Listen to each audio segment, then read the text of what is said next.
That makes sense. Yeah, but what's it for? What kind of test for?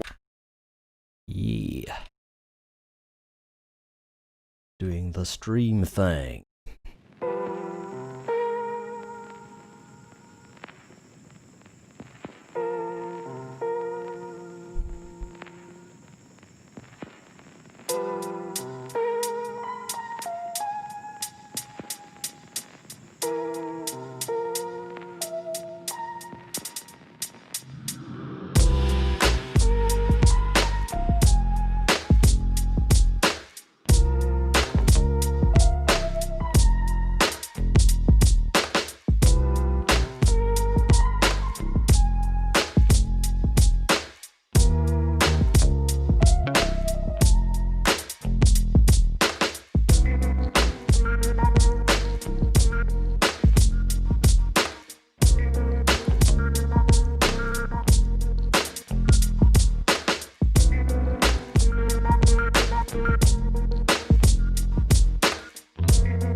$50? No. Well, come on, back you go.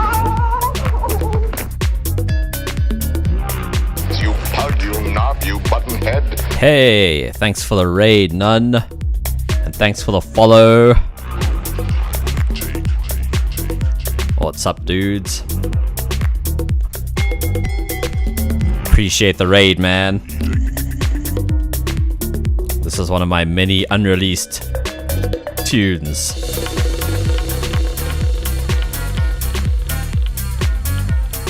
Yeah, the camera's lagging today. Oh well. I tried restarting various things. I give up.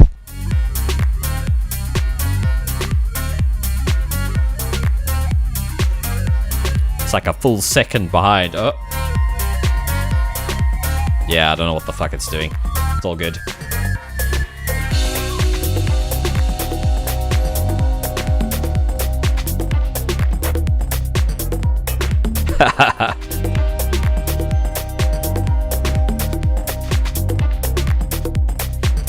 That is indeed Winamp.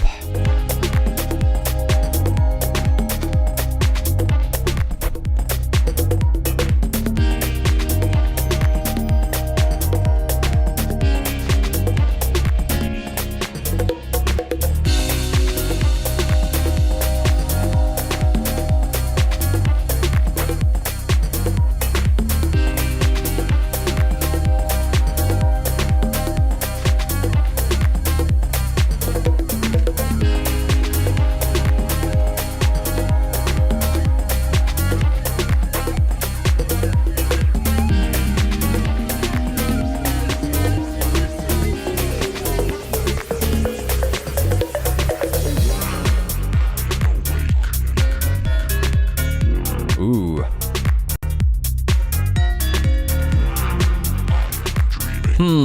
I wonder.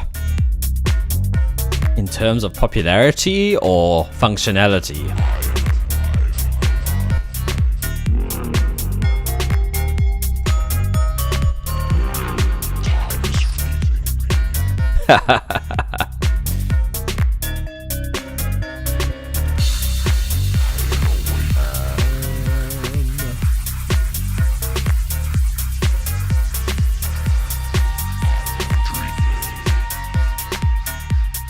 Ooh, I wonder if the song's shorter or longer than the other one was. I had a song that didn't play, so the timer's probably a bit off.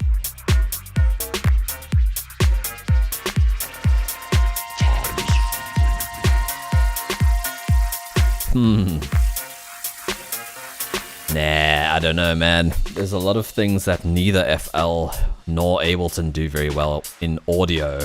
In terms of like group editing a bunch of audio tracks. Batch fades. Yeah, all that kind of shit. In terms of electronic music production, sure, maybe. If you like produce in a vacuum. Like, I do see a lot of Logic users using Battery, but I think their sampler got upgraded quite significantly recently.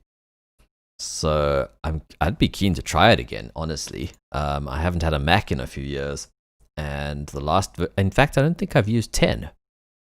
I think I last used Logic 9. I think I had it on my old Mac, and I did make some shit with it. But it was, I don't know. I found it a little bit irritating to use, but I'm sure with time I would have gotten the hang of it.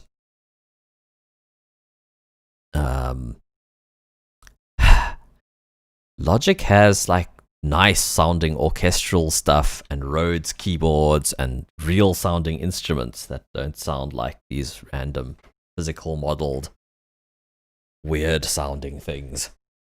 I feel like it's a much more well-rounded in terms of sample bundled content, basically.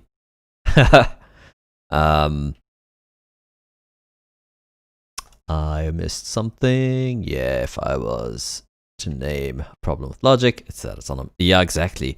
And that was the main reason I didn't dig too much into it when I had a Mac, was because I also had a PC at home. And so I used Reaper because I figured, oh, I can take my projects home. because I was an FL user at the time, actually, and I basically just needed something to sketch beats at work because I would have a deadline, and I couldn't like go home and make the beat, and FL wasn't around on a Mac back then. So I learnt Reaper because the main thing you could do in Reaper that you couldn't in Pro Tools was you could sequence like a kick drum, and then you could replace the sample and have a new kick drum in audio.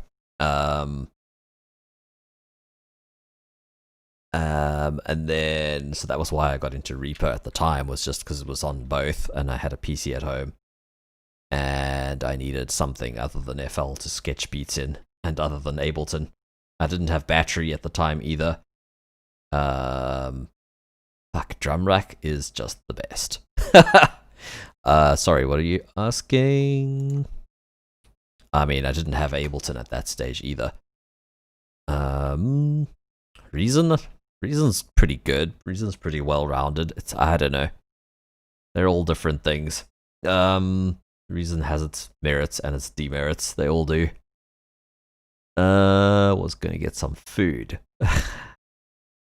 Lobby and shoot some shit while I produce. Yeah, we could do that.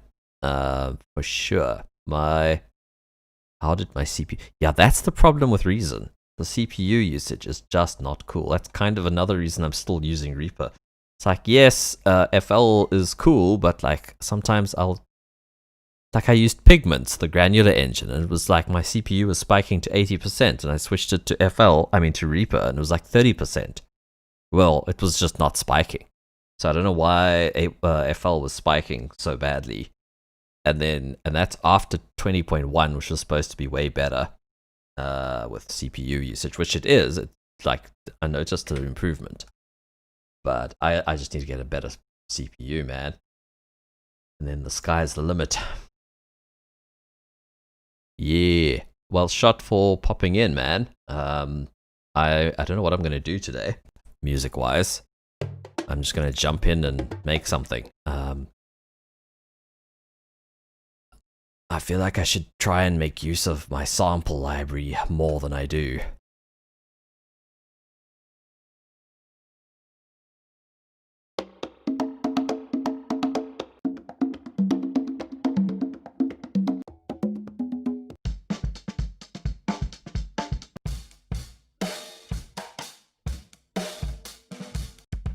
We're getting time stretched here.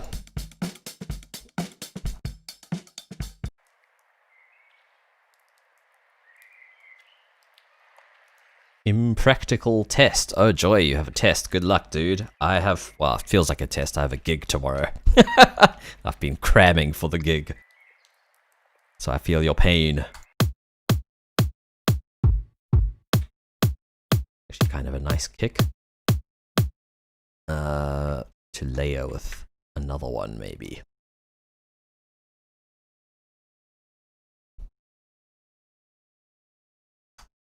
Ooh, laggy. So I considered doing feedback today. How many viewers we got? Just 3. Yeah. I won't say no, I suppose. If someone has something they want to share, I won't advertise it in the title. But I'm up for some feedback. Yeah, man. It is quite an achievement, actually. It was booked long ago, and I think the date was already September, so they just thought, let's see if we can hold out until then and see what happens, and it lucked out for them that we are in fact allowed. Well, the law had been gatherings of up to 50 people. I think it's going up from next month maybe to like 500.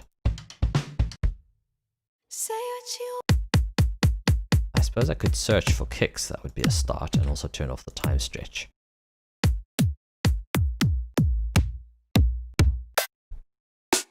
Yeah, let's search. Searching my splice folder. So one thing I love about Reaper is the search. It's actually showing me, it's searching the folders as well. So like this folder's called, well, this might be called kicks. And then it'll show me all the kicks, even if some of the kicks aren't called kick. it'll search the folder name as well, and it doesn't make me open all the little subfolders to find like one kick inside a splice pack, which FL and Ableton do, and it drives me nuts. I often end up having Reaper open in the background just to use the browser. Quite a nice ID kick. Now this is what I was talking about. So I've selected all those kicks on the new track.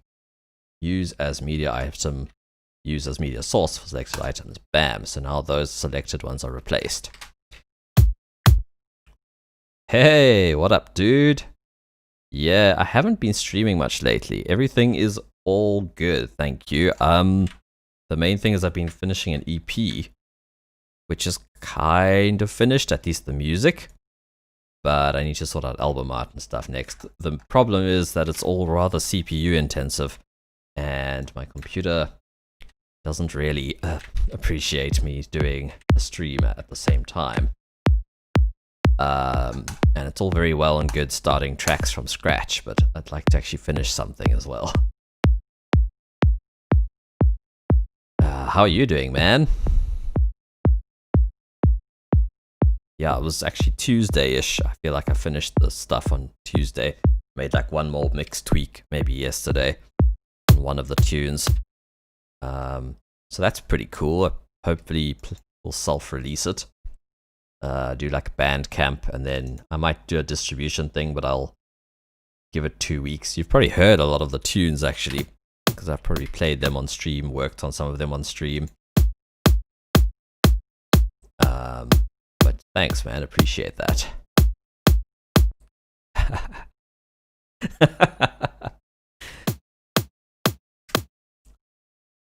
It is an unusual situation being able to talk to people on YouTube from Twitch.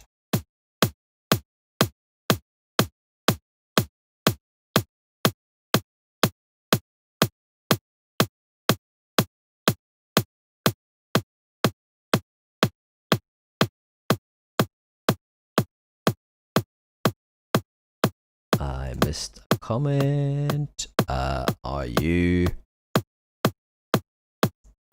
Oh, right.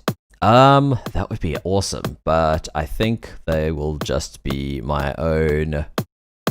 I mean, I do a lot of mixing and mastering for other people, but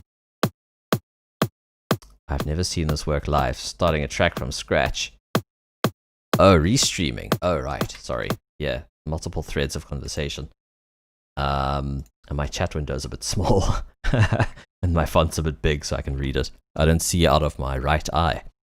Fun fact. That actually kind of works.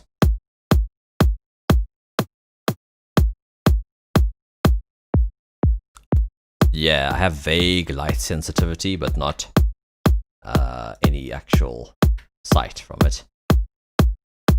And I wouldn't know the light sensitivity unless I like block out the other eye.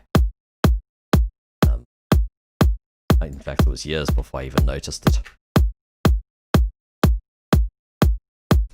So I think this is a default Reaper thing. If you double click a track, like in an empty space, it selects all the samples on that track. And then I can like nudge them like that. Although the phases now look quite the opposite. Although not for long. Plus they are high pass. One is high pass, low pass. Try inverting the phase. That does sound better. Fancy that. From birth. No vision in that eye, which I feel is a blessing. I'm glad I didn't have it happen to me as an adult or something. That would have really sucked.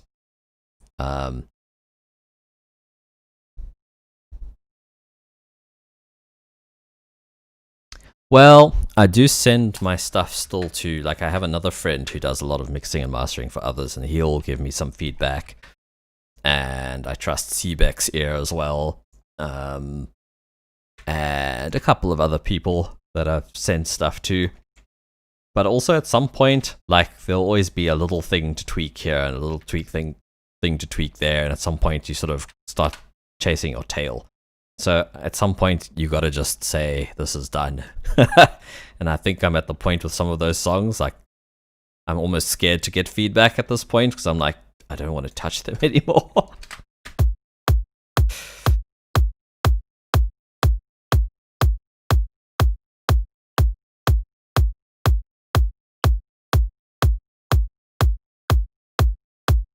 That's another reason I haven't been streaming all that much lately, is I had Pravda stuff. Although Pravda stuff I was able to, I did some of it on, well, some stuff on stream. But then there's another band in Johannesburg who I've been making stuff for. Just, yeah, when there's other work, other people's work that I'm doing. And I'm also doing that TEFL course. There are, yeah. Things haven't been too quiet. Gosh, this is what happens when you read chat too much. You don't actually make any music. Boring stream. Although I feel like it's probably better to chat with people than to not chat.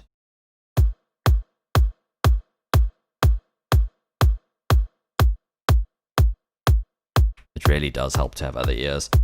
Even just listening to your thing in someone else's company or in their stream or in person, or just you start hearing things differently just having someone else there. It's a weird psychological thing. It's like self-consciousness. It's kind of exactly that.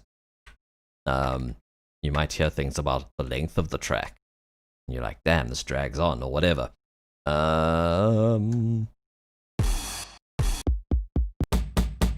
Okay, what sort of a feel am I going for? It seems like I'm making a house tune. Or breaks, maybe. Let's look for a nice snare. If we find a good enough snare. Ooh, let me refresh my Splice database. So basically it's scanning. I could have multiple paths in this. I could just drag folders in. You can create new databases. This is a database. And you can scan those folders. I'll go scan for new files. So I downloaded some cool new snares and things. Someone complained at the length of your track today. At the 140 mark. Oof. I missed Nun's track. Nun's comment when someone else listens to my stuff in my presence. I instantly sweat. Yeah, exactly. Even if it's a joke song, it's so funny. Cool, man. Yeah, enjoy food. I've eaten too much crap today. I'm gonna try and skip dinner. I'll take my snaps on again.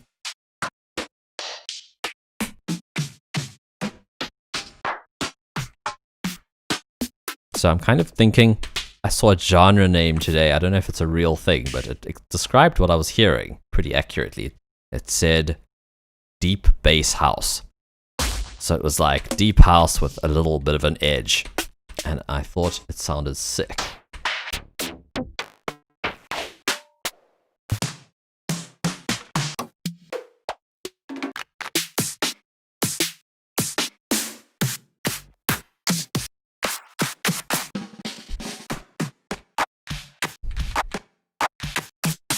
I'll be honest, if I'd planned to stream, I might have gone through samples beforehand, but it was a pretty last minute thing. I got back from a dog walk, and I was like, not all that much is happening on Twitch.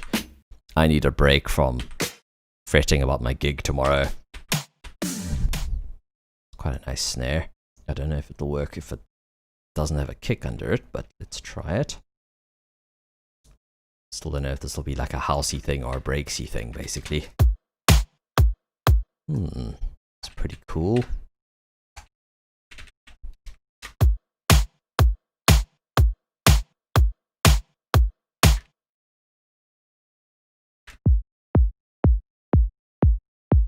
Try a change of pitch. Nope. Maybe this guy's just gotta be softer.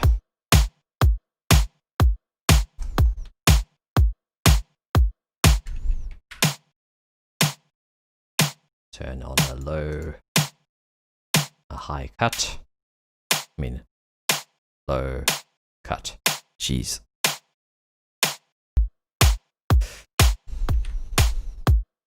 Sounds a little transient to me.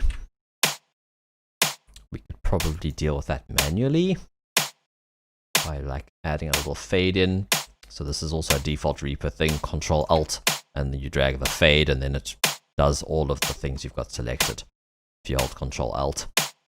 Now this also has a fade. That's better.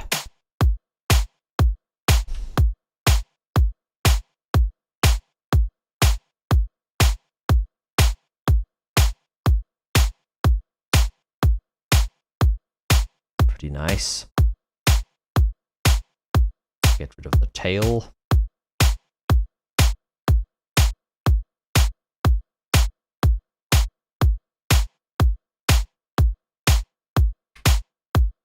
Send it. So I drag the little sends icon. Send it to my short verb.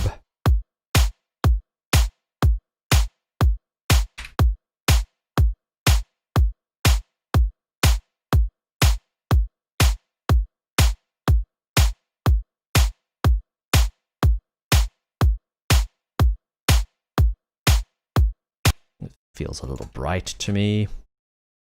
Try a shelf.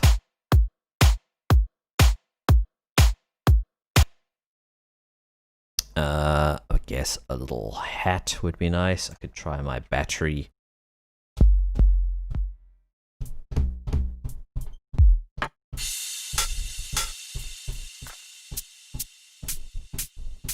Quite nice.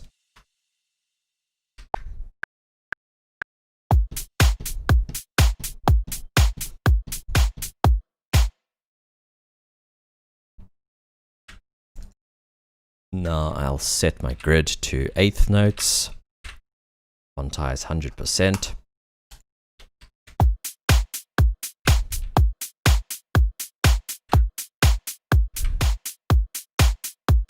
I have Control D duplicate the selected item. Control D duplicate items. What I use more often is D, which is duplicate selected area of items. So that's when I make a selection like this. And then D like duplicates it relative to my selection position, which is handy for duplicating like sections and stuff. You can also do it with like pieces of a thing if you've got snap off. Like do glitches like that. So that is my kind of most used shortcut.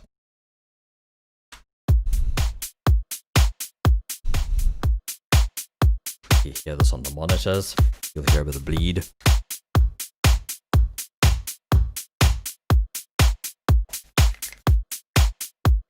Sounds alright to me. I've been listening to quite a bit of housey stuff today. Okay.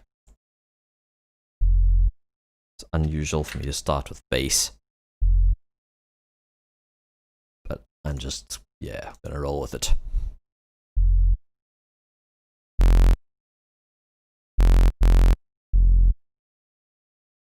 Assign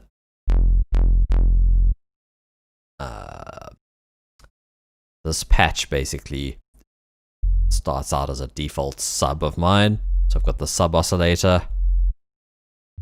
I've got an oscillator an octave higher. Makes it a little bit more audible on a small device. And then I've also got this note tracking, turning them down as I play higher up. To basically, what's the word? Compensate for how our ears hear. So higher, normally it would sound louder higher up.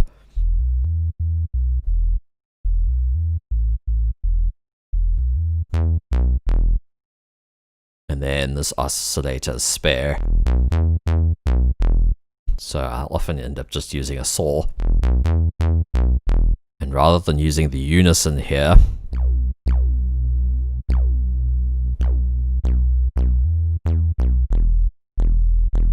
I tend to reach for multiply. And with multiply, you can actually EQ. I've turned off the dry signal, so now we're just hearing the chorus, which is what multiply does.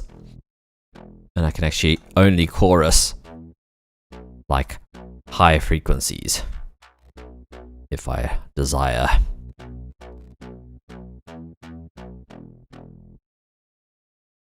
So if I turn the weight off,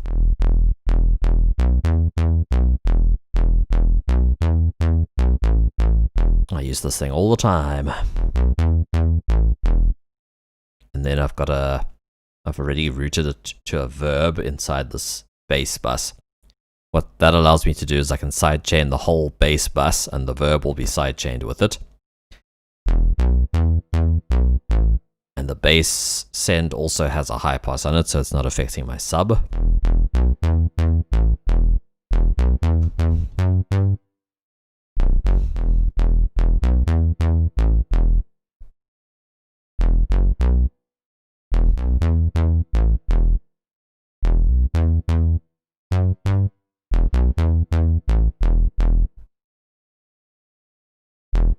I feel like we've already come up with a bass line.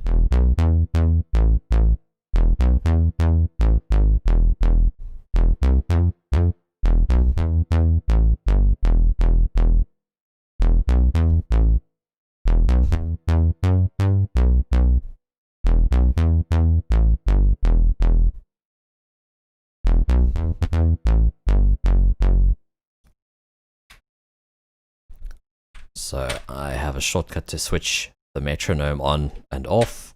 Alt M. I don't think that's a default one. I think it's a custom one. And one thing that allows when I have the metronome on, it gives me a pre-count. I could probably make some sort of a macro that just gives you a pre-count without the metronome being on. But a lot of the time when I'm recording, I want the metronome on anyway, so I may as well just toggle that button to have a pre-count of 1 bar and to have the metronome. Do I want to give you some external ears? Yeah, sure. Yeah, no, sure. Link me up.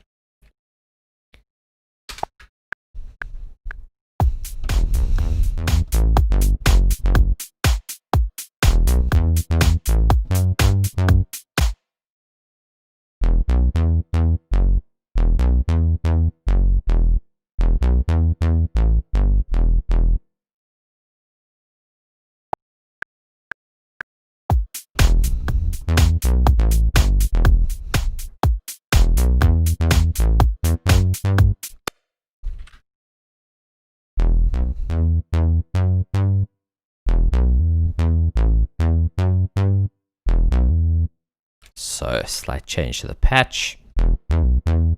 I would like legato to be off, so it sounds like a new note even when my notes overlap. You can probably see that on push. I'm using push in chromatic mode with a script called Driven by Moss for Reaper. The script is pretty badass. The guy's scripted like Machine Mark III, the new Launchpad Mark III, Complete Control. He scripts them for Bitwig and then ports them to Reaper periodically, and doesn't even have a donation link on his site. Freaking legend. I'll get to your track in a sec.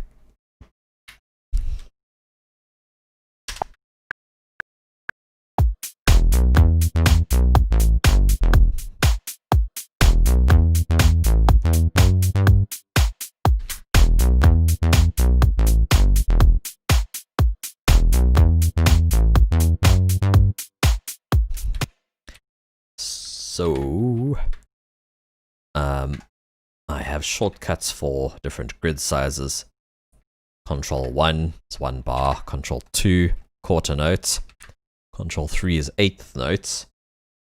Control 4 is a macro that makes it 16ths and turns on the swung setting instead of straight. So the other ones, I think I have each one switch from straight, like toggle it to straight, just to be sure that it is not swung. So only my 16ths are swung because I use that a lot. So basically the macro sets the grid size and then turns on swing. And then it's up to me to set it. So I guess I think quite swung for this. Let's try like 60. And you can actually see the grid lines.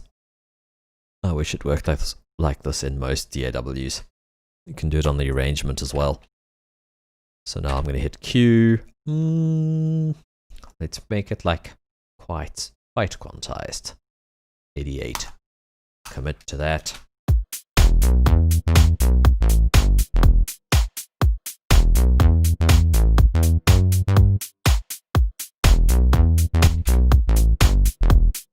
Okay, lots of things still not right.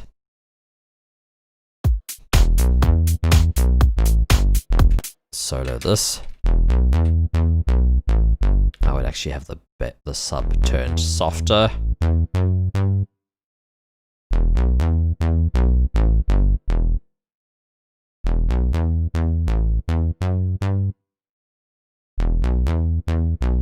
And honestly, with a saw wave, I don't think we need this higher harmonic.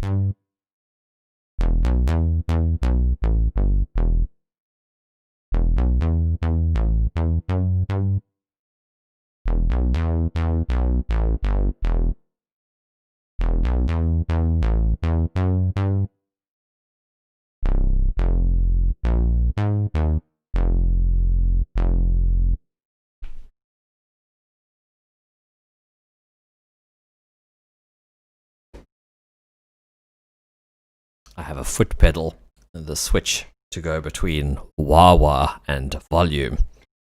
You really have to stomp it. I think it's made for people who's standing. But anyway, in one of these modes, I have mapped a CC. Basically, it's a MIDI mappable foot controller FPV Express. And it's not actually doing what I thought it would. That is interesting. Basically, it should be my... Oh, I know why. It should be my mod wheel. Because I've actually filtered out mod wheel info using this notch filter. So message CC, any channel, CC1 is blocked. So I'll switch this off. And I might do the same for pitch. Switch that off. And now it's working. My foot is controlling the mod wheel. And then my hand can control the pitch bend on push. For some reason I mapped it to release in my template, which I don't really like anymore. Half the time I don't need that, thank you. So what I will instead map it to is vibrato. So quick way to do that. Actually, this is vibrato, isn't it?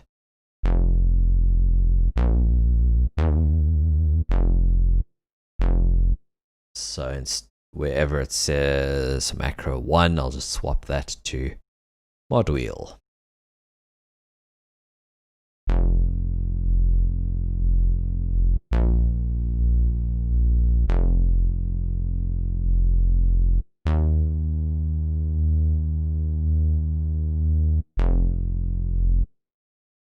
Sub-oscillator level. I feel like that was a mistake.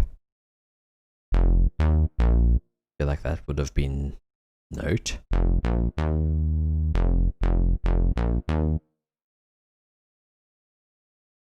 Maybe it was. I don't know.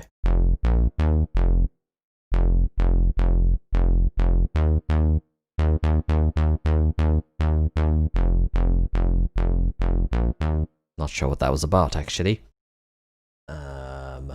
There's macro 1.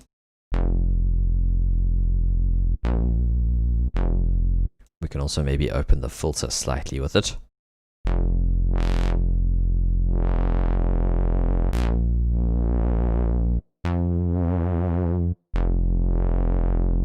It's pretty cool.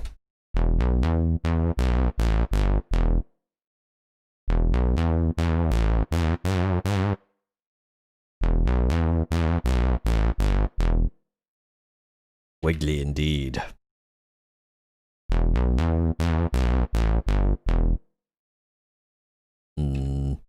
So I've discovered that in MIDI overdub, Reaper doesn't record the mod wheel and pitch accurately, which is weird, but I just make a new track that records MIDI and I make it a folder or subfolder.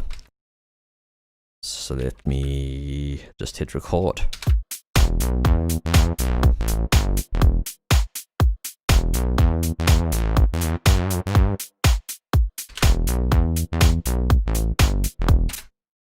Crop to that.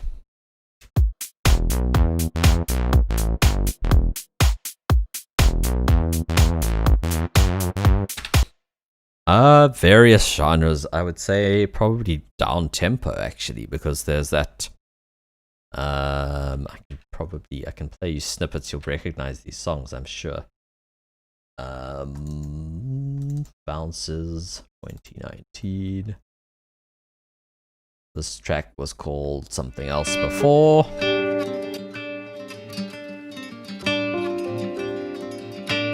This is its third track name actually. It's gone through a few.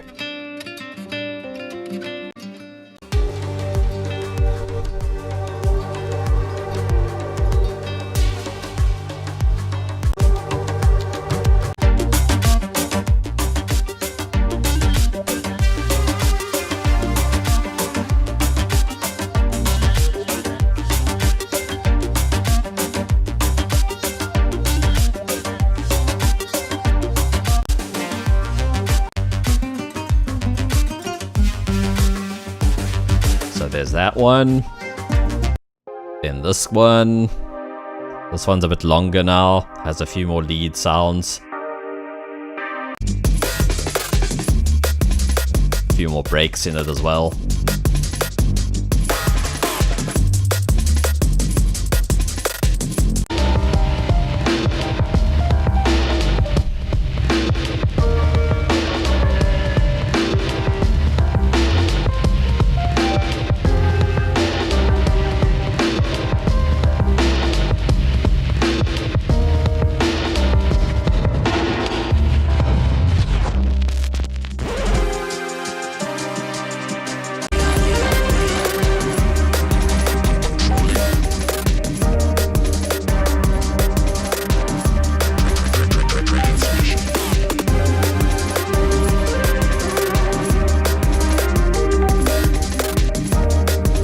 Yeah, this track I suddenly realized didn't have a lead.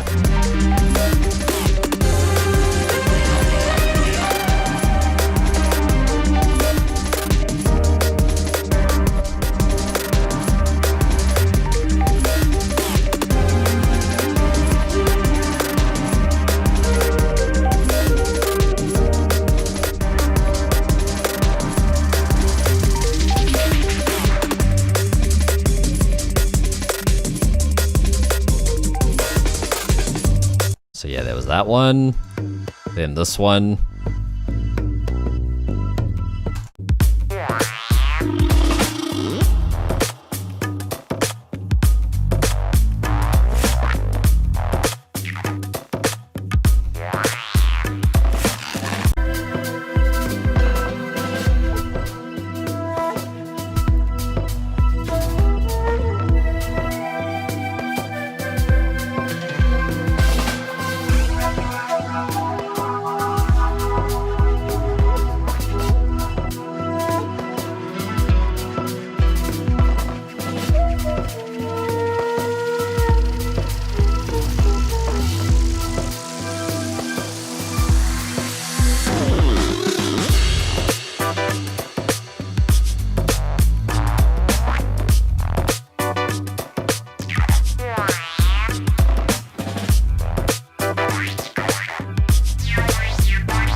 then there's this one, which I wouldn't mind giving a quick full playthrough. And then let me get Cbex tune up.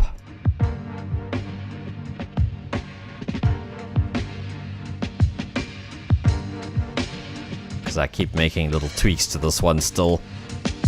Hopefully I'm done tweaking.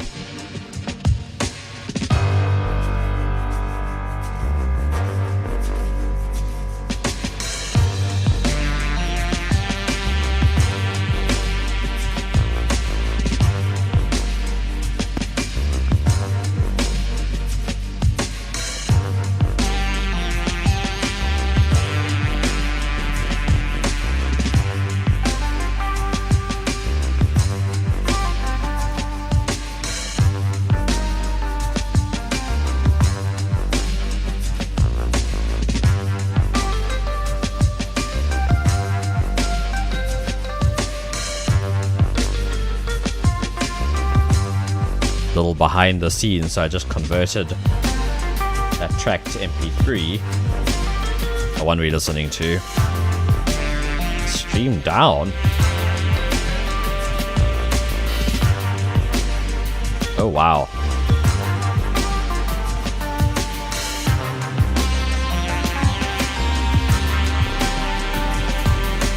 Might not have been you, my bitrate's abysmal.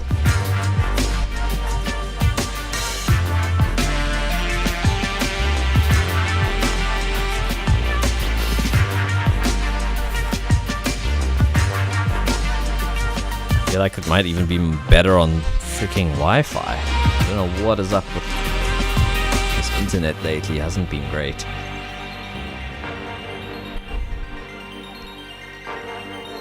I must be looking very pixelated.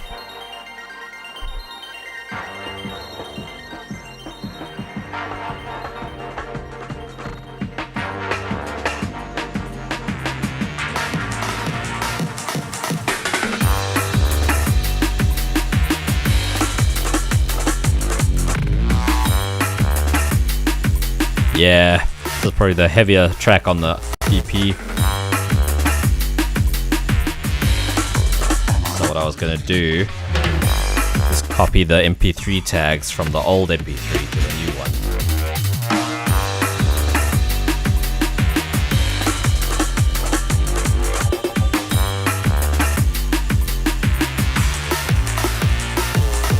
MP3 tag.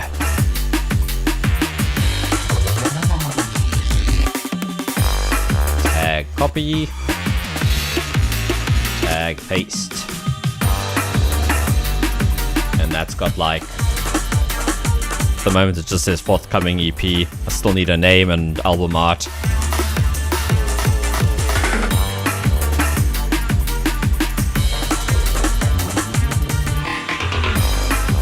Now I'll just copy the name, delete the old one.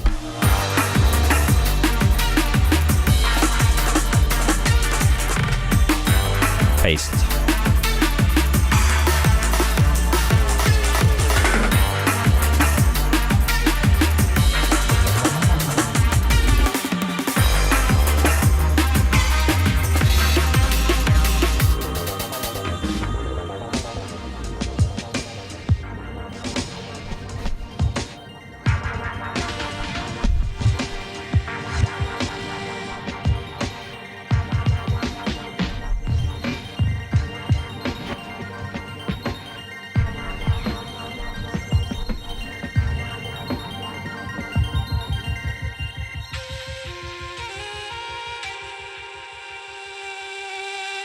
Yeah, there was something annoying me frequency-wise. I think I've eliminated it. It was like throughout. It was that flute. A lot of the mid-synths, there was like something just a bit harsh. I feel like I might have fixed it. And also boosted the level a bit so it's relative to all the others. But yeah, I've been getting more into the breaks and just figuring out how to get them all to work together, which is a challenge. It's like a lot of dubstep and stuff, like it's a chore getting your basses to all sound like a unit, and then you have the added element of getting all your, I mean, for drum and bass or jungle, trying to get all the breaks to fit as a unit. like another skill set. Very disparate elements. I thought I dragged it in already, but maybe I didn't. Let's go to Chrome. Grab the mic track. Stick it on my reference track. I'm going to turn it down. Actually, I'll do that after my effects chain. Minus 10 dB. Let's go to the bottom of the chat. Yeah, exactly. Oops.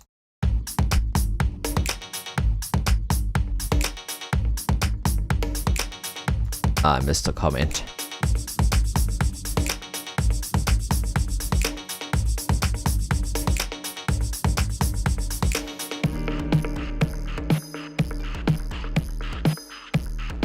I love this.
This is sick, man.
sharp around here.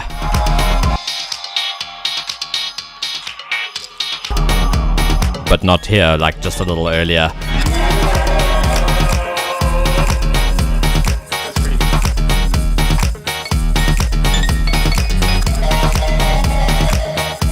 So this is with the EQ on.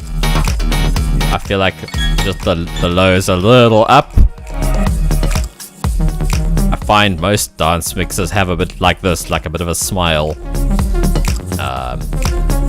Not a steep smile, but kind of the highs don't go louder than the lows relative to this span slope.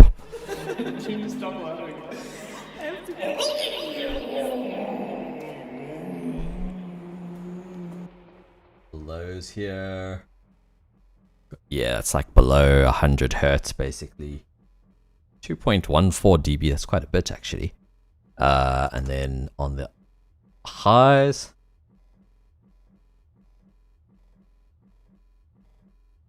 .64 hertz and up, so yeah, 5k and up, I guess.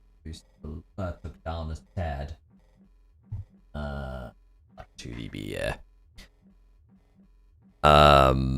But obviously that's on the master, and you would probably just turn your kick and bass just a little up, and your shakers and things down a little, and just a little bit of control on them, because yeah, it looked, I'm not used to seeing that sort of upward slope in dance tracks. Other than that, it sounds freaking nice. I have one other comment.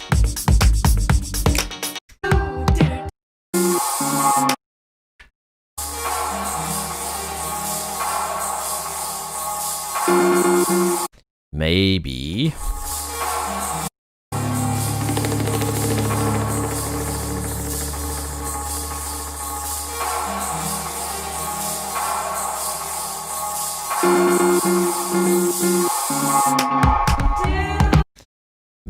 wash your sort of trebly stuff in reverb and then cut it as the guitar comes.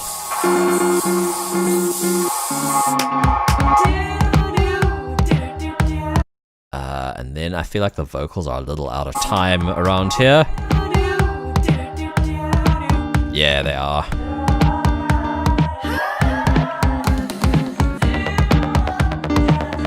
Even there in the background, a little out of time.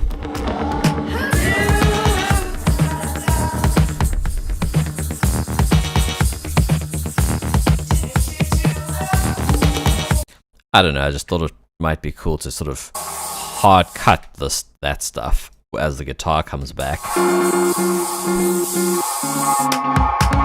Although, yeah, this whole section, it's just a little hard to notice the rhythm. You sort of know where the beat's actually coming back in. It's hard to anticipate exactly where the downbeat's going to be from here already. So what you could also do is you could gate it with something. So it goes just like your noise could be gated a little bit. So it, like that A1 trigger gate, you can kind of make an envelope shape. I suppose you'll just use LFO tool with a dry wet. Sort of, yeah, have that sort of accentuate the downbeats a little bit maybe. So something that sort of shows you where the one is would be kind of cool.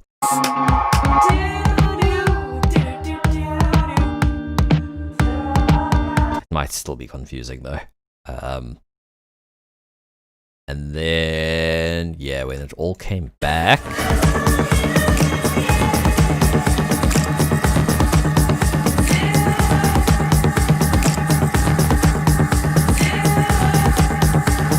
Sounds like the kick is softer than normal here. Or maybe it's just soft and it's noticeable without the sub. Could just be soft in the sub region.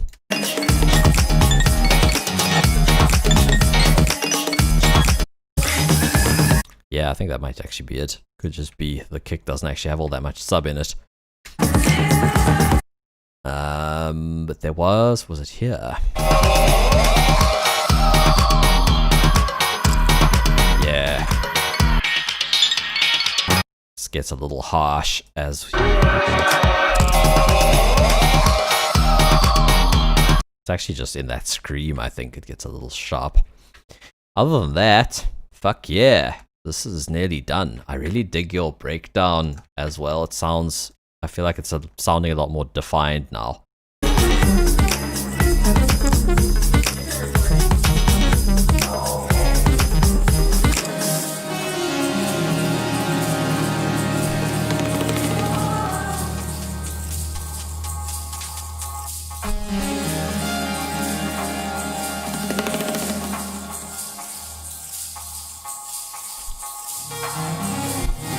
You could also just taper off the highs even though it gets louder. Like, you could even saturate it or something to still have it get louder, but not like that.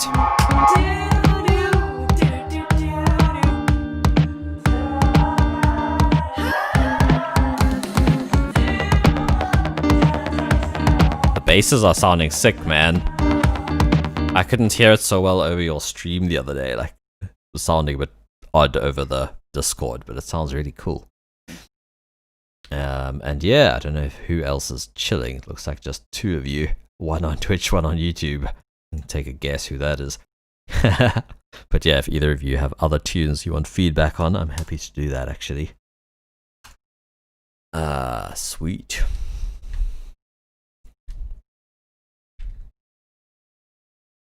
Yeah, I don't think the bongos are getting in the way anymore. I feel like you've tamed them to enough at this point that they're a feature, but they're not like dominant. Cool. Let me make sure I turn this EQ off. Yes, I did.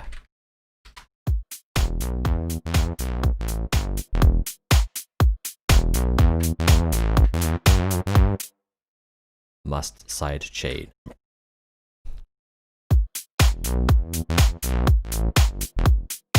Hey, Marty. You just missed me playing Seebeck's tune. It sounds pretty sick. How are you? Well, yeah, I caught some of your stream. I think my grandmother was here still. At some point I had to run. She was visiting. She stayed over last night.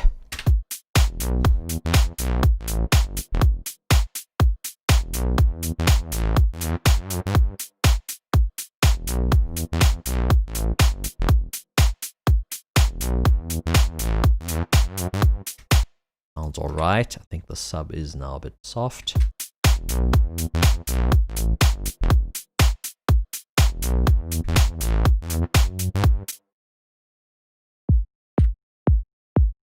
Like I might do.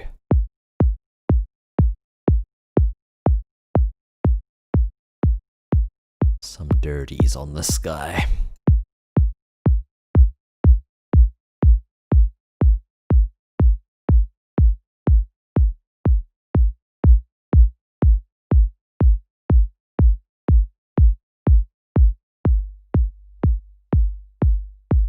Nice resonance.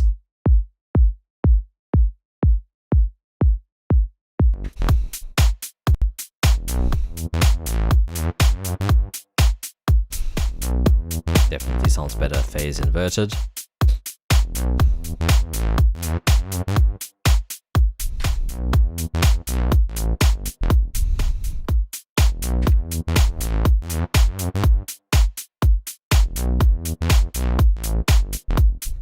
Sounds alright. I'm glad you're getting back in, dude. Hell yeah.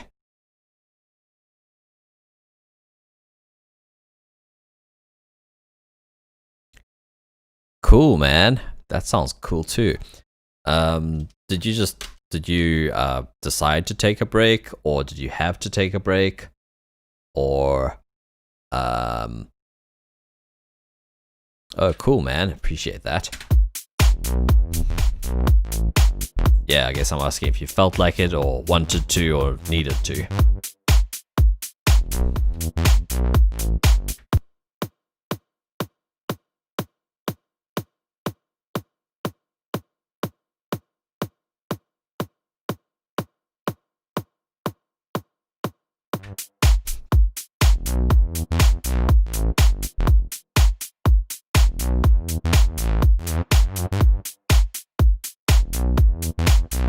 Oh, phone speakers. Hell yeah. I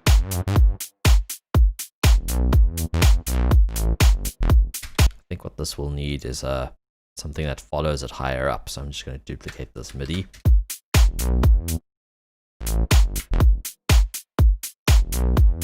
Let's maybe try Monarch. Although my CPU will not thank me. Actually, OBXD.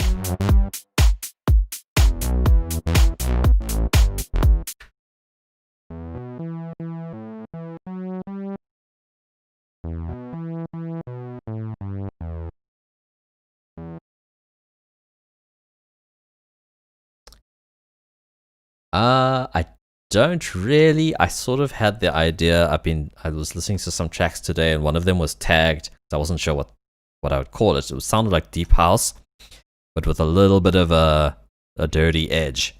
Not like super dirty, but a little bit. And one of them was tagged deep bass house. And I thought, okay, it has a bass housey vibe in terms of some of the basses being a bit more aggro, but like not super aggro. And it was very bouncy, and I dig it. So I guess that could be where it's going. I was also considering breakbeat, but we'll see. Let's try glide.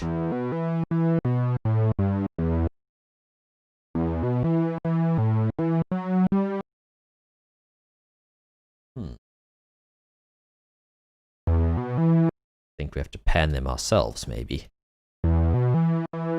Yeah, there we go.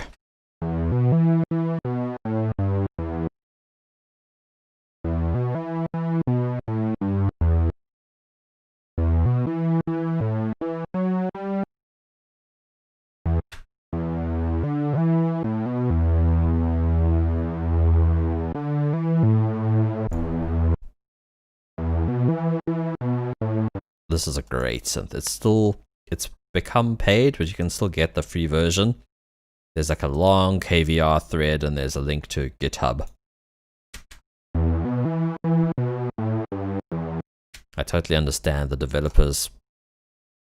I don't know if I think he just maybe wasn't going to develop it further, and this, what's that company called? Disco DSP or something. They took it on. Could sound cool with like a little distortion, maybe. Try tube distortion or Camel Crusher could work too.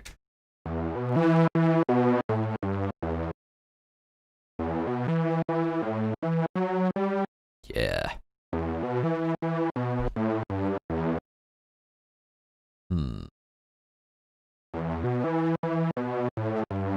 I guess we have to switch this on.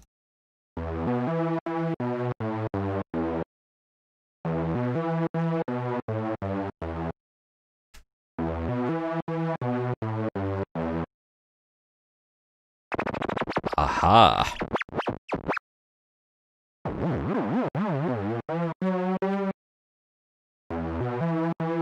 I still have an old version. In fact, I'm sure this is version 1 and they got to version 2. I don't know if they changed the sound at all, or if they just fixed bugs and things, but I have no issues with this. So I'll keep using it. Hey Shroom! How goes it?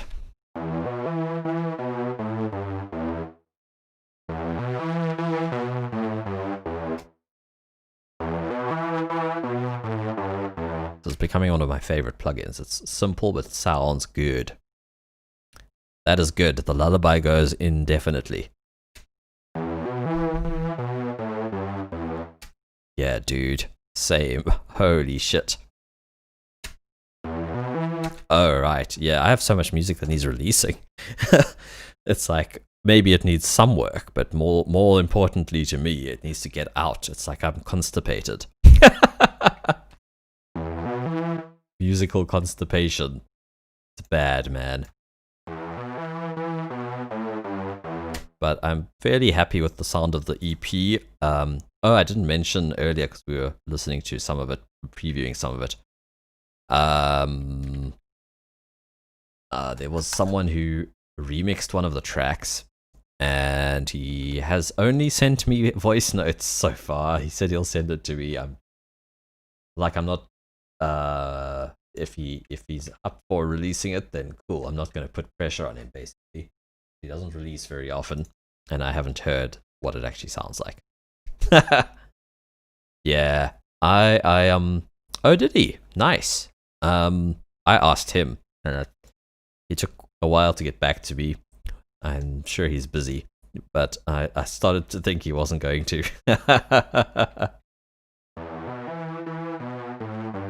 But yeah, he said he'll send me some stems next week, which is pretty sick. I sort of had an idea for the track and yada yada. I think you'd be good for one of the, well, any of his tracks really. Yeah, I'm the same though, but the thing is, often when I take on more work, then suddenly well, I don't know, I get more done. Even though I'm like drowning.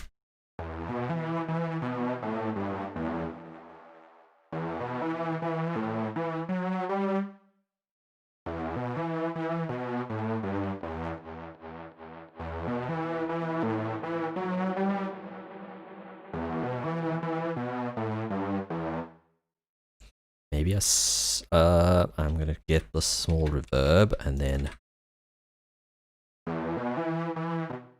I already put one on. It's fine. I will modify the other one.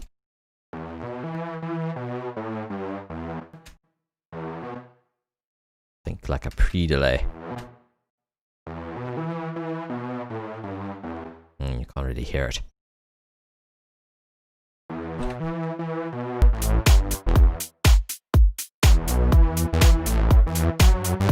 What I really need to do is take like a week and not produce and do more studying, and also do album art and a logo and rebuild my website and all the non-music stuff, basically, and get contracts to the other musos who were involved, because I had 2 guitarists on the first track. I had my brother playing chords and stuff on the second track. I had, what's the third one again? Oh yeah, I had the guy with the various wind instruments. For lack of a better word, flutes, not really. Homemade wind things. It's the ketchup effect. You get no ketchup or the whole bottle. I love it. That's very true.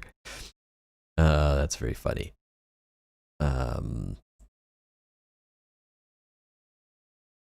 So, does your name happen to appear at the bottom of your, as your label, your actual name? So I saw it the other day. I was like, oh, is that his name?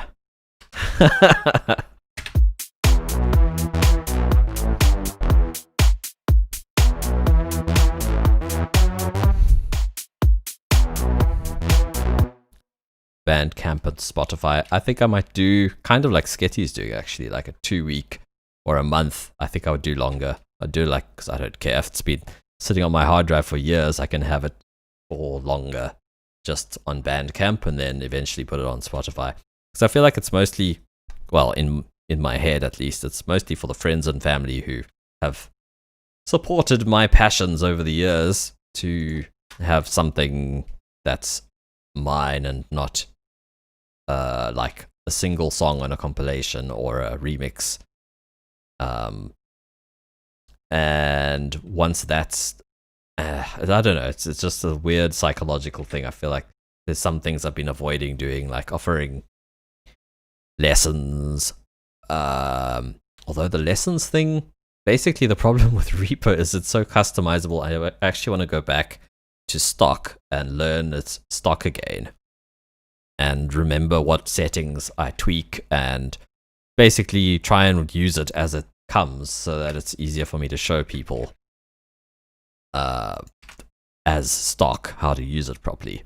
I think that would be rather helpful, because I now have several people who've switched slowly but surely. I had a friend sort of start editing podcasts with it, and then suddenly I was helping him rewire Reason into it. I'm like, this doesn't sound like podcasting.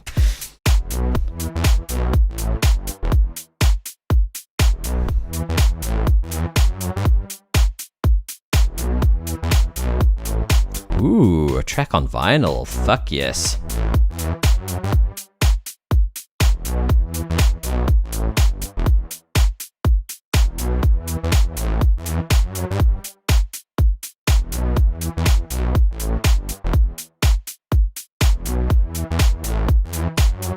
That is true too, yes. It's funny that I could give lessons on Ableton and I hardly ever use Ableton, but I think it's because I was watching so many like dubspot videos and stuff back in the day, just trying to learn other things like FM synthesis and various other things about plugins I didn't have, that by the time I sat down in front of Ableton, I sort of knew half the shortcuts. I did get a little crash course from someone as well on some of the shortcuts, but yeah. Further proves point. Rack plugin. Oh wait, I missed the thing that proves your point. No, he's using a very old version, which may or may not be legal. Maybe one day I'll want to give lessons too. Yeah, man. You could definitely give lessons. I mean, I've seen you with someone in your studio showing them stuff, and that was sick. It was cool for the stream and for them, I think. Further proves point.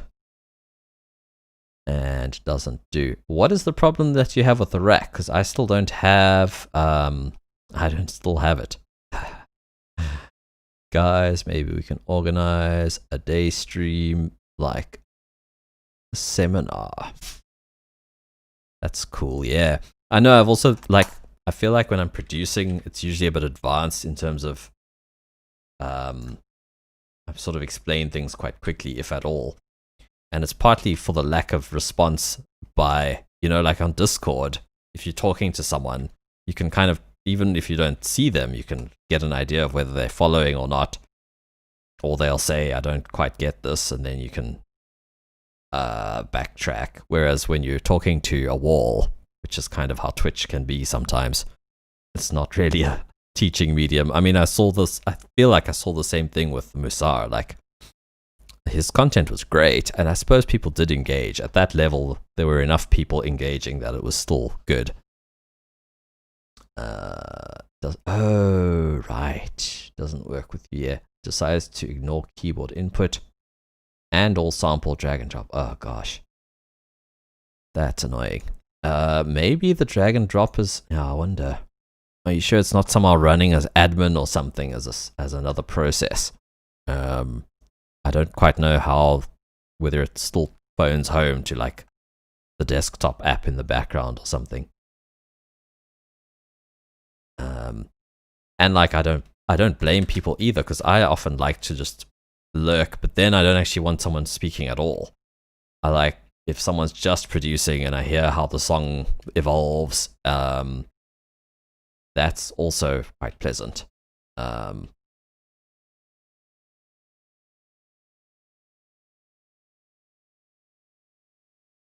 Phone's home every time, yeah, that's a pity.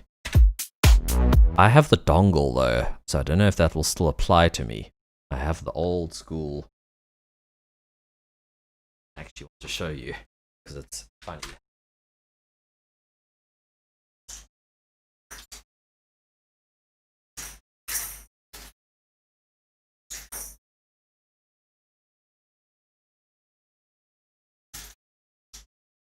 I think I left it in a bag. I took it somewhere.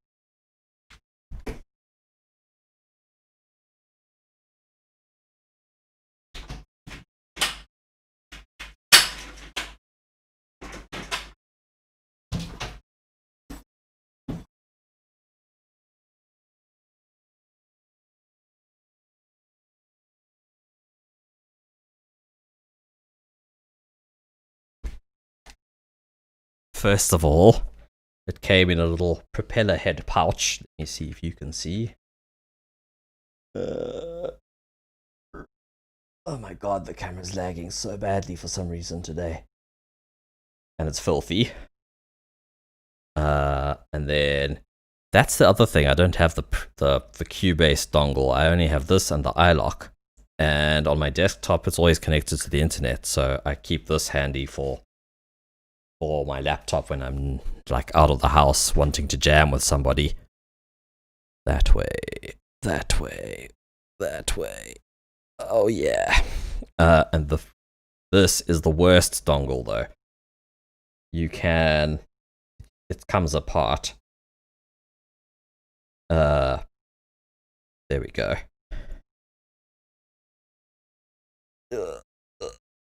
Up.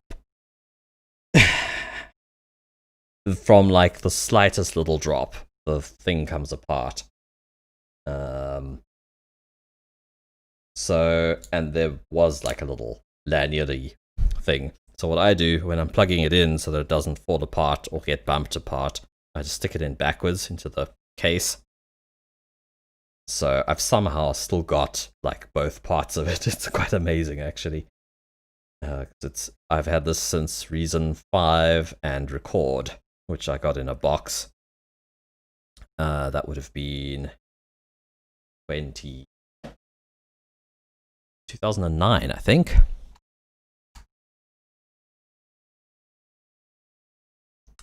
Skipped something. You have the Cubase 1, 2, yeah, I thought so. I don't know why Cubase has to be otherwise, because like iLok is a standard. Can you hack I wonder actually, that would be super cool. I thought you could authorize a computer with Reason. Now like they've added a way, or a few years ago added a way to actually authorize the computer so it doesn't always phone home. I heard that was a thing, because sometimes their servers are down and I see it in the Propellerhead forums. Can you guys see Doggo? Probably. What's up, dog? Do you see what I see? Ooh, that's not working at all. Let me fix it.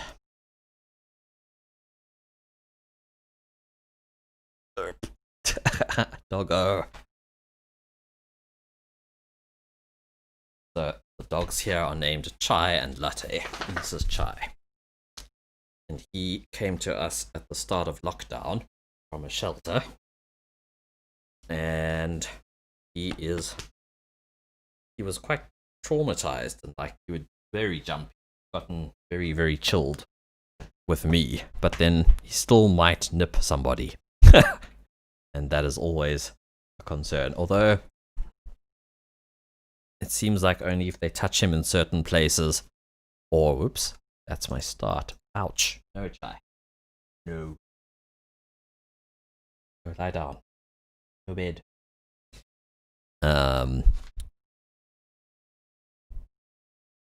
YouTube is always on your browser. What did I miss? I missed a big comment. Sorry, FYI.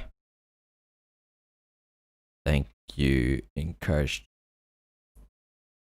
FYI, I think I could encourage the stream on Twitch, on YouTube. I think the reception, you prefer YouTube.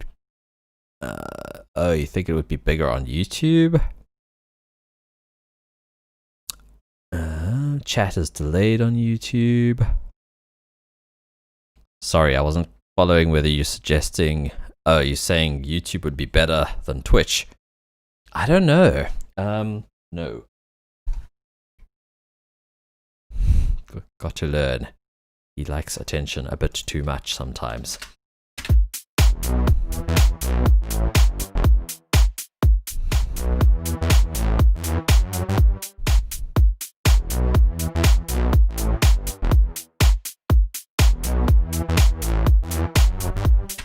That's also good to know, yeah. I don't know whether I can change that. I might have to modify a skin if I wanted the font in Reaper to be any bigger.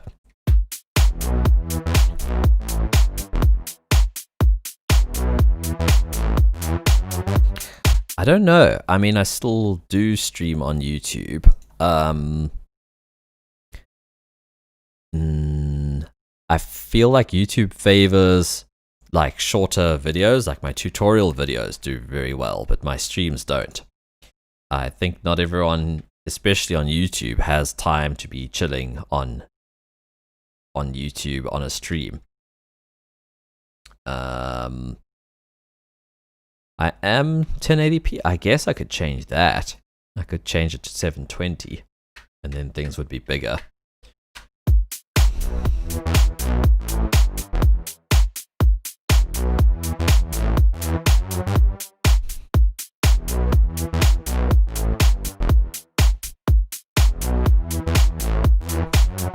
Okay. So what did we say this was called? Deep Bass House. At least the stuff I was listening to today. Let's go. Serum again. Particularly slow track progress today, but it's the balancing act. You know, Alchemy does quite well on YouTube versus Twitch, but he's got like 2,000 followers on Twitch. I mean, on YouTube for his tutorials. YouTube doesn't always, YouTube also doesn't always, like, how do you find a live stream on YouTube? Like, I'd like to find a producer that's streaming now, and I have no way to do that. So that's one of the things. I sort of have to already be following them and then like, oh look, they're streaming. So this could be cool with like an effects chain. I made these growl bass things. Let's see if this is one of them.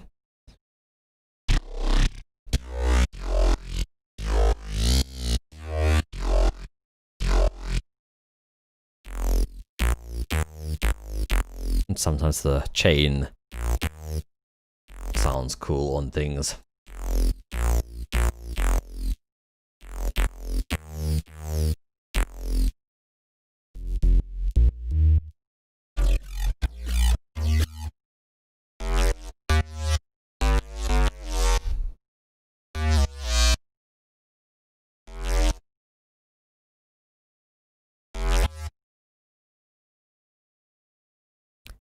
It is tempting. Yeah, I don't know of a way to turn it up in Reaper. It would be, I would be tempted to try a different resolution anyway, though. It isn't actually downscaled, is it? Wait, downscaled. Still in the same. Yeah, I see what you mean. Yeah, Twitch also doesn't transcode the video as far as I know, so it's kind of, it is what it is. Whereas YouTube does stuff to it.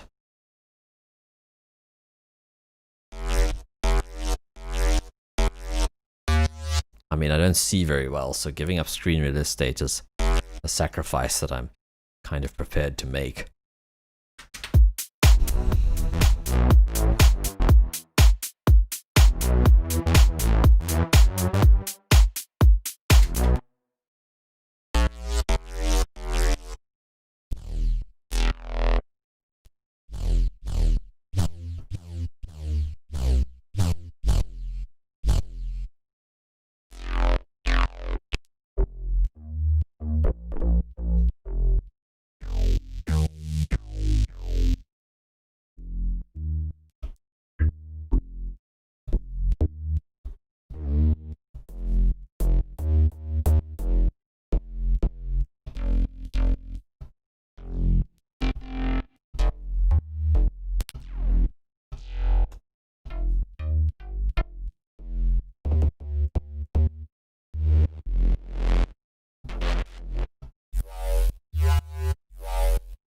Okay, it sounds pretty cool without whatever noise sample is missing.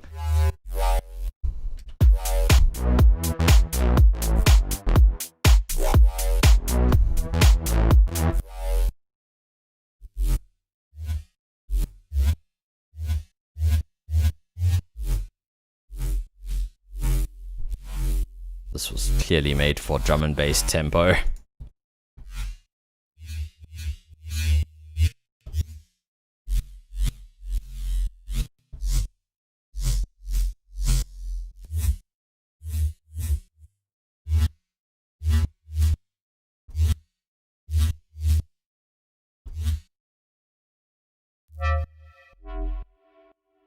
weird stock noise that's missing.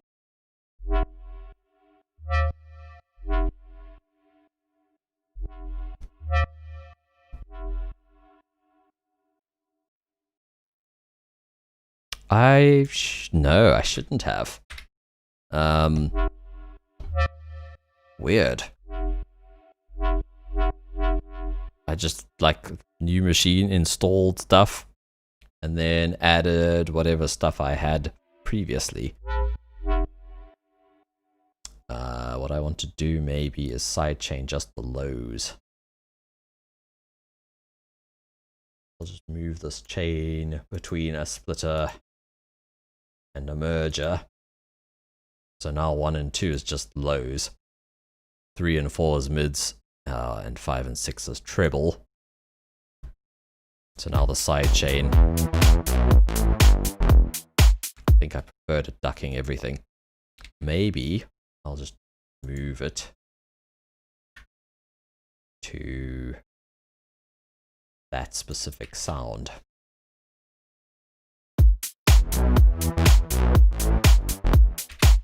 And then we can have this not sidechained.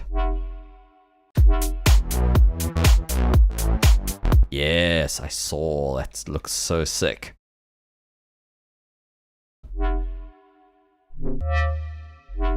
In fact, I think I saw it in your Discord and posted it somewhere else immediately. That looks pretty sick.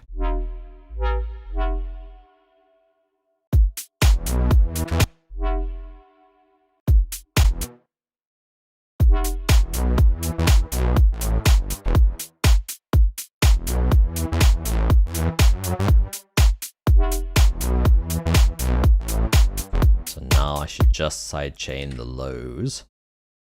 I'm not going to use this one. I'm going to use this one, which is a MIDI triggered version. So I have MIDI input, MIDI bus 2. And then this guy is splitting the lows, mids, and highs, and this is bringing them all back. Oh, I think I've just got mids and highs coming in on 5 and 6. 3 and 4 is kept open for side chaining. And then I will take my kick. Let's use the top kick. What I like to do is if it's an audio track, an audio input, I'll use regate. I will check this box, send MIDI on gate open or close. Note whatever, channel 2. I'll give it a look ahead or whatever they call it, pre-open, so it'll adds a bit of latency, but then it'll catch the transient. I can even turn the attack down. I will turn the wet down and the dry up.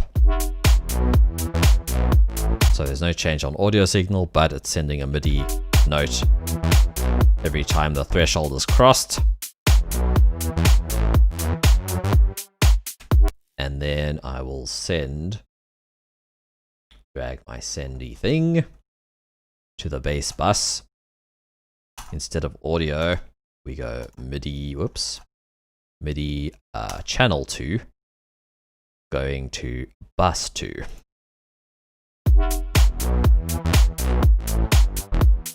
And now you'll see this guy being triggered by my kick. We can test this and see that little thing moving. And that is pretty much how I do most of my side chaining. It's either from the kick or a ghost kick. Actually, I don't really use a ghost kick very often.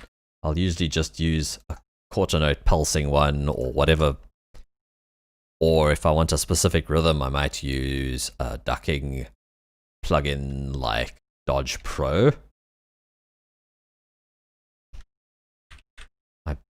I was misled a little bit actually by this. These slots only trigger like on the next bar. So you can have different presets, like I could have that and I can have this, and I could trigger them, but they don't trigger immediately. They actually trigger like on the next bar or quarter note maybe.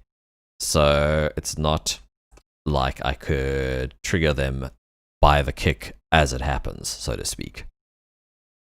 But this does have, like, you could do gating and stuff with it. And you can do the bass, mids, and trebles separately. You can obviously change these curves. So it's pretty cool. So yeah, if I need a specific rhythm, I might either use this, or I'll just use a sound like this, or a MIDI track rather. MIDI is more reliable, but sometimes I just do it from the audio. If I turn off these splitters, you'll hear the pumping, and we'll hear it on this sound, I suppose.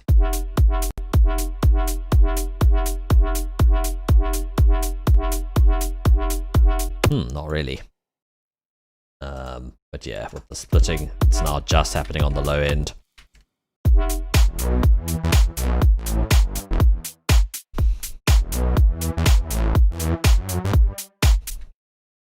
I'm going to just duplicate this guy.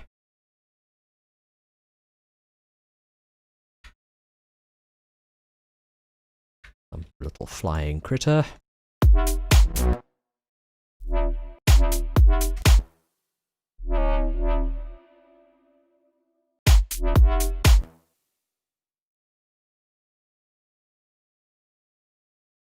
Let me catch up on this.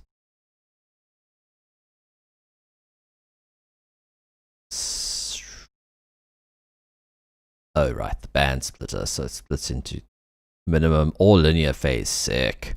Crossovers, 6 dB to about 96. Damn, nice. I missed that comment. So it's kind of like the Cable Guys one, yeah, without all the other cool shit. But I mean, it was like $9. Or I think I paid $20 with a bunch of other things, including a sausage fattener ripoff. Without the one shot, yes, that's a pain. That was what I thought it would do, was trigger it like a one-shot and send it MIDI. But no. I can send it MIDI, but it'll just switch between different shapes, like on the bar. I saw you using the actual sausage fattener. Wow, that's like almost exactly what I was looking for. Aish. I was out of key.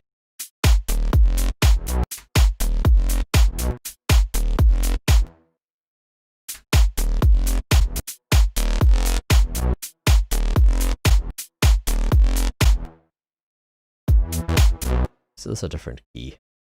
It's in E. Oops. Will this work?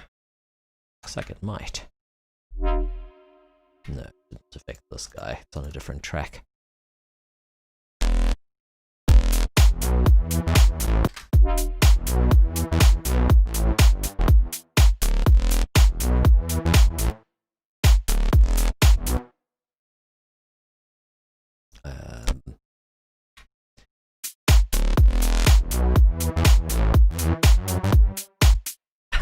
Even when the sausage is there. That is funny. I forget what the one is called. I don't know if I even installed it, to be honest, since I reformatted.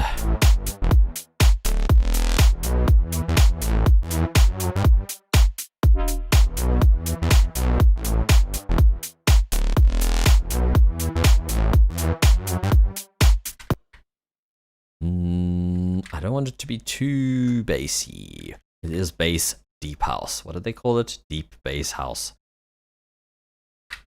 So I want to, I don't know, it's just like a few very well mixed sounds and a groovy bass line.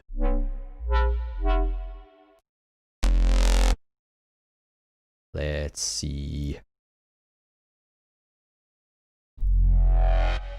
Ooh.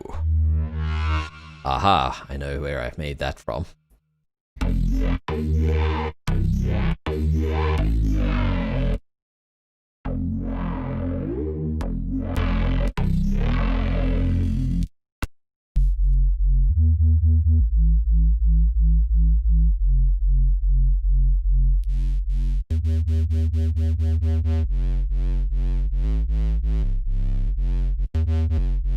simple, but for this.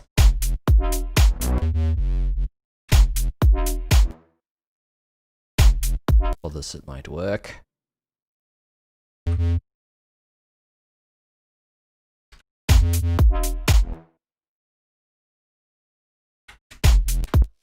Oi.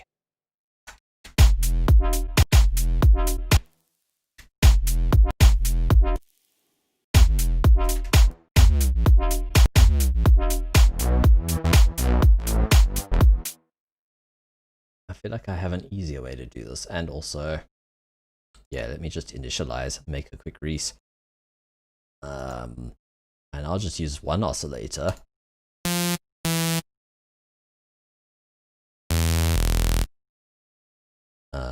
Let's just get a sine. What I do these days is set the unison to 2, set the width to 0, and you have the same thing.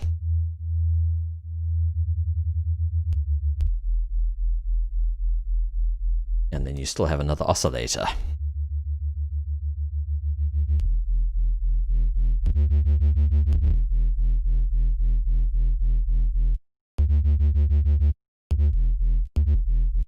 I'm actually not sure which bass you were talking about.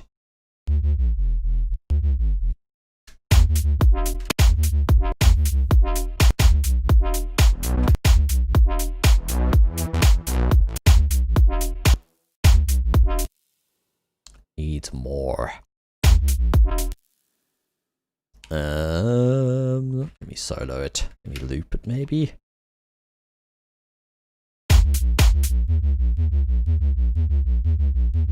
Hey, what's up? Did you manage to route your audio, John? Yeah, nasty. It's with the OTT on it. Sorry, ears.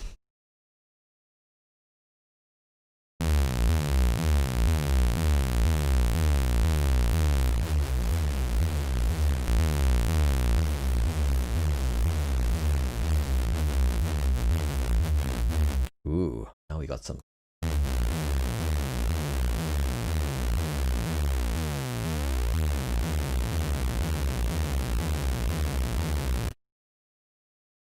Haven't had a shot yet, but did you get your X Station sub going?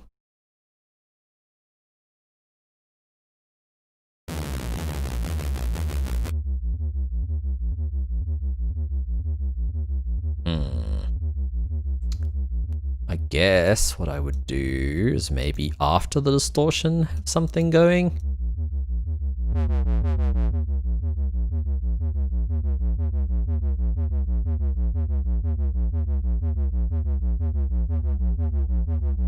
That's also cool.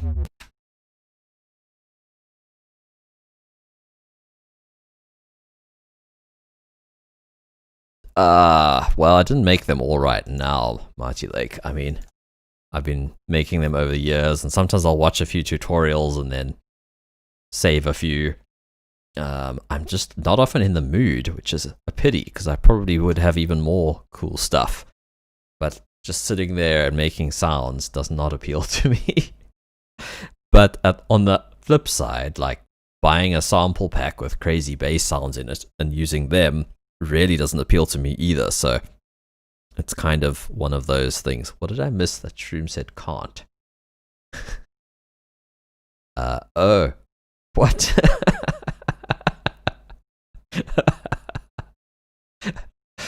I didn't even see that comment. Yeah, I don't see where that began, but okay.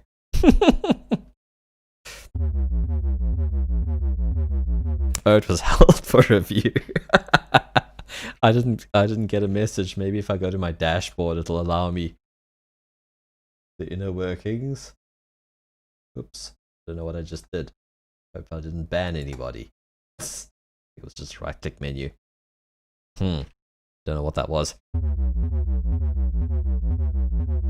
That's really funny though. I would like some sort of, maybe a comb.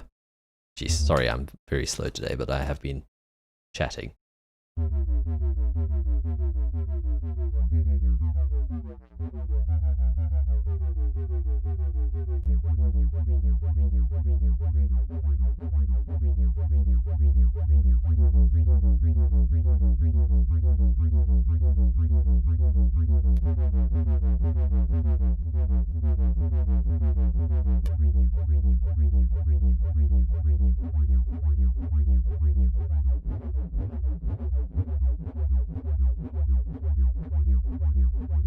Hell yeah. That is a good feeling. Especially when I sometimes jump into my day and then I'm like, hold up. Like, go around doing a few things feeling crap, and then you have a shower and you're like, wow. I feel more awake and alive and happy. Sample pack, yeah.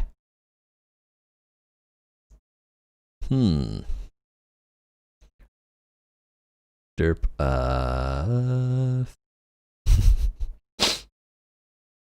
yeah, man, jeez, I've had some near accidents with autocorrect. Yo. Hey, welcome back, none of many. Yeah, fuck yeah. Woo.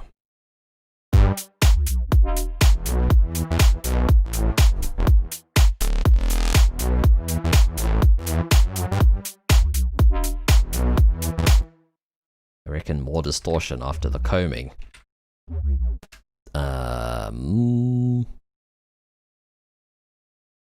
Distortion. Or let's try this good old classic.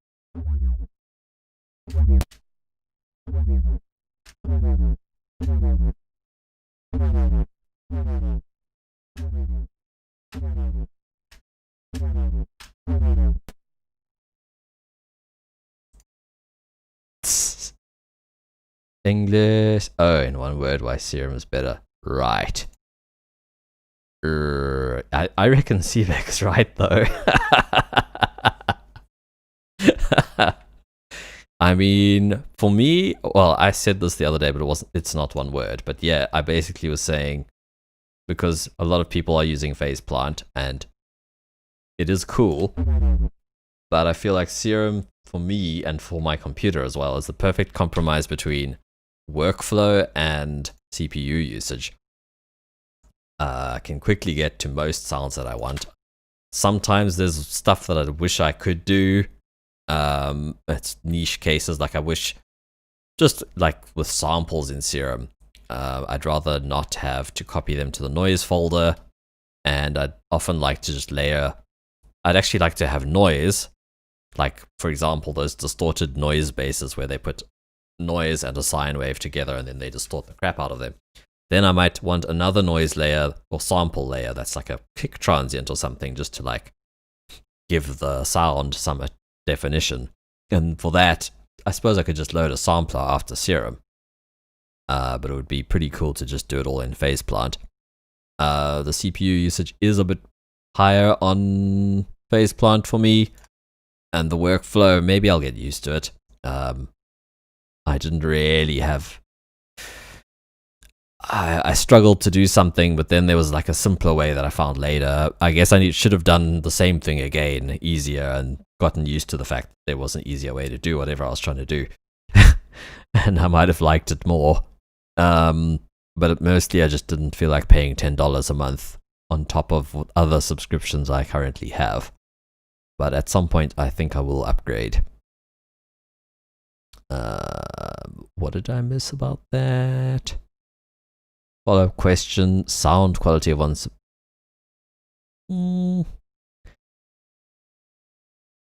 Depending on what you're trying to do, I mean... So, yeah...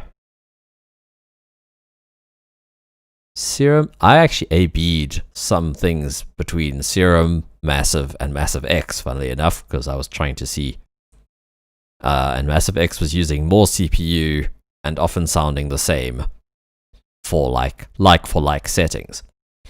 So that's before I do any like crazy sound design, and then the CPU usage would go higher. So that was one of the main reasons I didn't use Massive X.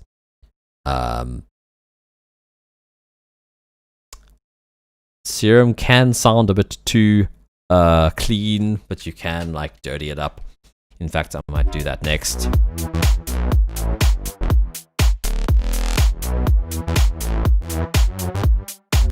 Before I do anything else, I'm going to set these tracks to set their track time base. So you can do it by right click, track time base, time, which is if I change the tempo, they won't move relative to minutes and seconds. beats position, length, and rate. That's for like loops where the start and end will be on the grid. So if I speed up the track, a loop will be sped up. Position only I'll use for drums where I don't want them to be time stretched or compressed. I just want their start time or position to be correct relative to the grid. So these being drums, I'll set that. And then let's try 125. 124.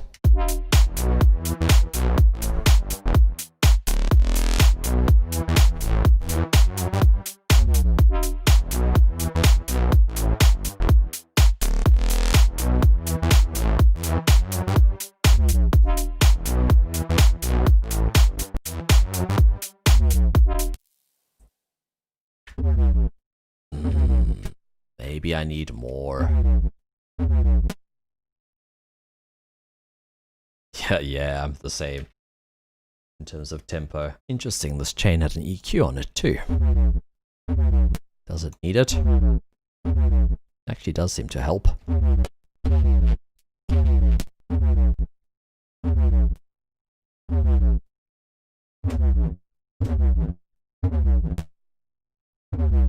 Let's speed up this Reesing effect.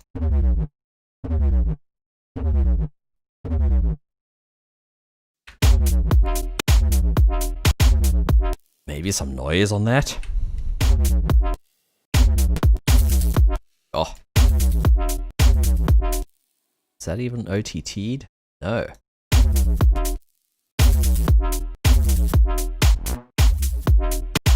That's without Camel Crusher.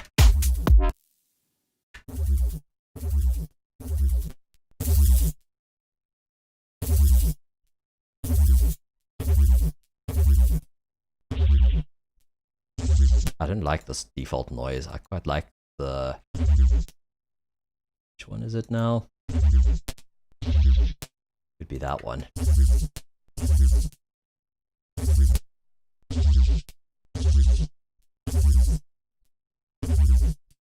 got less of a weird high-end resonance.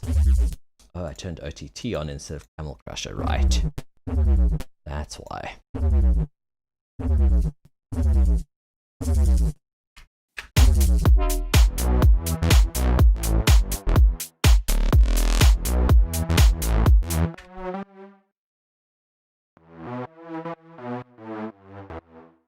This is becoming one of my favorites since talking about sound quality. I just like how the synth sounds. Like even just... Okay, there's still distortion. Even without unison. Okay, each panned, it's going through these different voices, which is pretty sick, because then if you play a chord,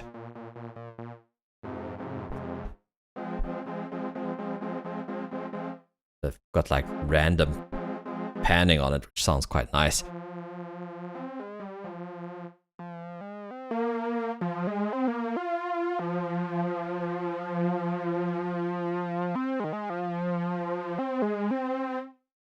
I don't know, man, I just love the way this thing sounds. I've got pitch. So without that.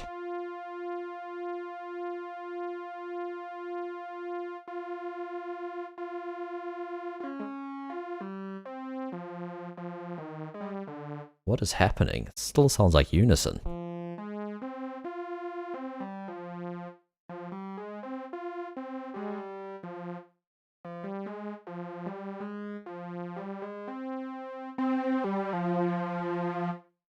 You just get an initial one. Just to sort of, I guess my point is like when they try and model analog stuff, there's like that phasiness to it, just between two oscillators. That's quite pleasing. You could modulate the phase in Serum, I think. Let's try that actually. Just gives it a lot of character, but you can definitely get character out of Serum, is part of my point. Let's see. Yeah, so if I modulate that.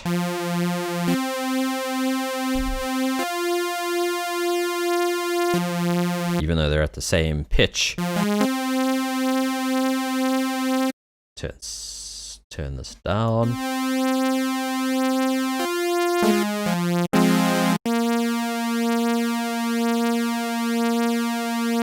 You could also do the random panning, but like proper random. So I could go chaos, note on random, and then map that to pan.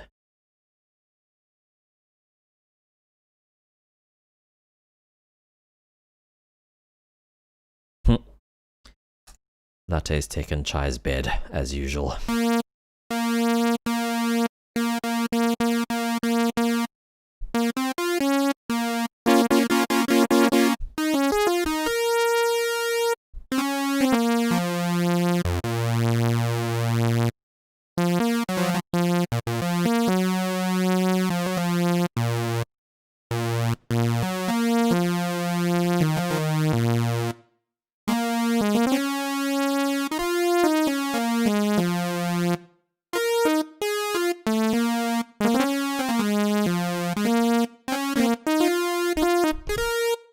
Hey Rom, what's up? How you doing, dude? Somehow this lead reminded me of Pendulum. I'm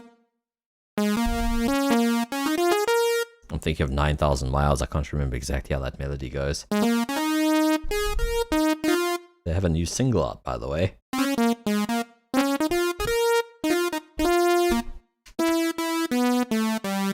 Okay, I actually want to keep the sound. So I'm going to copy it. Make a new track. Paste it. Whoops, I didn't do that. Did I? Did. Cool. And then I'm going to delete Serum. Turn back this stuff.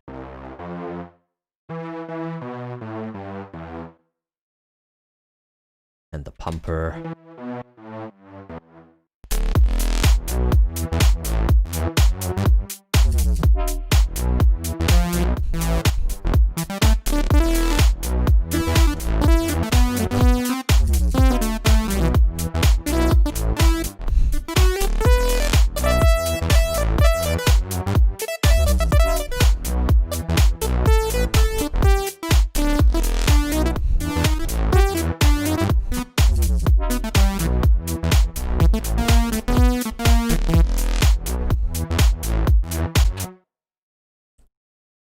Yeah, Serum's sick. It's like, it might sound sterile in its default state, but you can get it to a pretty cool place.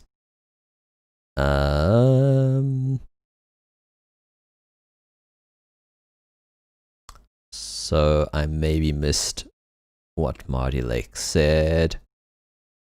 That was being responded to by none. I don't see. It's all good. Just got done.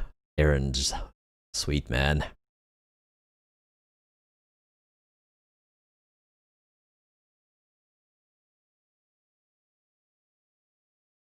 Oh.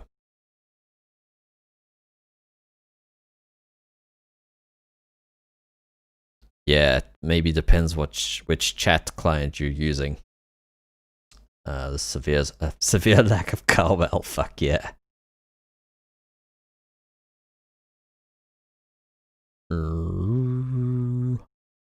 Dizzle. Hey, somebody on YouTube. Sweet man, what's up? Babu Bali. Welcome. Catching up on chat. Hopefully rest of stream went well. Oh yeah, Nun's stream was cool. Nice feedback. It's also nice to hear people's tunes like the next day sounding noticeably better due to his feedback. Doing great, getting back into music. Hearing all of your Cool, man. Sitting in lobby. Oh, cool. I can join you, actually. Stream was beautiful. Yeah, I don't mind hanging out if you guys don't mind.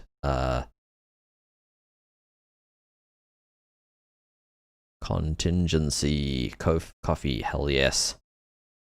Jeez. I feel like I'm in a loop. Oh, there we go. Appreciate it, man. To Babu Bali, thanks, man. Yeah, let me keep playing this. Figuring out what to do next.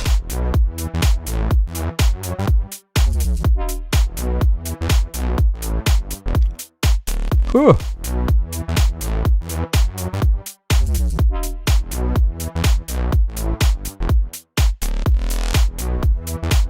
Alright, I'll pop into the lobby. I opened Discord.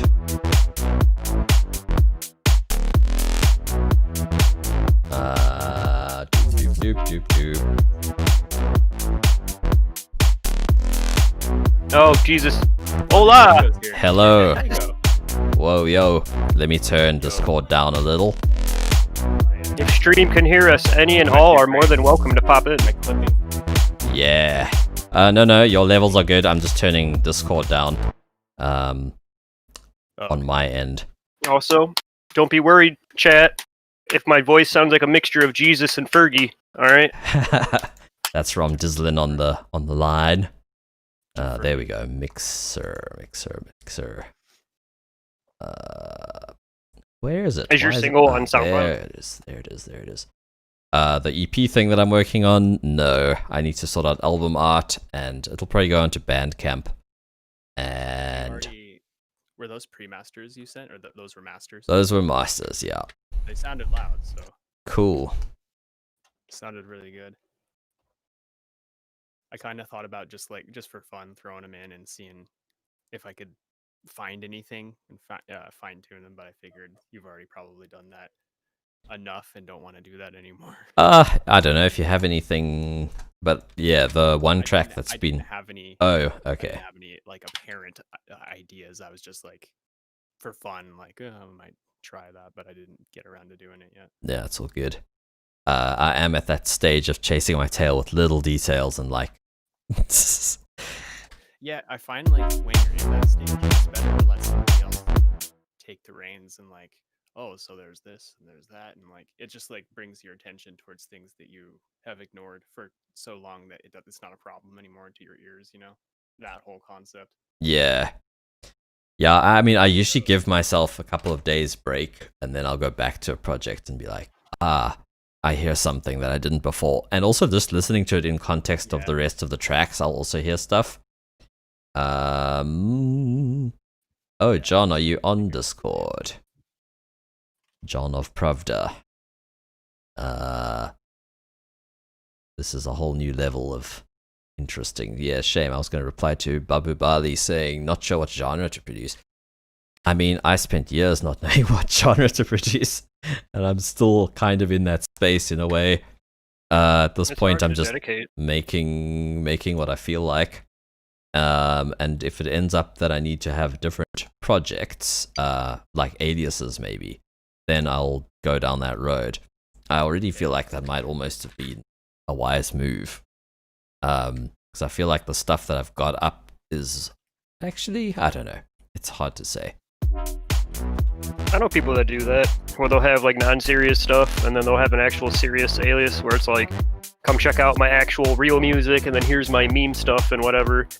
I think it helps out for people that are trying to specifically listen to one thing, if I did a lo-fi, hola, welcome. They might want to just hear the lo-fi, and not hear of all kinds of random meme stuff and whatnot. So it's good. Or you could just do private stuff. If I ever do anything that's I know I'm not going to be able to publish due to copyright or anything like that, I just keep it private, or I just send it to friends, family, things like that. Doesn't mean you shouldn't make music. Dabble around as much as you can. Yeah.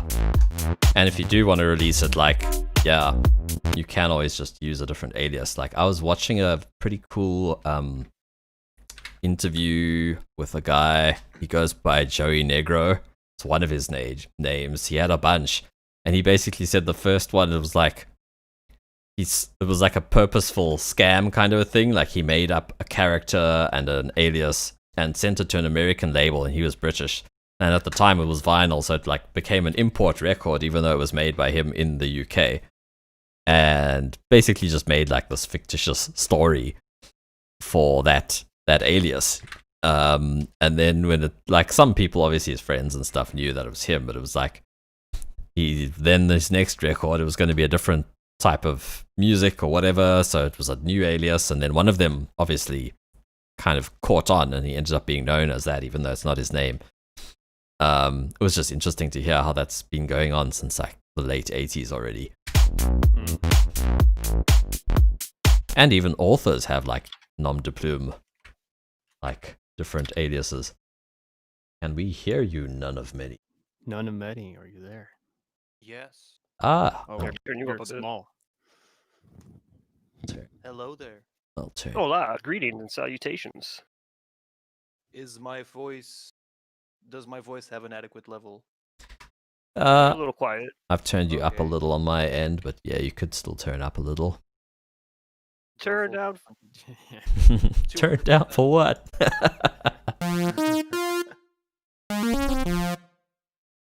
What are you guys up to this weekend? Work. I wanted to produce music, but then I got caught watching music streams. Oops. Yeah. He stops playing Dofus and he's like, I'm gonna clear a month up so I could do music production. And then now here he is, Twitch lurking, and everybody streams. That's how it Something goes. Productive. It's music I- related, right? I did give you some feedback too. Yeah, that helped a lot, by the way. Yeah. Cool. It's amazing how it's like we'll all do a better job of mixing and mastering someone else's tracks than our own, because At a it's certain stage. Yeah. I feel you get inspired. You hear someone else's track, and then there's certain things in your head and certain ways that you would take it in a different direction. And then it kind of motivates you to want to take that track and then mess around, rearrange, or go over and master certain areas and be like, this is what I would do with it. Like when we would do the challenges, like it's very interesting compared to like opening up a new project and then starting from scratch and being like, what do I feel like making? What key do I want to do? Blah, blah, blah. You know, you're just like, hell yeah, I'm going to take this and let's go ham.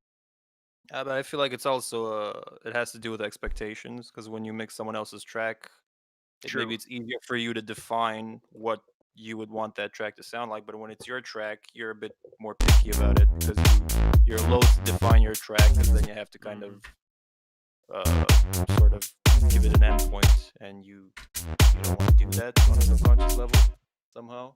You kind of want, as you're making your track, you want to make it like the best track in the world, even though that doesn't exist. And you're loath to pick an endpoint to it. I think it's also about prioritizing sounds. Like you might put some effort into a certain sound, and you might like or just get used to it not sounding right or not sounding good for the mix. And in solo, you think it sounds cool, and then someone else will just hear it, and they'll be like, "This isn't working in the mix," and you wouldn't have, like. I have that sometimes where you come back to a sound way later, and you're like, "Damn, the sound is like just filling up the mix and being obnoxious."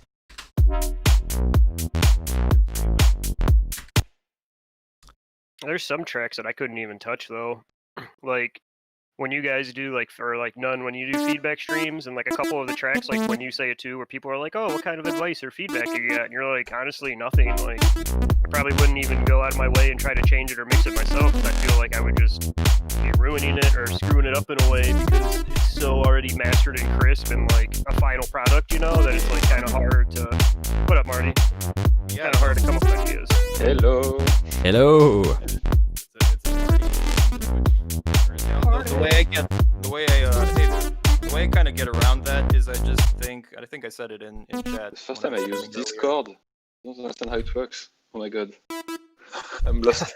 Oh, you It's okay, can dude, we got you. you can right click people's names to change their volume. Yep. Yeah. And then there's also settings for push to talk or open mic, and then you can adjust how sensitive it is, what it picks up compared to your mic. Rom Dislin's voice is like it's reaching out into my soul. Oh my god, see, I told you. When you hear Jesus and Fergie, just think of me. That's it. don't really hear Seebeck so much. Though. By the way, I'd just like to point out real quick that like we all seem like children compared to Django's deep, sexy voice. Oh, I'm man, sorry. This audio What interactive are you art thing apologizing? Like, is that's the is best part about your streams, dude. so bassy and like radio announcer, like or it's just like or like smooth jazz, like hello, ladies, Like folks, welcome yeah, to. yeah. I'm legit envious. Like whenever I tune in, I hear that deep sort of almost like not raspy really, but it's got what's it called? Like that deep fry register. I wish I could read like Yeah. if I could read stuff and say it. Like I'm just not good at reading stuff and speaking at the Dude, same time. You should, Because voiceovers would definitely be something I'd consider if I was yes, decent you at should that. get into the audiobook thing. Yeah, you Mm. can totally do that. I would probably, I don't know, I think I'd have to maybe read the thing a couple times and then record it. I suppose if you're working on your own clock, that's not so bad. It's, if I was in someone else's like, studio, I'd be a time. bit stressed. Yeah, exactly. And then you just, hey, if I got to read this over 4 times and I'm going to take the 3rd or 4th recording over the 1st and 2nd, I'm pretty sure you're probably going to have like a glass of water there, clear your throat, all kinds of fun stuff when you're doing it. Yeah, it can get annoying probably when you have to do the same line like 12 times, but assuming the deadline isn't too strict, it Yeah, could be It's a fun thing to do. that's true. You definitely have the voice for it. Yeah, I actually saw some people looking for people at some point, but I need to get on that, make a little portfolio.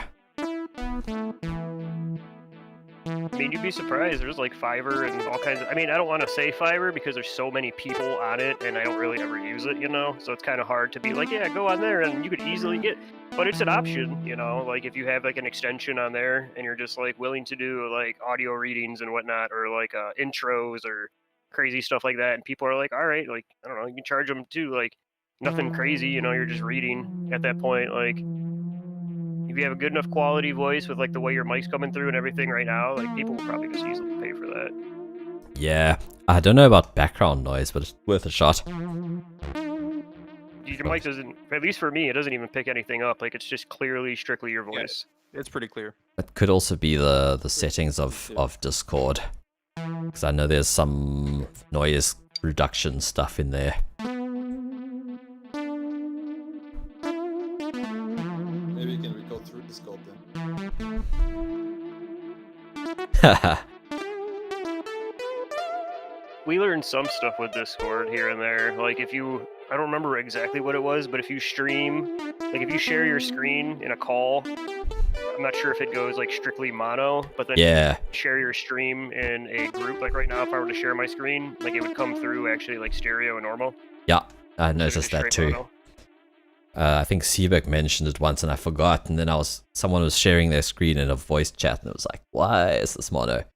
And then I remembered like the next day, I was like, oh wait, I've heard about this. We learned that with Parsecond and messing around with a bunch of settings and whatnot. Oh Did cool, yeah. Seebeck mute himself?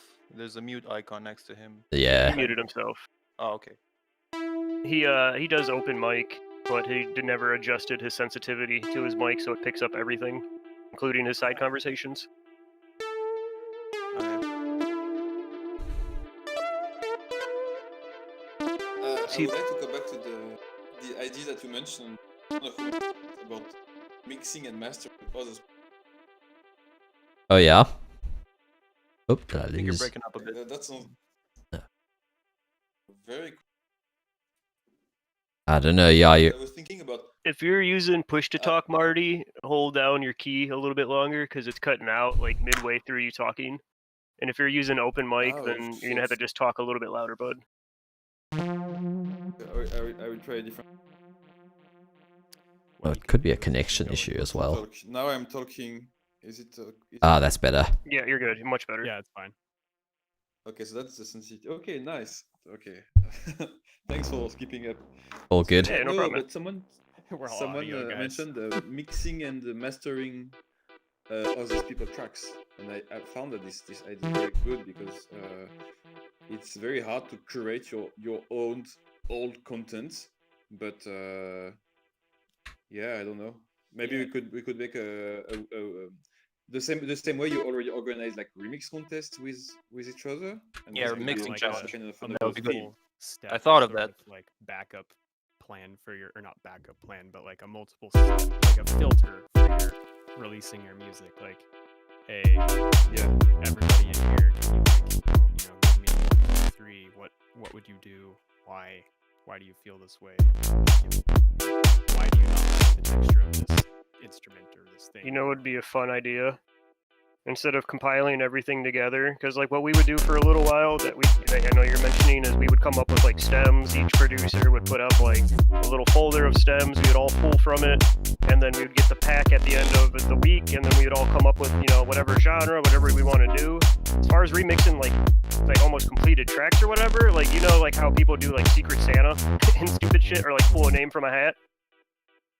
Like, Oh, you can yeah. do that with Oh, other okay, artists that's too, cool. where it's like, yeah, you pull a name from a hat or That'd be so something, and you cool. have to mix one of that person's track in whatever genre or whatever style you want, and then at the end of like the week or whatever, we all come together, throw out the tracks, and be like, yeah, this is Seebeck or Django, your track or Nun's track, and this is what I did with it, and we would all have like different interpretations of the tracks. Yeah, I like that. That would be so rad.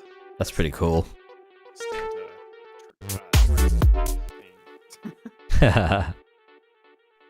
What if you had like The a way I drum think and it is that.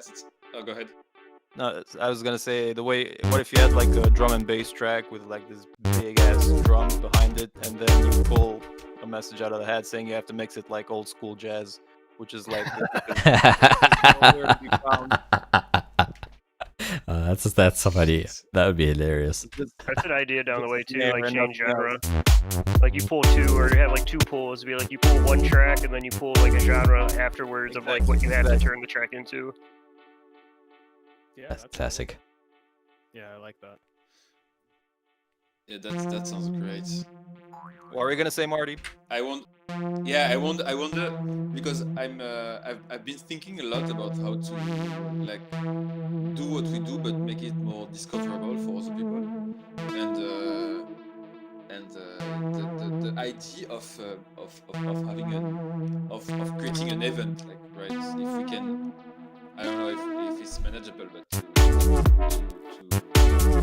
I don't know either about the time scales, but maybe I don't know, for one day we say okay at noon, so we do the hat trick at noon on Saturday, and then I don't know, from 12 to 2 it's Sebek that streams, and then from 2 to 4 it's User that streams, and then so it means that for someone who is not part of the challenge, they get to see like different producers doing the stuff one after I the other. thought of that, and this might cannibalize the audience, but then again, it might not. I thought of doing it like this: like you all stream at the same time. So instead of having different time slots, you all stream, and people are incentivized to kind of hopscotch from one stream to the other and see how everyone's doing. You, the producer, doesn't know how everyone else is doing as you're all working on the same track. Yeah, that's. Oh, that's cool too. Yeah. Are you guys Oh, man. familiar with? And then people would just come into your chat and say like, "Oh man, the other tracks are so great" and stuff like that, and you'd start to worry and all that kind of stuff. Are you Yeah, but on the familiar other with? hand, if we Go for do one after the other, then we get to appreciate the work of the others, right? And be Well, yeah, less but at isolated. the end, you could totally co-stream the results. Like you could 4 streams turn into 1. I think it's really easy Yeah, to yeah. co-stream on Twitch.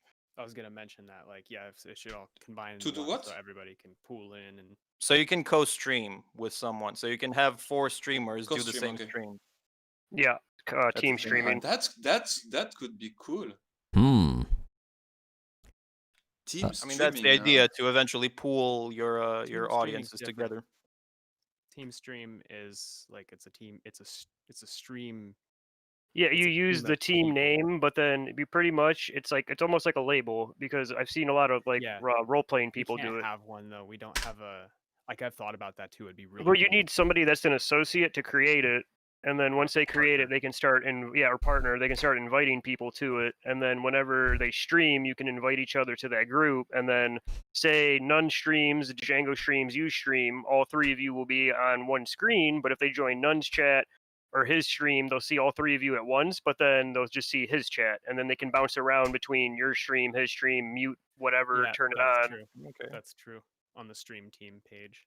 Oh, cool. I It haven't just- seen you that. need That someone, sounds like, interesting. partnered to actually make it and do that. And I'm a terrible streamer, so I'm sorry, guys. It's not Yeah. gonna be me. It's unfortunate we don't have a person that is a partner to create our group yet. So right now Yeah. our group's gonna just be kind of small. Also, totally What does it unrelated, mean to but be a partner? you have to have like Go 100 something views. I don't know. It's quite a bit. Yeah, it's got to be like an active chat, so many messages. You have to have so many viewers, so many followers, whatever. I think it's like over 100 viewers, concurrent viewers at the same time. Yeah. I think it was like For 70. next year, maybe. Yeah, so All right, there you go. 75. We'll Way round it up to easier. 100. 2021.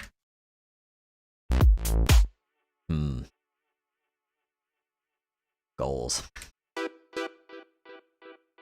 I mean, if we can all get to the point where we have 20 people in chat by ourselves, and then we do a co-stream, Fair technically point. that's We 75. all benefit each other, like all by all of us, having coexistence in each other's streams. We Yeah, but share- exactly. Yeah, share a to me, lot. it's less about reaching a fixed milestone like getting affiliate or getting partnered. It's more about doing that regularly so that you naturally, over time, increase your audience. Because if it's just a one-off, then it's not going to matter. You're going to be partnered and still go back to streaming to 10 people.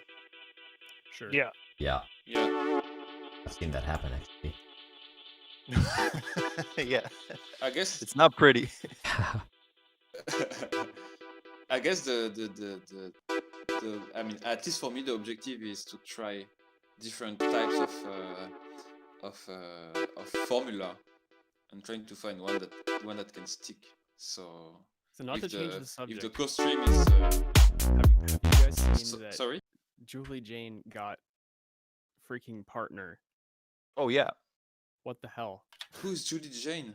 Julie Jane Exactly. is a female DJ. I don't know why I said female. It's just a DJ.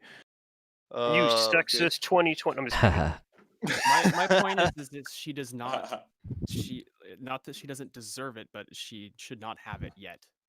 And it was completely Well, she attributes it to Corona. She says that before Corona started, she was like streaming for 10 people, and then all of a sudden she got that's completely bumped lie. up to 60, 70. Nah, dude, all of a sudden. she's been solid like at 80 viewers since she started. Like one day she just suddenly had 80 streamers. Like I Oh, seen her okay. streams, and then it was just always 80. Oh, you think and- it's and bots? I don't know. 5 minutes into her stream, not to hate on, like it's cool that she got it, but this exists. This thing where people can like literally buy themselves. Oh, over- totally. over Yeah. time, get themselves partner through. I'm sure bots there's a lot of videos. high profile streamers who actually have like more than Absolutely. 2/3 of their viewers are just fake. I proved it too. I went in there and I looked at like the entire viewer list, and when 30-40% of them are one view, like account created yesterday or 2 weeks ago. They're It's they're pretty blatant obvious, yeah. bots. Yeah. So, anyways, I'm not hating on the person. I'm just saying, like, wow, what the fuck? That's not fair.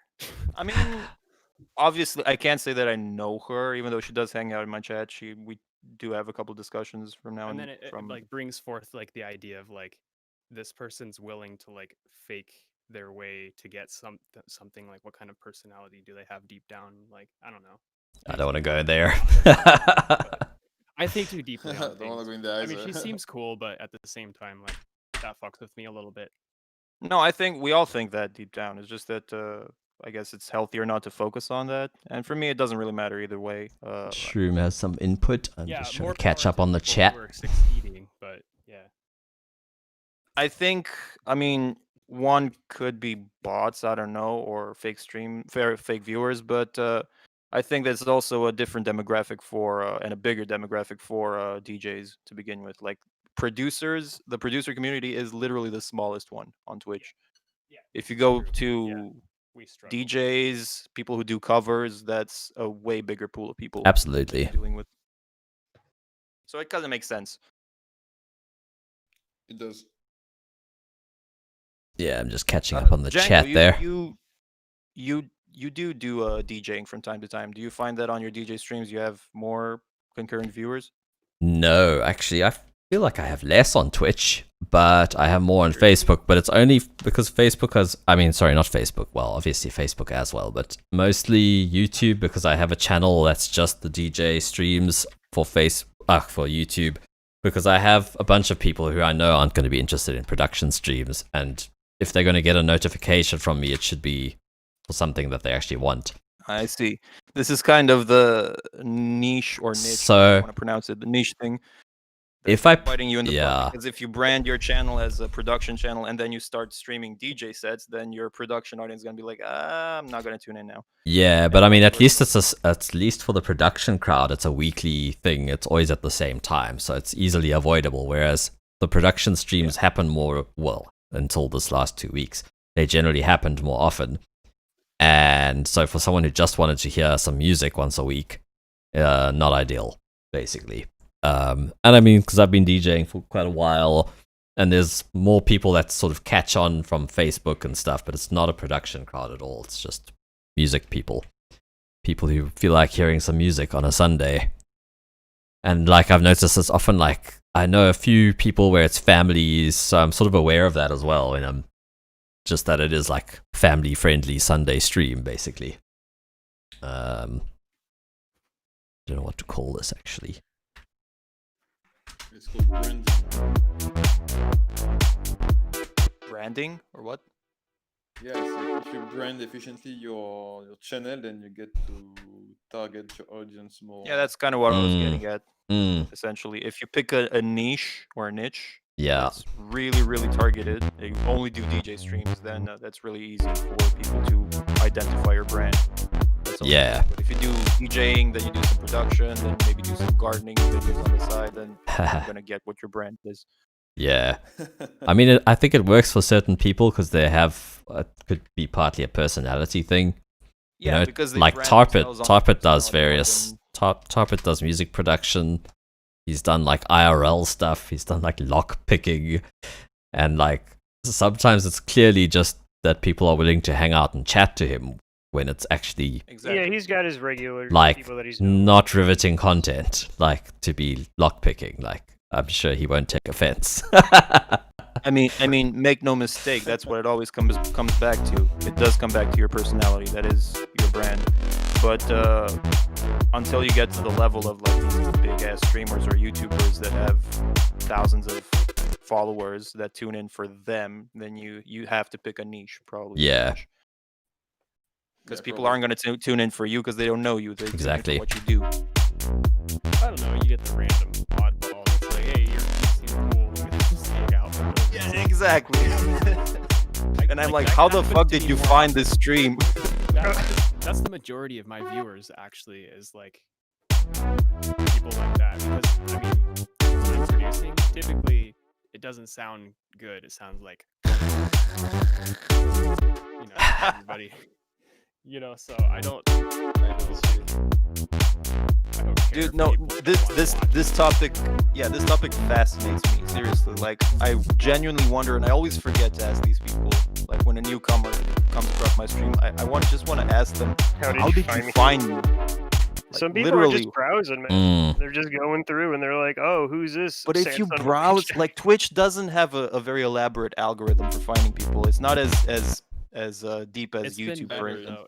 Like it's actually more elaborate than you would think lately. Like it has a recommended. I must Yeah, say it's been I pretty know the good. recommended thing Yeah. is- Well, You if you guys are pug, you looking for knob, somebody you new, button what do you- head. other But if you than go like to, like, being the- told about people, Cheers for the follow. no. Hey, my phone probably died. other, I have other no than, camera. like, knowing people from chat or getting like, say, like, "Hey, check this person out" or whatever. Like, if you were to find somebody new, how would you go about it? Depends what I'm looking for. I click on the browse, the music. Like the music is the only section I browse. Yeah, I do the same. I go to browse and then I usually scroll all the way down to like 20s. Okay, why do you scroll down? This is important. Because majority of the top stuff is all karaoke. It's all live It's requests. different now. Okay, that's fair. It's That's different fair. now, Rom. You don't have to scroll down anymore. Really? I'm finding it to be pretty. I do think it's gotten better. Like even through lockdown, maybe they upped their game. Like I found the recommendations pretty good. I found a bunch of new people. Some of them weren't just brand new to Twitch. Mm-hmm. It was stuff that I just hadn't seen before. Right now, browse the top people are people that are doing chatting, song requests, DJ stuff, podcasts. What are None of the, this is DAWs. What's like, the amount of viewers?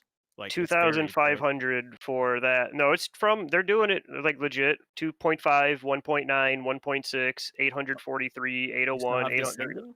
Yeah, it's descending. So That's my I mean, that's point. the It's not original. that elaborate. Even the recommended tab, it's mostly based on popularity, on number of viewers.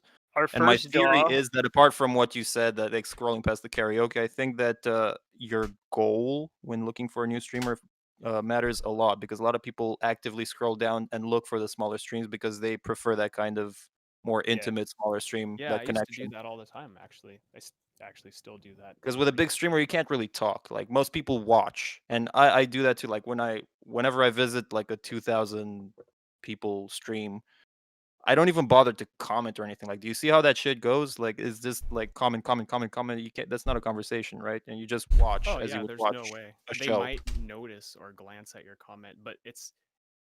I mean, sure, if you subscribe or something like that, you'll get a shout out. But some people not even that. But I just never want to get that big because it makes people just, I don't know, less human. Like they have it's less tough to time to manage. talk to you, so it's like, well, I'm not going to give that person the time of day for my full, thought. I just like glance over that thought and then move on. Oh yeah. well, here's the jump. The two DAWs right now for music, the first two that you see, one has 122 and it's someone in Ableton. And then the next DAW you see that somebody's streaming has 21 views. Everything from there to bottom up to the top is all people doing karaoke, live playing, or DJing, or doing like podcast talking. So there's like one famous guy. There's basically. there's one person with 100 views, and then the next person actually doing like FL or Ableton or what we do has 20. So, Wait, so what's your point? Sorry, I didn't catch the first part. Of this I'm just saying like the jump of like how it is like with what we're doing and how much more of a smaller, like right around 20 and below is when you actually start getting into more people that are in like the community that we're in, like Oh, producing. Yeah, music. all right. Yeah. Yeah. because then everybody else is doing like song requests, talking, all kinds of just DJing or whatnot, unless that's you're my like a point. famous person. That's my point. So the hardcore producer community on Twitch is super small. Yeah. Yeah.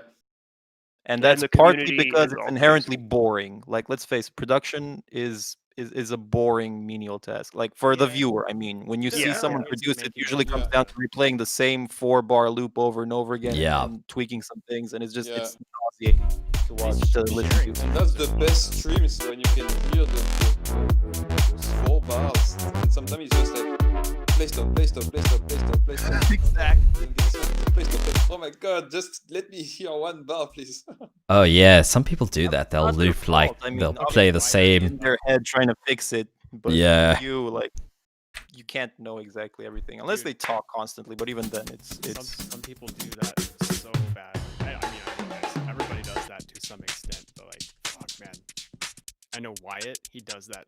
He'll do that for an hour straight on one little, more than an hour straight. He just does that for the entire length of one little 4-bar bass. yeah, at least voice your thoughts. Let people know why you're doing that. What you're trying to change. Yeah, it's one Thinking back skill about actually, it, though, I to do explain that what shit you're all doing at the same time that you do it. Dude, that screwed with my mind so much when I started streaming. Like legit, it was harder than I thought to talk while I produced, and I didn't thought it would be that difficult. It takes like almost like 2 brains to do that at the same time, and a lot of times I just forget to Interesting. talk. Yeah, I don't mind it so much. I mean, right now, obviously, I'm not because I'm listening to you guys. But in general, like it's something that doesn't bother me so much. But it's more when it's the multitasking of like keeping up with a chat and also trying to not just be. I guess if I was just chatting, it would feel different. If I just came out with that intention, from the get-go. I mean, today I just thought, fuck it, I felt like a stream. It's not like I'm trying to grow a channel right now, Well, you I know, the think project interacting that you with work on. chat is while you produce, it's okay because you can alternate between the two. But if you like Yeah. play something like a first-person shooter that requires quick reaction times and talk at the same time, that can be pretty bad Yeah. if you don't know how to do it. Jeez, I would imagine so. I would want Just like a ask text-to-speech thing telling me what people are saying. If I was playing a first-person shooter, man, Killed. that'd be beautiful. I'm just catching up. What Shroom has said. But yeah. Yeah, it's true. There's a few people who produce stream. music. Sorry, go for it. Go ahead. The latency is funny between. Yeah, between that's different cool, people, Marty. You first. on both sides. I'll remember So my it's point. like, Okay. the difference is so Okay. big that like people can't tell when some people start talking. It's hilarious. awkward. It's God. It's all Okay, I good go though. first. No, coming back to the topic of the boringness of music production. I was wondering, like, there is a clear line, right, between doing doing random music production tasks and having the camera turned on and doing music request and karaoke Okay. streams, right? And I wonder how one can design, like, change a little bit of the music production so that it stays music production, but it also can Yeah. becomes a bit But it's more interactive, interactive like the or karaoke. understandable, right? Yeah, I agree, and I've thought about that too. I would like to make the whole production thing more warm and welcoming for every type of person, you know, that wants to like Hmm.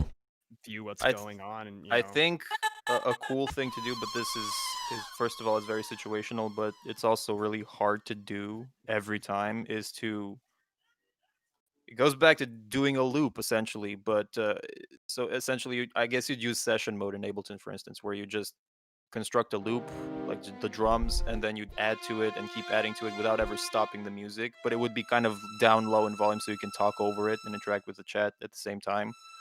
And they'd kind of get wild when they suddenly hear you play stuff on top of other stuff and with cool sounds. And Marty's streams I don't know are. how that. I mean, because he had like a live performance set up almost. He was able to jam and live loop, and that was sick. That's very engaging.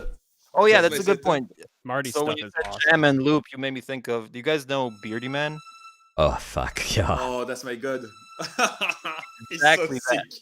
So that's what I'm talking about. I guess not such a hyper version of that. Like I imagine doing like say lo-fi, because that goes really well with just chatting, especially. A lot of people have lo-fi in the background while they're just doing just chatting.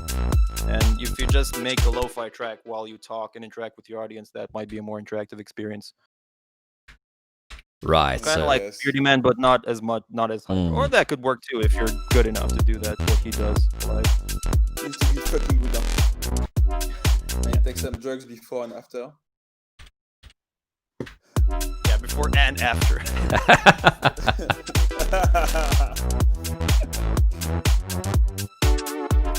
But yeah, like having the some session mode. I mean, you can do that on every dose, right? You pick some 4 bars and you loop the section and you never stop. yeah. It's definitely better in some more than others. Like It's anything, always you I'm always weighing that up as well, because like on the one hand, like I have parts of my template that are, I guess they're explained in a couple of YouTube videos, but then there's aspects that are like, I don't know if anyone's actually interested, or if it's better to just use a template, have a whole bunch of stuff ready to go, and basically, as you say, more like a jamming scenario where I'm just using stuff that I've already laid out for myself. I've always sort of wondered which is more interesting, because I found some streams where guys do tracks from scratch. The view count seems to go up for those, whereas if they're working on like a nearly finished track, it's like, well, I don't know how this was made. I have no context for this. in an ideal scenario, because relate to that. there's different audiences for different types of streamers. Like in an ideal scenario, you could market to exactly the people that want to see that kind of stream, where you just make something from scratch because they're fascinated by that. But you just have to find more it. viewers. I I get way more viewers starting some. People find that process more interesting, especially depending on how fast you can do it. Right. That's what I was gonna say. That's the caveat, that you have to do it pretty fast, otherwise it Yeah. becomes boring. But it is pretty interesting to see something come together like within 2 hours and see like really cool creation come together in like such a small amount of time, you know? Exactly. Yeah, the main reason I've been like now doing something from scratch is because my CPU doesn't really like me opening a huge project. Otherwise, I probably would be working on something. My track. Oh yeah, It's just because it's at this point it's a lot of rendering, and yeah, making like a few small knob tweaks on a few various things, rendering out and re-listening. You know, now that I think about it, I think that's exactly why after every production stream, I'm like, I'm never gonna stream the beginning portion of the creative process ever again, because it's so slow for me. I find that, and that goes back to what I was saying earlier, that Django said that he's better at this. That, you know, when you just voice your thoughts. Like for me, it's hard to do that because I don't even know what I'm doing a lot of times. I mean, I know the plan, but a lot of times I just find myself sitting there and thinking and being drowned in thought about what to do, and it looks so boring on screen, right? But I can't really do I can't talk on top of that because I don't know. I'm trying to mental play essentially. It's essentially mental playing. I'm trying to figure out a melody or how to manipulate the sound. Yeah, And then you that's also basically become aware wording of my the thoughts stream. in that moment would be like, it's just actually playing it, you know, until I figure it out. Dude, just do that. I find that Yeah. I'm very much like that when I'm very impulsive. When I hear a sound in my head, I have to I kind of make it out loud. I make the sound out loud. I make the rhythm out same. loud, and then I finger the keys. I press F4, new riff, and then I hit F7, and then doesn't matter the arrangement of the keys. I just want to get this chord down, or this very small, just these notes that I heard. I want to put them down now. Doesn't matter their order because I'll get that later. But you know what I'm saying. So like, I Yeah. feel like with impulsive Yeah, totally agree. or creative impulsiveness, you want to get that down, the notes down at least. Totally. And I imagine as a viewer, that's the most interesting part of the stream by far. Yeah, but for Yes. me, it's not so much putting down the notes. For me, I guess it's more a problem when I'm trying to transition from a section or build the next section. Is like, how does this relate to the next section? Then I just stand there and think about it.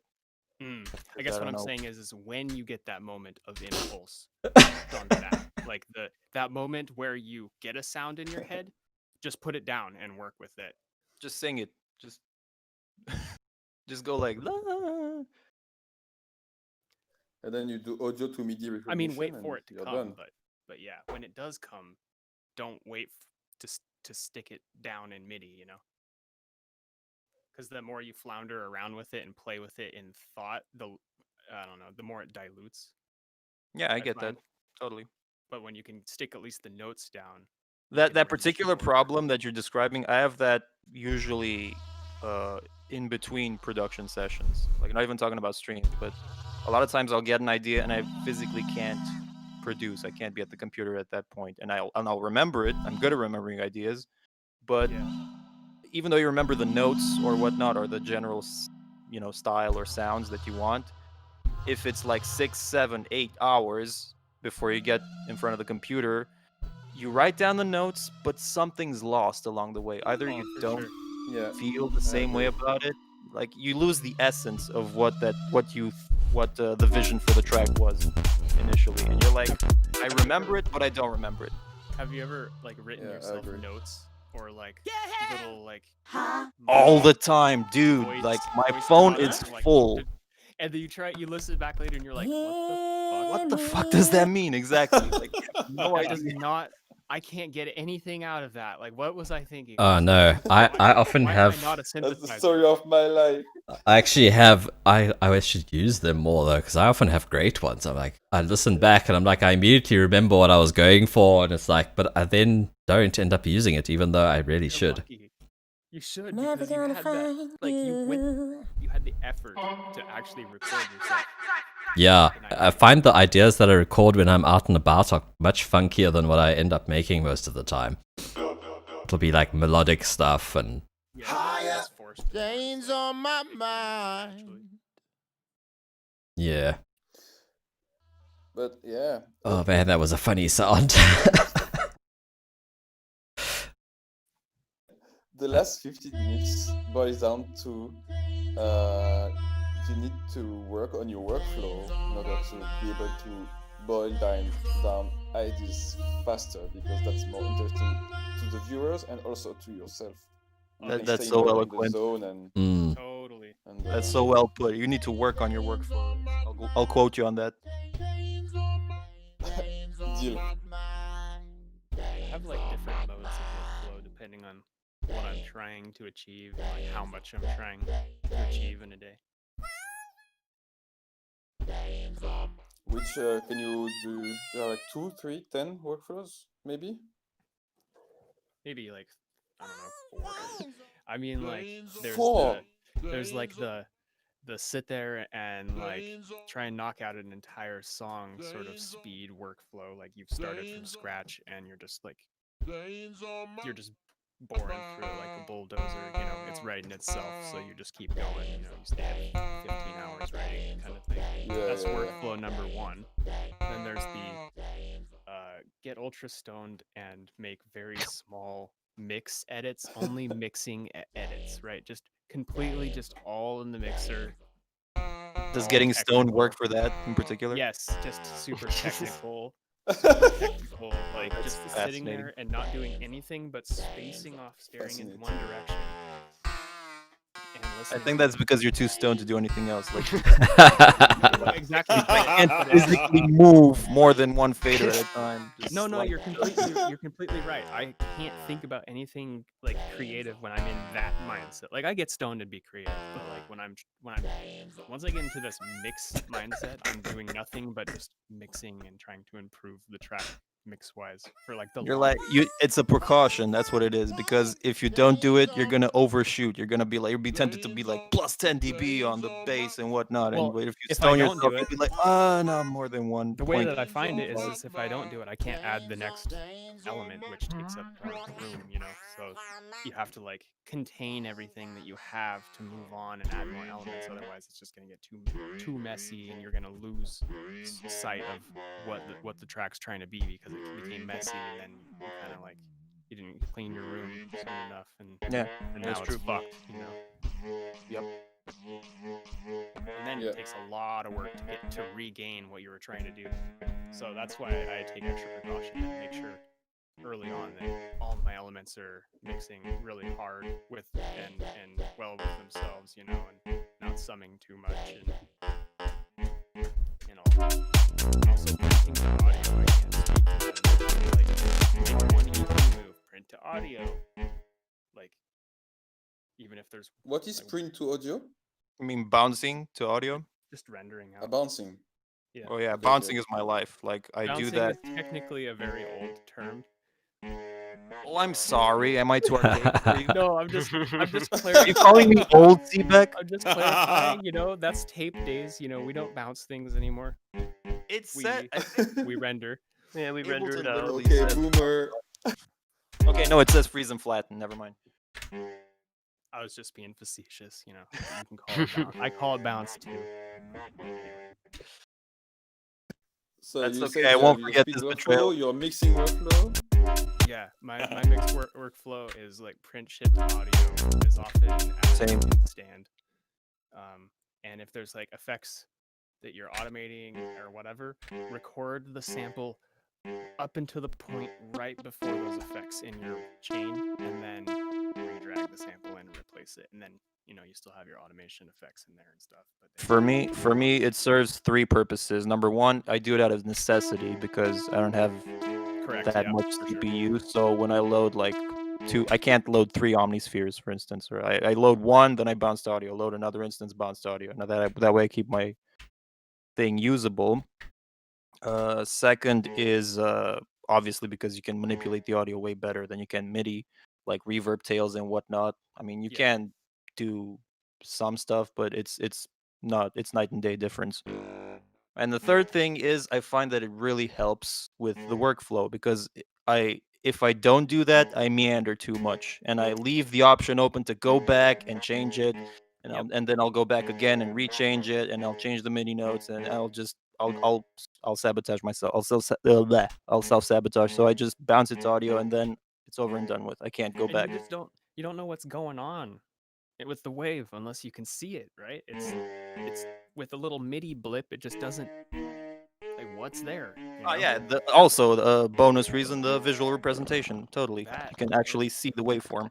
Also, one understated thing that I think nobody talks about, maybe because it's not realized and that it's not, but delay compensation and our computer's lack of ability to do it a lot on a lot of things, right? So like when you render out, you're removing all latency across some latency across all tracks, depending on what you're using. Because if you keep everything MIDI, you're fucked sooner or later. It's too Yeah. much. It just becomes so sloppy and nasty sounding because your computer is not properly calculating all of the latency, the delay latency compensation perfectly. It doesn't Bonus do it reason number 2, so overall reason number 5, I can't deal with the fucking reverb tails and delay tails. Like every time you stop and you have a long tail, it just plays out. And you do the producer thing we discussed where you just play the same 4-bar loop over and over again because you need to make minor tweaks. And you then hear it that goes, 15-second reverb tail every time. So just bounce it to audio. So it literally stops when you stop. Yeah. You know what's funny? I never bounce anything, and I realized that none of my tracks have reverb tails. Every single track I produced has super dry reverbs, but that explains why. It's What impractical. genre do you make usually? Electro house. Oh, that makes sense. Yeah, it's something more jazzy, maybe something more like French house or. He sounds like Daft Punk. He sounds like he's fucking sick, dude. Thank you very much. No, well, that makes sense. I mean, you don't have.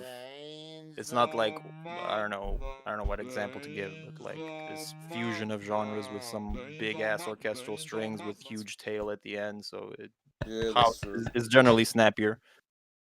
Yeah, Yeah. that's true. bouncing And to you have audio. lots of workflows, huh? If there's one thing to take home and just do more often, is bounce to audio more and like render sections of your song as a whole and affect that shit and then throw it back into your song, like a little break section that you might have with a melodic bit. Oh, resampling, that's a whole nother topic. Yeah. Yeah, just that's- take entire Oh man, I love resampling. slices of your song and then resampling is awesome. Yeah. or maybe not like the entire part of the song, but maybe like certain parts and a slice. But yeah, there's a lot to say about taking a full band, full range slice of a song and then re-affecting that and then putting it back into that section. I've been doing that lately and it adds like a lot of manipulability. That's so cool. Like when I remember first listening to podcasts of some guy, and he was like, "Okay, so this is the song that everyone loves." So he plays the song, and he's like, "Okay, this is where the song comes from," and you listen to something like completely unrelated, and Oh, the guy yeah, explains he resampled himself like 10 times in a row. It's completely crazy, and Yeah, I don't know how, but he managed to keep the intermediate steps. And then you're listening to it, it was like, wow, it's like, okay, that's how you get unique sound design as much.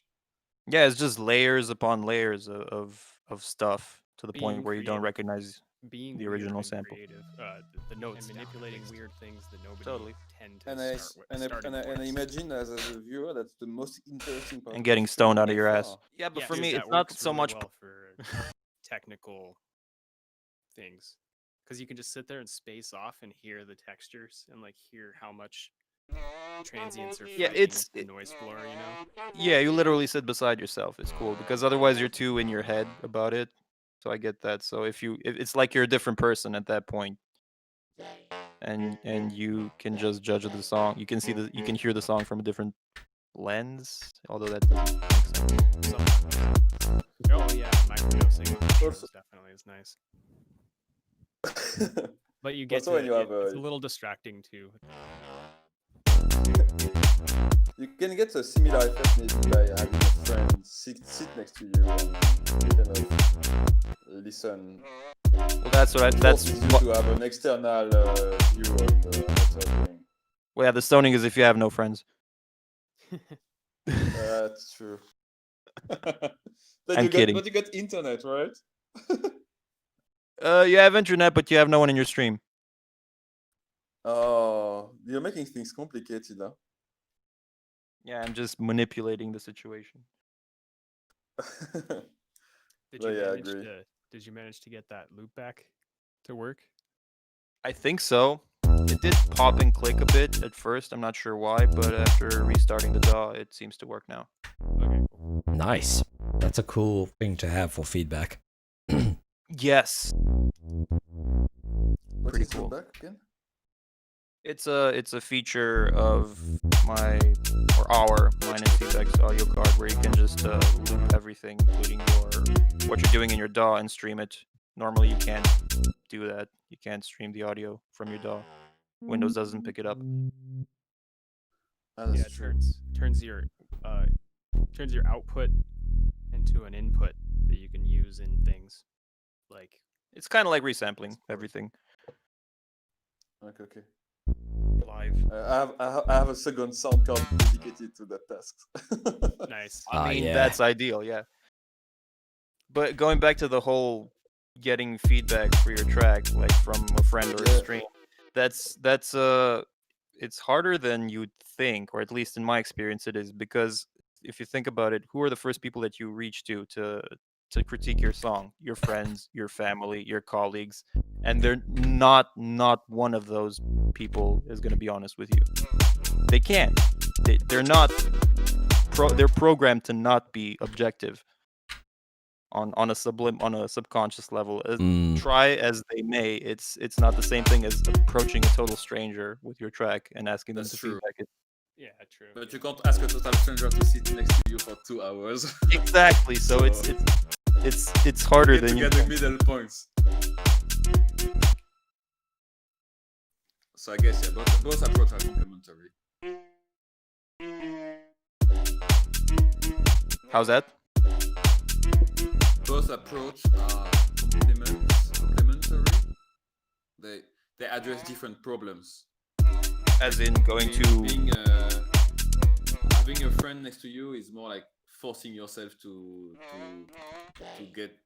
not get distracted by details like I need to Oh, that's true. to Yeah, get yeah. this So I'm not bass level by 0 to dB. exactly. I Sometimes wasn't the gonna noise say. level for like okay, wreck my track and give me all the bad, very technical details. True. So yeah, friends and family, they do have their purpose when it comes to feedback. It's a Everybody different does. kind of feedback. I feel like you just have to learn how to read every type of person's. Yeah. Yeah, read through the lines exactly. Yeah. And also I mean, sometimes take it everybody with a grain of salt. Yeah, some people are just like really harsh for no reason. Yeah. If they think they don't like you, then they don't like your music. Whatever. People are like that. It's weird. But it's yeah. You just gotta take things like with a grain of salt. You gotta know in yourself that you like your music. There's always ways to improve, though. So if somebody hears that, if somebody potentially hears something that they can improve on, mention that. That's like incredible, typically, even if they're inexperienced. If someone's like, "Why does this sound like that?" I don't know. I've been listening to this for like 60-something hours. What does it sound like? Yeah. Mixing Seebeck and I have been talking about this a lot lately, but like listening to our stuff in mono and just hearing things kind of for what they are without all your stereo effects. Dude, And I'm so proud of this song in mono. Like it's just because like I was listening to something I was mixing for someone else the other day, And like just hearing the vocals in mono, I was like, geez, they have a tone to them that I just never heard. And I'd been working on this thing for weeks. It was like in mono, it was like, wow, this has a certain character that I just hadn't heard. And it was like Had more. a minute of EQing, and it was like a big change. Sorry, Seaback, what was that? There was like more to it, like an added sound or like something just into- taken away. Not taken away. It was more just, it was like a dull sound, or it had like a boominess. It was just a tonal kind of characteristic. Not necessarily bad, but like not how I was imagining it in my head. I sort of thought it had a... Perception thing. Yeah, So, like, exactly. when you sum left and right, you know when you do your mono sum, Mm. a lot of times you get cancellation. Most of the time, this is a case where you got a big summation and it made a tone that wasn't initially there. I don't know that it wasn't initially there. I think it was just because it was in mono, I could hear it more clearly. Well, either you did get cancellation, but the resulting tone was so different than what you heard initially that it still sounded like it was adding something rather than subtracting, or it has. I guess this can happen when you have a really wide super stereo sound, and when it brings it together, you hear certain elements that were mostly panned to the sides of that sound that are suddenly centered, and you hear them more prominently somehow. It could have been something like that. I mean, it wasn't drastic. It was like how it fitted into the overall mix as well. Just like, I don't know. I feel like it's just a valuable thing to check. For instance, if you take a stereo piano track, those are usually pre-mixed to sound like the low end is to the left traditionally, and the high end goes to the right. And this goes back to how pianos were usually mic'd Yeah. in the day. It I no often longer have issues applies, with but, mics with pianos, yeah. But like you get that kind of spread. Like as you go, if you just do a slide from low to high, you'll hear it move from the left channel to the right channel. And if you suddenly slap that into mono, it's gonna be a totally different experience listening to that same sound. Yeah. You're gonna hear more of the highs essentially it seems everywhere. like a more traditional sort of like piano sound. So you wouldn't want to have that in an electronic song. No, probably. no, Or no. at least not in a heavier section. You'd probably No, but I find that a have lot a of piano patches from a lot of plugins still kind of have that built into them. I don't know if it's just me, but it feels like That's a smart yeah. Observation. I've definitely had that with a few pianos where they phase cancel badly in mono. Even strings, like orchestral stuff, and I'm like, wow, like, and then like I'll sometimes try. I was telling Seaback I'll invert one of the channels, like left or right, and if that doesn't help, which it usually does, but sometimes I'll then just go with the delay on one of the channels, like a millisecond, 2 milliseconds, and just see if I find a spot in mono where it sounds normal. Yeah. You have to hunt for it. It's very unusable because in a modern setting and in the context of a produced track, you don't want lows to the side and highs to the other side. You want the lows centered always. Yeah. I've actually thought about this concept recently. You know, like the break rules. Like, oh, you can't produce in C, bass music in C because it's too. Why not? horse shit. You could do it. I mean, it's not that hard. You just have to have some knowledge about headroom and like what you can get away with. Everything. But why? up I'm a noob. Why not C?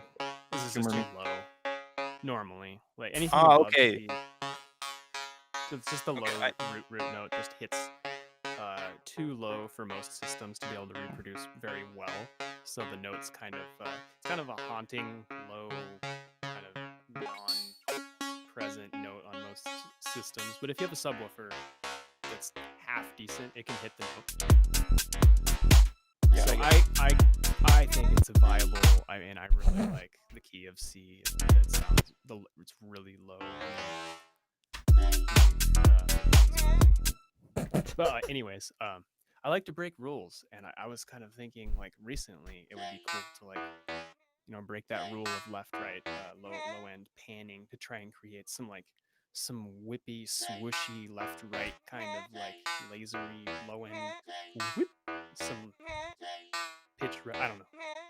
I want to break I some think rules. about panning a lot in terms of trying to innovate in that field. I feel like, yeah, it makes sense, the system that we have with lows, pan to the center and then spreading towards the sides of the stereo and whatnot as you get to the highs. But sometimes I just want to like fuck with that. I just want to have drums panned more to the left, like all the drums or something like that. I think Coldplay have a song that are like that has the vocal panned. I don't remember exactly which one, but I distinctly remember hearing a Coldplay song back in the day that had some really weird panning going on there. Dude, the way to think of it too No, is but like the more panning you have on elements, the more priority that element has over a speaker. Like that speaker is going to be able to like That's a danger. For instance, if you have a cowbell that's it's only true. in the left channel, or mostly only in the left channel, and it plays a big part of the song, then if you play your song in a car and there's two people in it, then the driver's gonna hear all that and he's gonna be like, "Dude, did you hear? That's a cool cowbell part." And the person on the right is gonna be like, "What cowbell? I don't hear anything." Yes. Or even worse, But you're for in a big experiments. club and the speakers are like 15 meters away, then you can only hear the cowbells or only hear the rests.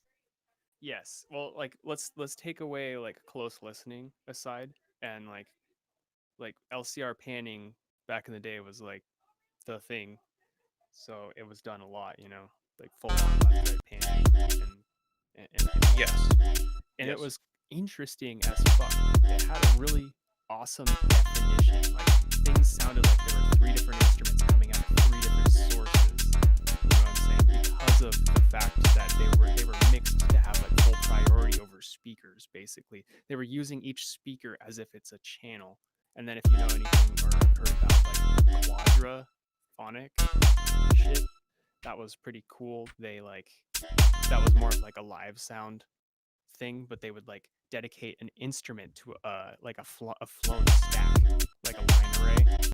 So you get 4 line array stacks, and each one had a bass, one had a drums, one had a vocal, one had a keys, and it was just 4 speaker towers, one dedicated to an instrument. So it was just the instrument in each speaker tower.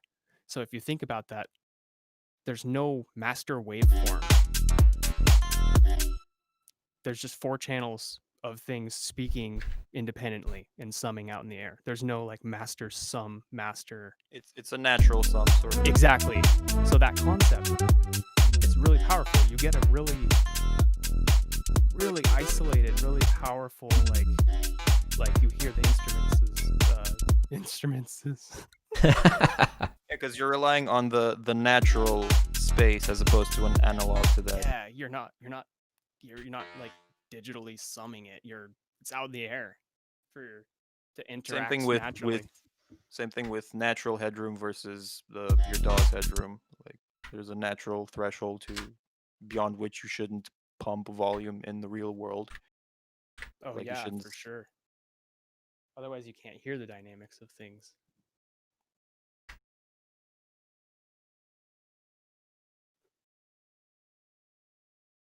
And now we're all pondering what was just said. I wish quadraphonic would come back, honestly, because it was a cool ass concept. And well, people still do it. Like I've seen recent YouTube videos of people like they research the concept and like, oh, let's do this for this concert. I mean, like, it was awesome. Why didn't they isn't take it this done further? more? Why didn't they go octaphonic? I know. Well, I don't know. Like maybe. I mean, it could be. It could be a lot like stereo. It's just like you just have more channels for a more natural sum. Like just the ideas of just like a less constricted. What if you had a surround sound setup, maybe at a concert, like a huge arena, and you would sort of, and you'd have this, you'd alternate between like maybe one setup and the other that suddenly kicked in from behind you and spooked you, and you do this kind of mashup between it's like 2 different songs at the same a whole time. different idea of what sound can be. The idea of stereo. Everybody refers to like music enjoyment as like stereo system. Yeah, that's just the standard. Yeah, but like people don't understand what they're saying when they're like, I'm gonna turn my stereo on. You know what I mean? So like, this concept hasn't been played with in a while. I feel like it hasn't been like too much elaborated on for the the consumer listening market. Sorry about Well, that. no, because I guess there's diminishing returns in the eyes of the many. Because I mean, you approximate where a sound is coming from, at least in terms of the stereo and the depth of it, and maybe even like height. Some sound you can maybe with some tricks give the impression that some sounds come from high up, or others are low, or whatnot, and that's enough for most people. Like, if it maybe wouldn't make sense to invest more resources into expanding that concept. If you have a rough sort of like representation of that, of all the dimensions, that's pretty much all you need. Dude, I have this Aventone Mixcube speaker, like a mono block, that white thing in my room. Anyways, I have it sitting in the center in between my speakers, and when I switch my speakers and it on, I essentially have like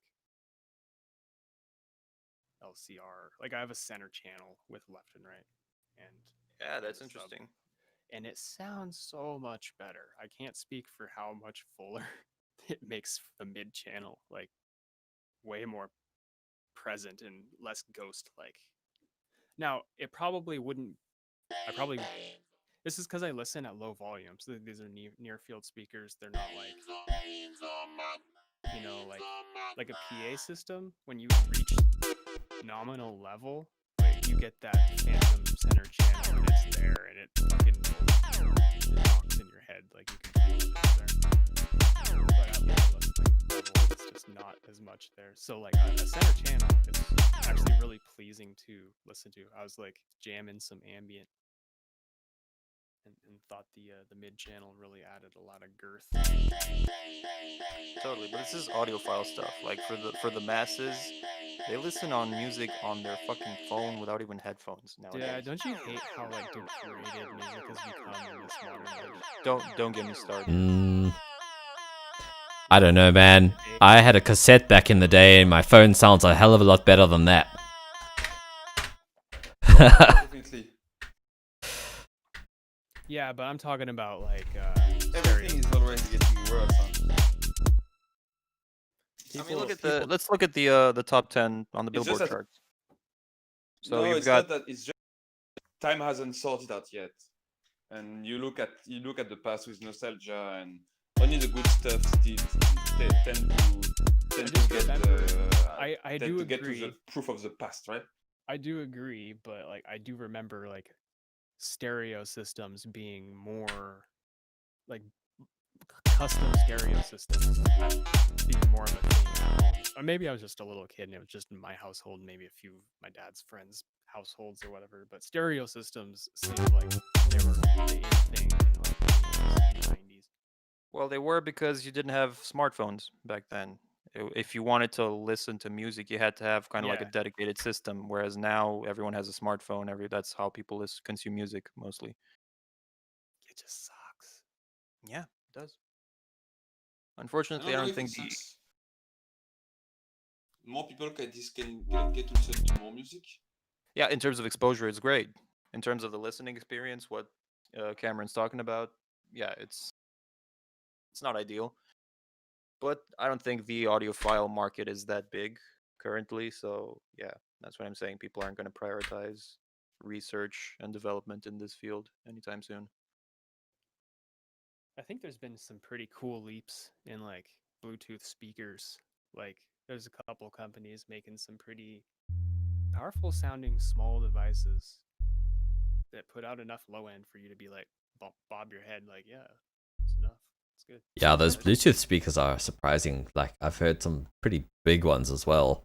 And the other end of the spectrum, I've heard some pretty cheap ones that are I like, don't like the annoying sounding and ones, they're the ones- surprisingly okay, a lot of them. Even the cheap ones I've heard were like, they're surprisingly of them are full and decent. Yeah, I agree. Some sound really John from Pravda in the chat earlier, he was checking out one and he was thinking to like strap it on him somewhere for busking, basically. Have like a backtrack, and then play violin or guitar, with that thing in your bag or strapped to you somewhere. And it's like totally portable. Lasts for ages on a charge. Be perfect. Yeah, they last forever. I got Vero JBL Charge 3 like a couple of years ago. They're nice. It's a freaking awesome purchase. Like the battery lasts forever. You can use it to charge other things. It gets loud as fuck, and it sounds decent. And it's stereo, albeit the two speakers are like 1.5 inches apart. So stereo. Mm. It's like if you were a bug, you could experience. You could experience. But it would probably be blasting your face off because it's so loud. But like, yeah, laptop, I also noticed sometimes they'll have that stereo, and it's like, is this really benefiting me right now? Can barely tell on my lap that there's stereo. It's like, why? Yeah, well, it just adds more headroom, right?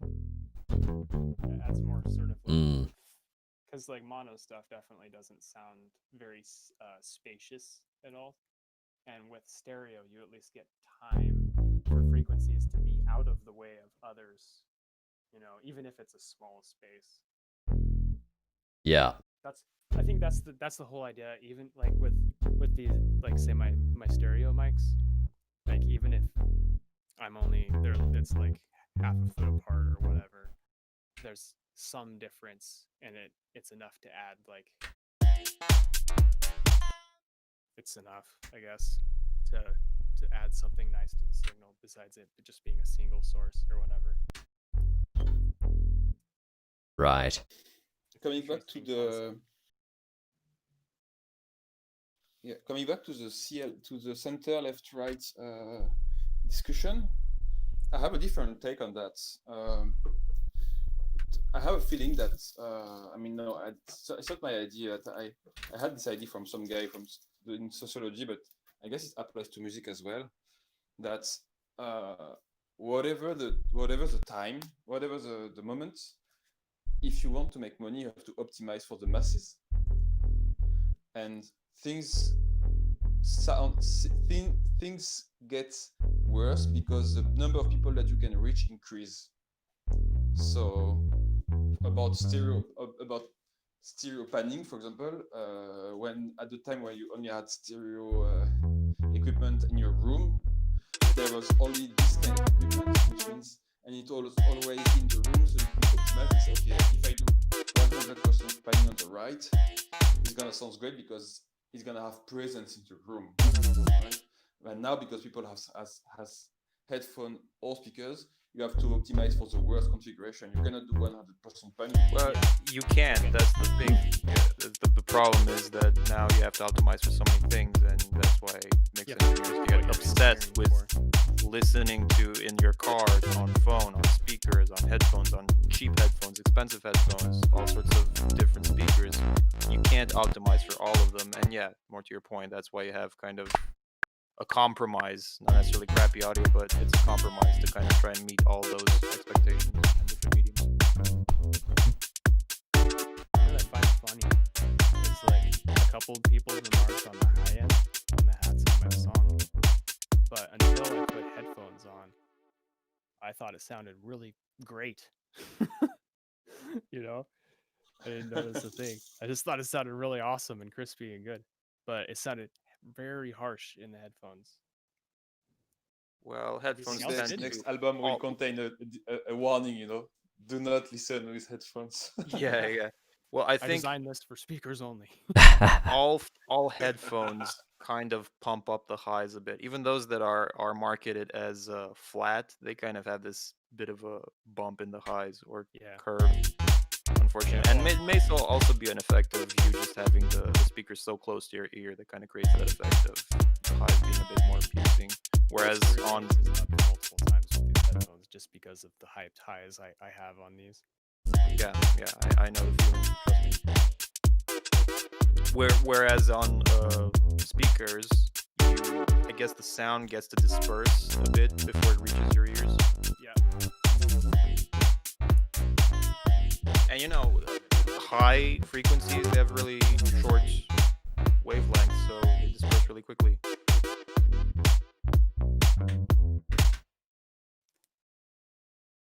Sorry, what was that you just said? I said that high frequencies they tend to disperse very Oh, quickly, right, yeah. as opposed to like lows, which you feel and they last a lot. What? I have a rubber band here.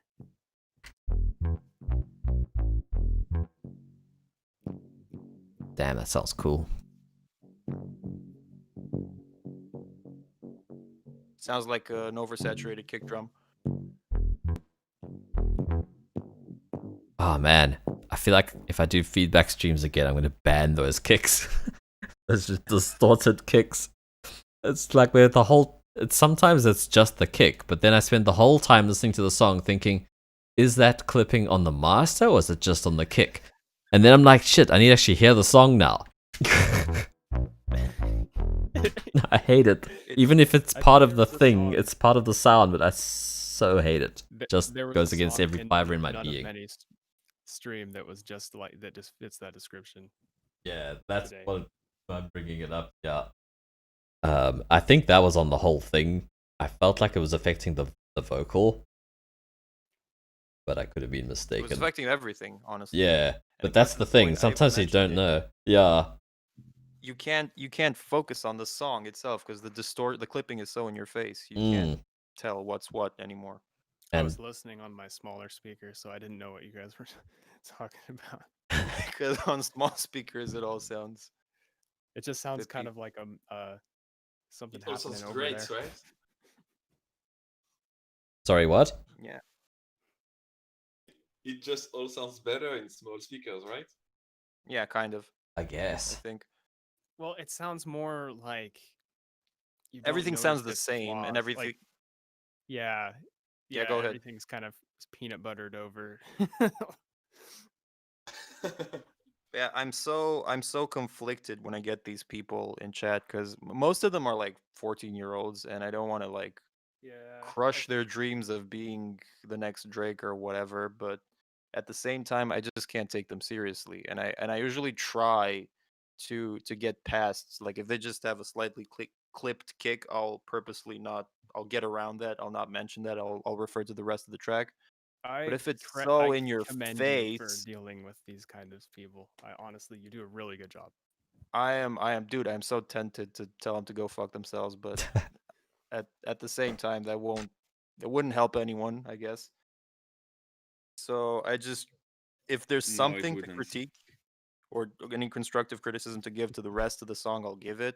And yeah, I'll tell them every time. Like, I think that's important to be honest at the same time. Like, I don't subscribe to the whole trend of clipping your kick to death. I don't get it. I'll never get it. Yeah. But if you have a song that's like that song that you guys are referencing from today, that was just everything seemed to be clipped intentionally. That's just I can't do anything with that. If my instincts as a human being are to flinch and be scared as I turn the volume knob up, I think the mix is too loud and abrasive. You know, if you're getting those like fight or flight sort of like senses, Mm. you're turning up the music, it's like, what the fuck is going on? This is not mixed right. Well, that's real shit because humans are hardwired to react to I screechy totally sounds. feel that way, dude. Like I'm very, very hypersensitive that I have to turn my shit down when like one of those kind of songs come on. It's like, whoa. And highs in particular, like you associate highs with danger, like Yeah. because that usually means Mm. a predator. Or what we're loud, talking about. hard, fast, like those like mid-rangey, like clipped kicks, like sock them in your gut. I think it all stems from the same thing, from you being wary of predators, or your ancestors rather, being wary of predators. You have that, you hear that kind of like mid to high screech. You're like, get the fuck out of here. Something large and powerful and need a frequency. Whose favorite food is my face? Yes. Then I guess the most important question is what did they intend to convey, and did they had any intent, and was it conveyed? Dude, Right? this is my big drama. Okay, so this is the thing that makes me the most sad and sometimes hopeful, but usually sad when I stream, is that I try more and more to sort of direct people to this kind of mindset of of intent. It's not just like is my kick mixed right, does my 808 sound okay, like what do you want Yeah. to say with the Mm, song, what's the point of it, why did you make it? yeah. And again, when you have like a bunch of 14-year-olds, like they're not gonna think like that. You can maybe nudge them in the right direction. Yeah, they're trying to impress people. They don't know why. Yeah. They don't really. They're not saying because anything. yeah, like this whole discussion that you just had, Sebek, with stereo and stuff, it's like it all comes back to intent. If you intend to play your track in a club system, then you cannot have noise cancellation. But if you intend your track to be played on left right stereo in your room in such a configuration, then maybe it creates something interesting. Yeah, you I can get away mean, with more yeah. the smaller the system. Django and I were actually talking about that. Like, the bigger the system you plan on playing on, the more mono you probably want to be. For Exactly, sure. but it boils down to intent. If you intend to play the song at your friend's birthday because you wrote the lyrics, then you should focus on delivering the song before the birthday, right? True. No, you know what I mean. Dude, Yeah. dude, You can I mean, focus on technical details all your life. True. I mean, dude, and for never real, ship I've had people who submitted songs that were 2 minutes long, or not, if even that, and they were clearly dance tracks that would do well in a club, and they were the same 4 bars Yeah. over and over again, but just for 2 minutes, and they were Yeah, like what do you think? super wide as possible, like super stereo, and I'm like, Okay. I assume you're doing this for the club, right? In which case you should add like 3 more minutes to it, maybe, and make it more mono. Mm, And they're like, no, I think this is. I would just ask them, like, would you? Is this the end, or would you like to like work on the length, like make it longer? Like, no, I think 2 minutes is fine. And I'm like, I think there's just like a face-palming. lack of understanding general concept, like the bigger the system, the more mono you want to be, and there needs to be like a diagram and like a picture depicting why, and the stereo, like the the space and the stereo space and how it goes up on the size of stage, and how, and like a little picture to show why it's not okay to have super wide things if you intend to play on a larger system. But on a smaller system, you can have intensely wide things just because you can get away with it. And you digest stereo in a small enough space. True, where- true. where- Yeah, and going back to the point of what I was talking about, what Marty was, I think, getting at too, is that I'm not even talking about like the technical side of thing where mono versus stereo, Yeah. like make your track more mono. That's very easy to define. What's harder to define is what's your intent artistically, like what emotion am I supposed to feel when Yeah. I listen to this? They don't think about that. They just think cool sound, No. bro. Yeah. I wish when I started, people could have told me that. It took me forever to figure that out. Huh? And I was so focused on technicalities, and like I was like, wow, this artist, he tweaked the synth in such a way that it has this sound, and then later I realized that it was just a sound bank, and I was like, what the fuck? I'm so disappointed. And I wasted so many times trying to understand this shit. But in the end, it's like the best song I made were the one where the intent was clear. Like, I don't know, I remember being at university, and it was like this moment where every student was stressed because of the exams. And like, okay, I will make a song about the stress of the exams, and I will play it at the club at the end of the exams. Man, it was a killing. But the intent was so clear. And if you don't have any intent, then you can wander forever.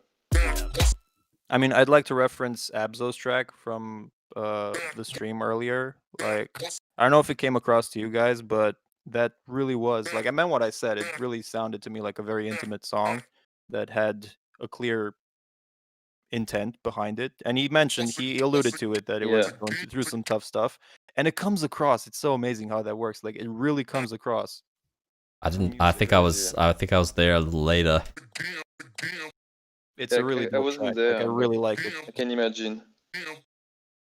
Had some nice drums. Yeah, I mean, it was think that was the pretty first thing I thought about. simple. It wasn't that. It was like 4 or 5 main elements to it. It wasn't that complex or whatnot. But I could feel the intent personally. I felt the emotion behind it. still don't And really know what my song's doing intent-wise. It's just like a happy-go-lucky kind of thing. But I don't. yeah, that's the intent. Yeah. I mean, you have to be aware It's of it not on some intent. level. It's not intent. I want to define that more. Like before I release it, I want to add some lyrics and maybe do something to the intro a little bit. Some more interest, catchiness. But yeah, lyrics, words. Just not necessarily anything deep. Just a few words instead of just like doo-doos and whoa-woes. They can be Somebody could- profound doo-doos and woes, huh? Don't laugh. Hey, people like the doo-doos and whoa-woes. Some people don't. No, like no, I'm not joking. I'm not joking. I'm very serious right now.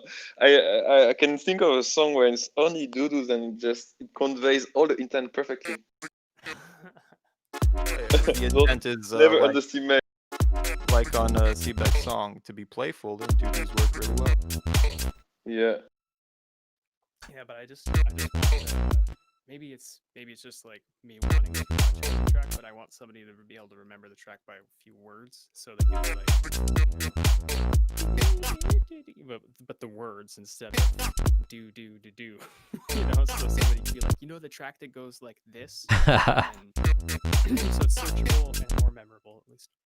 It's kind of like memory. Well, there might be a conflict of interest there because on the one hand you have a song that already has its own identity at this point. It's kind of like your child. It's picked out a career path for itself, sort of. And on the other hand, you want to help it a lot by telling it go to this college because then you'll be more searchable, and they might not align. Maybe they do. You don't know. Jelly Bear, what's up, dude? Hey, Jelly Bear, what's up, dude? Hello, Twitter. Oh, God. I don't see anyone. He's gonna Oh find us. no. He's gonna find us soon. Watch. He's gonna sniff us out. Yeah, you'll find us. And join.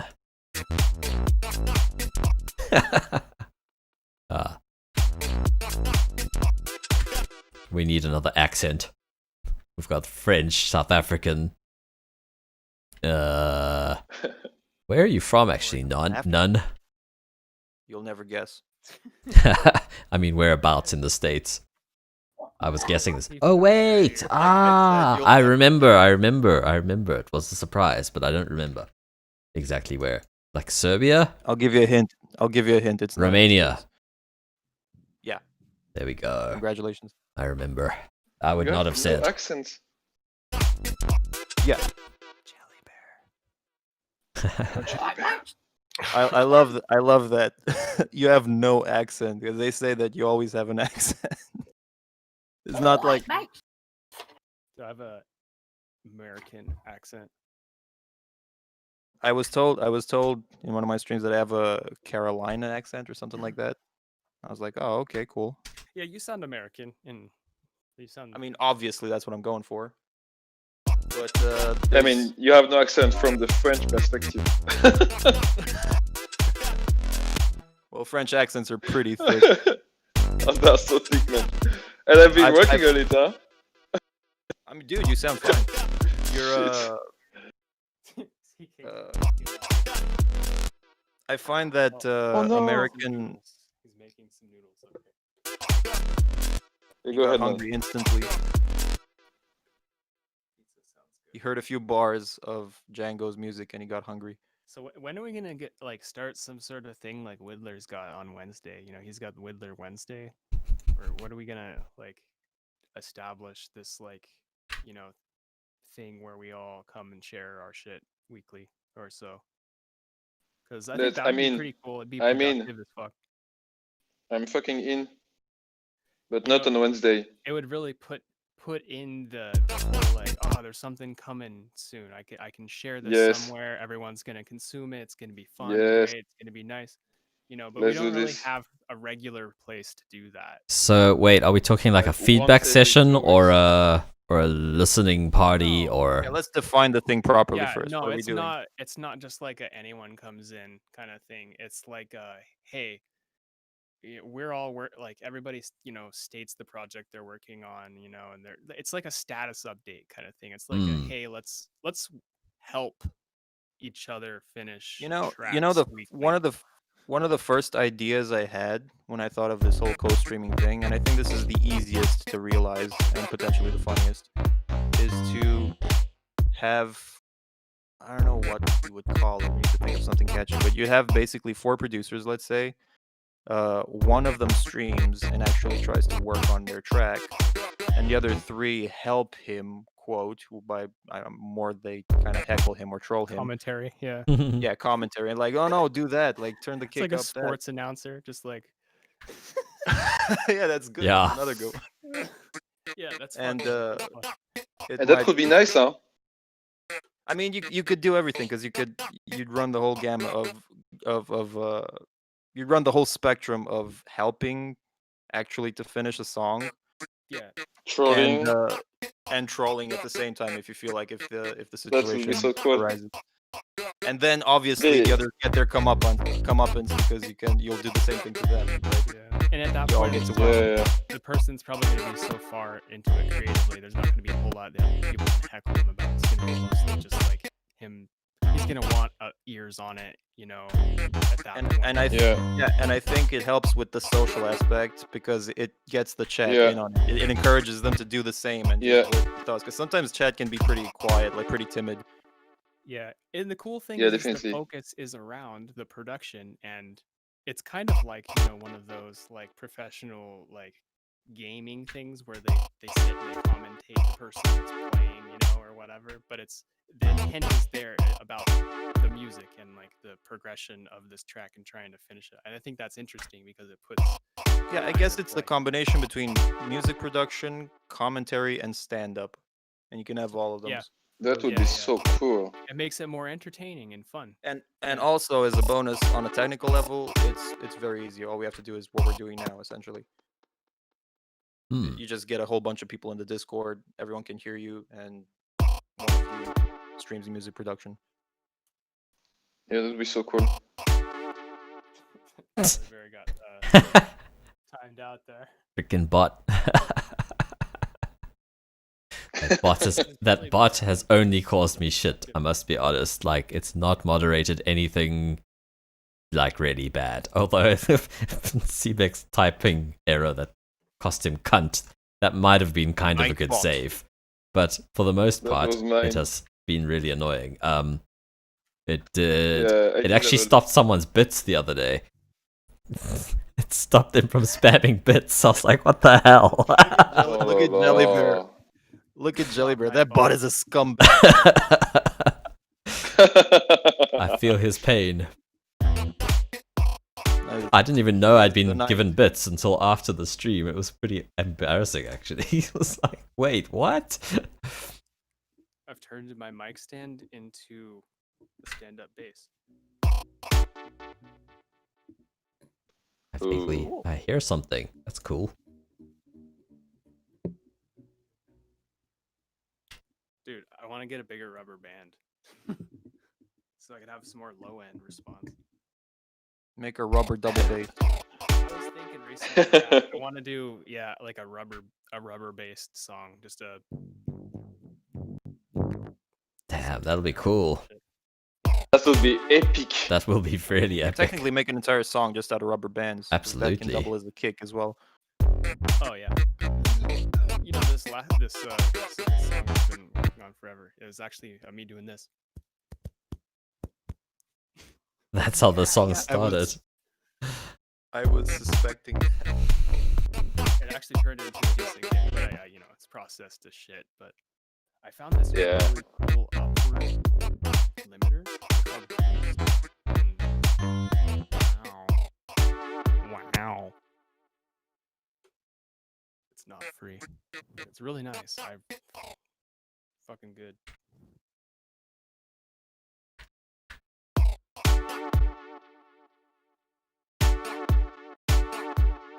Sometimes you just get these tools that are like, what the hell?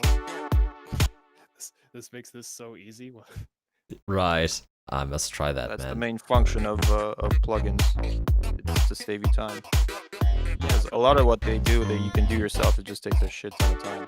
Some things just help you negate multiple steps of what you're used to have to doing. And it's just like, oh, instead of 6 of these plugins, I just throw this one thing on here. It sounds really fat. Exactly what I wanted. Basically,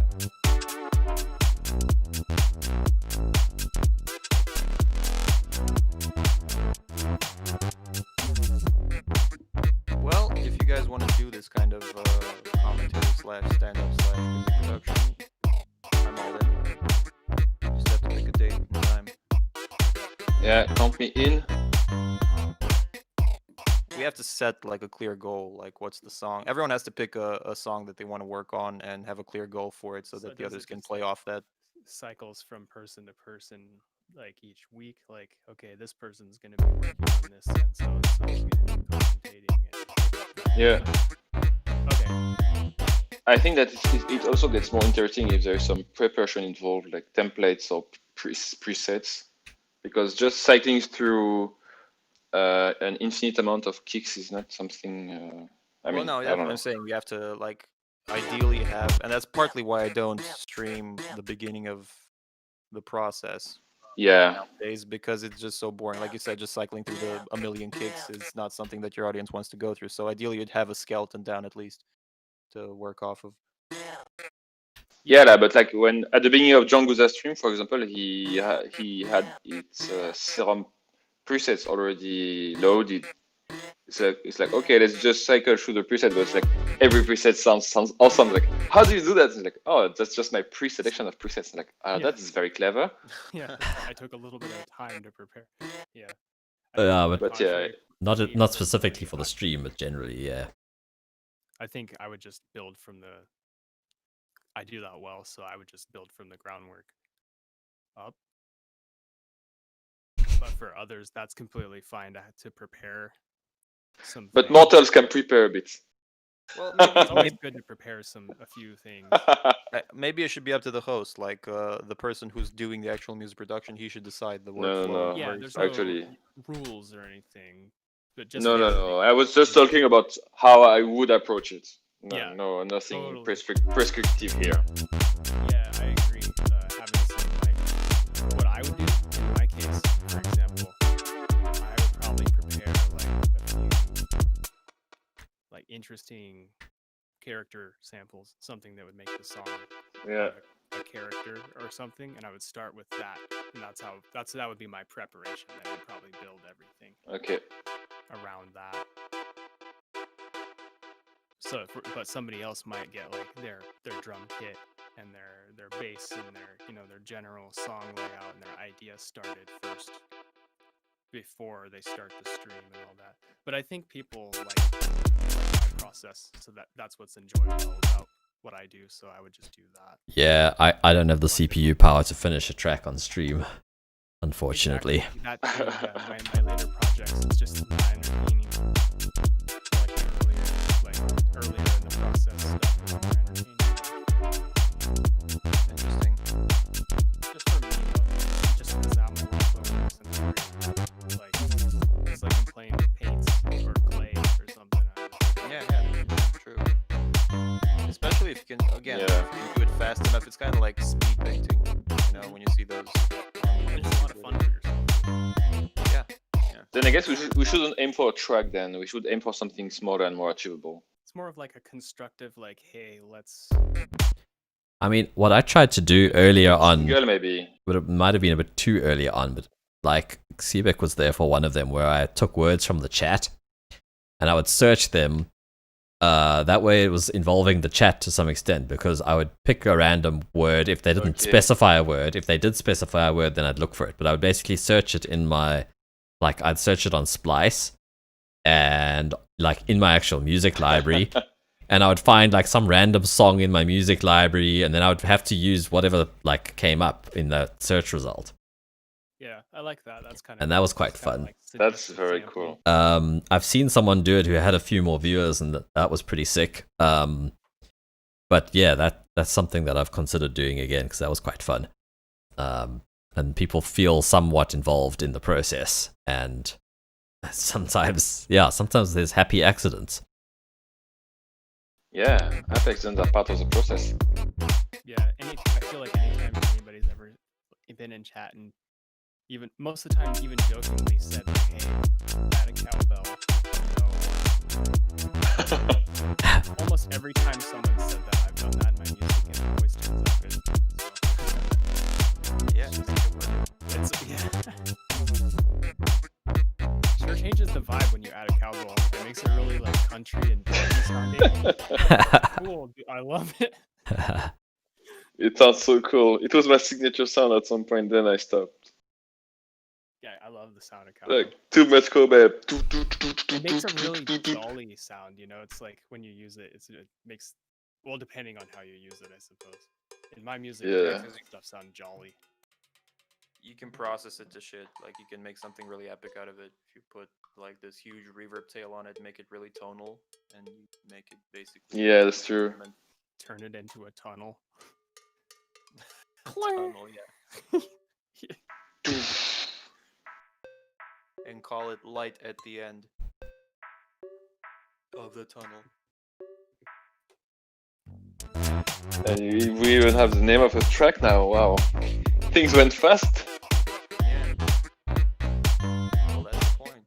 Let's see what I was saying. Gotta start the track fast. Yes. Also, yeah, on the subject of like doing things, things together, you know what could be part of this is the whole Jam Taba thing. Man, I love that. We should do it again. Yeah. I have Yeah. so many ideas about how to make it better. So none of many, he needs some help getting his working, but I mean, we have enough people to jam. Like, fuck yeah, we would. Yeah, we but would Yeah. definitely- I mean, if we go stream, do we need Jam Taba? Because you can just like, yes. or it depends what you guys want to do exactly. That's There's more no just for way of jamming. Yeah, it's just for jamming. Yeah, we would just for having fun, and so I don't know whose stream. Because if you would be combine the main- audio from all, you technically co-stream, you technically combine audio from all streams, so you can just like, whatever instrument you play, you hear it across all streams. Yeah, but latency. latency. Yeah. If you play anything rhythmic, then you are out. Okay. We can't play together. Yeah. That's the thing. Like, I can make a 1 hour session to explain all the details about this, but basically, what you hear, He's like done. everyone hears something different. Mhm. It's really hard. And to get every both and, ways. and every time you try to every time someone try to adjust on his earrings, True. then I mean,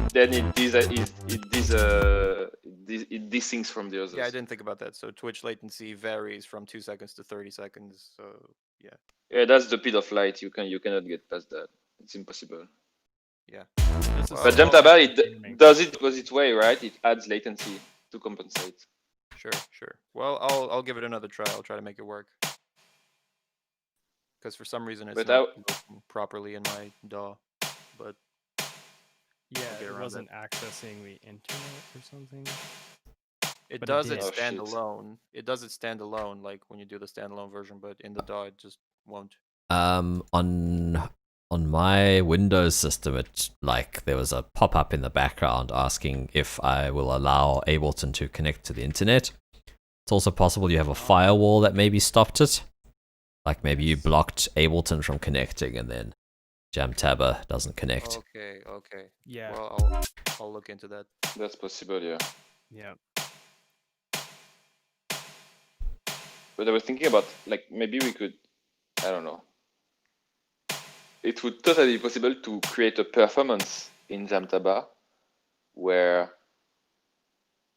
it sounds like from every streamer's point of view, it sounds like you are 1 bar earlier, but from the outside, then the result is synced. We can do that. We can do that, but we have to script. It's not a jam anymore if we do that. It's like we have It's to a performance to then, rehearse the yeah. song and stuff. It's more a performance, so it's a different kind of stuff. Yeah. When I was, during lockdown, there's one group that I'm in, and we did this thing where the one guy streamed to me, and on Facebook you can you can select a friend, like you can say specific people can see this post. So he would just have me see his stream, and then I would stream with him on my screen in OBS and then mine next to him. And then the third guy got my stream and added guitar, so it was like a DJ, and then I was jamming over the DJ set, No. and then the guitarist was jamming over all of us. But the problem with that was obviously that only That's the guitarist cool. could hear the whole mix, and the DJ is probably having the least fun because he can just hear himself. Yeah. Ah, Yeah, shit. it's fun. It's like a daisy chain. Yeah, it was pretty cool.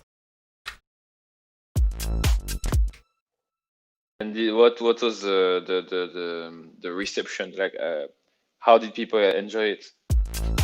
I don't think we ever did a public one. Actually, I think they did once when I wasn't available.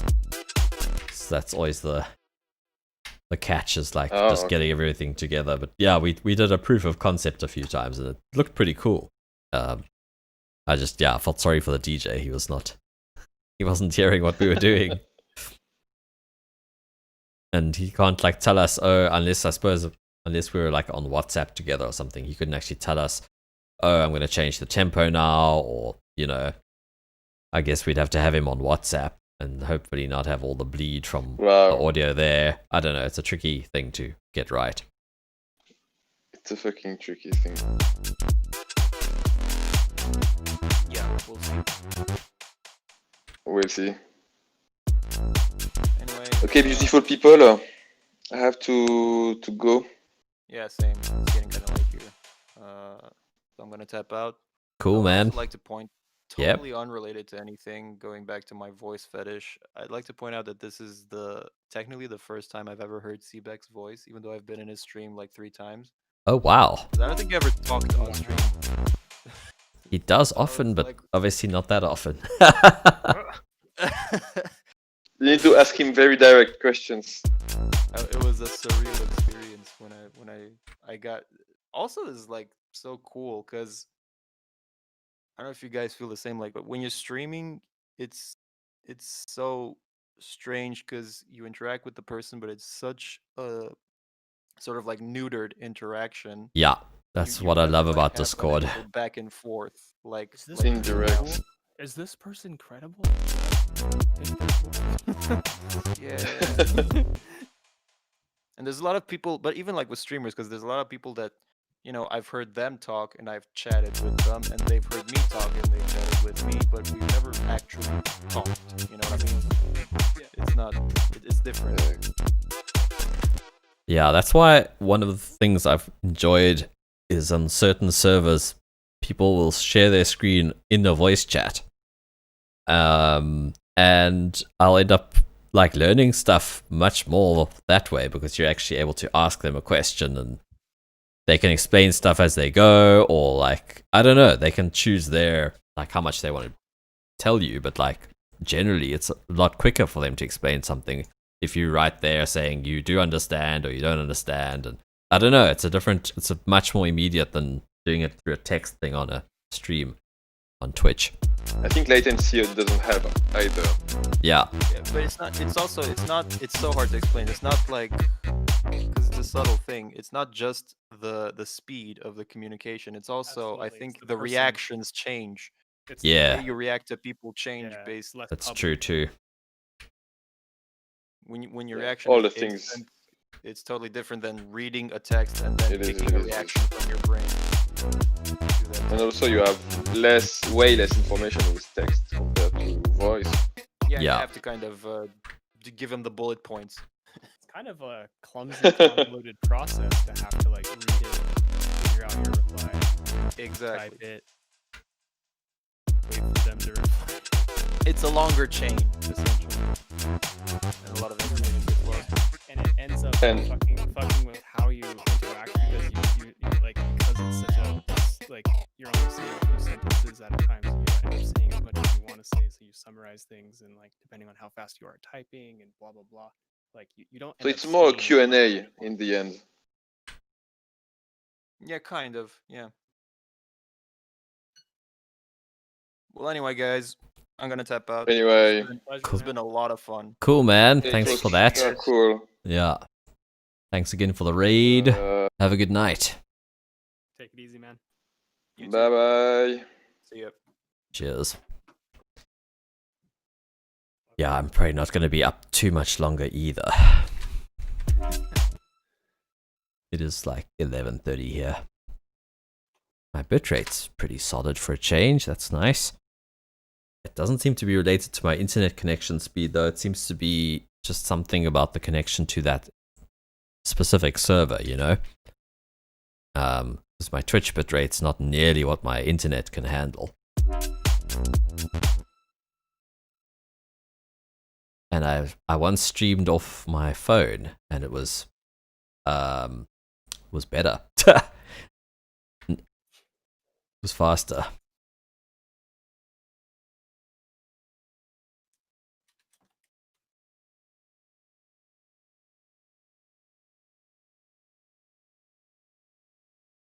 I just got Seebeck and Rom left. Yeah, it's like when everybody was talking and whatnot, I kind of went into like shopping mode, going through samples and stuff and whatnot. Been doing that this entire time. That's why I muted, because I didn't want anything to bleed through my mic. All good. Yeah, I don't know what I've made here. It's a thing. At least you were making something. Mine was just gathering. It's like, alright, I'm gathering all the crayons and all the colors I want for my picture, and then I'm getting ready to draw it, you know? Yeah. It's a nice way to do it.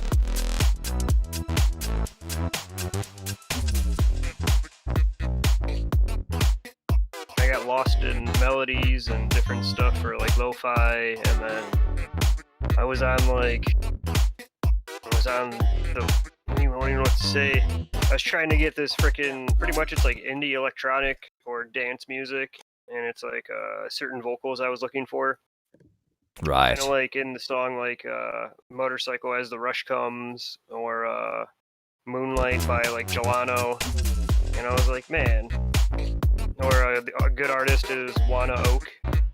She's got some really nice vocals that I wish I'd be able to Nab. use without having to worry about it already being used in like an actual published song. Hmm.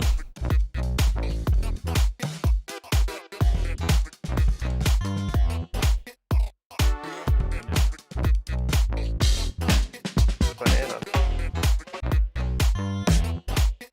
Carrot. No, it's a banana. I thought we were just naming some fun random stuff.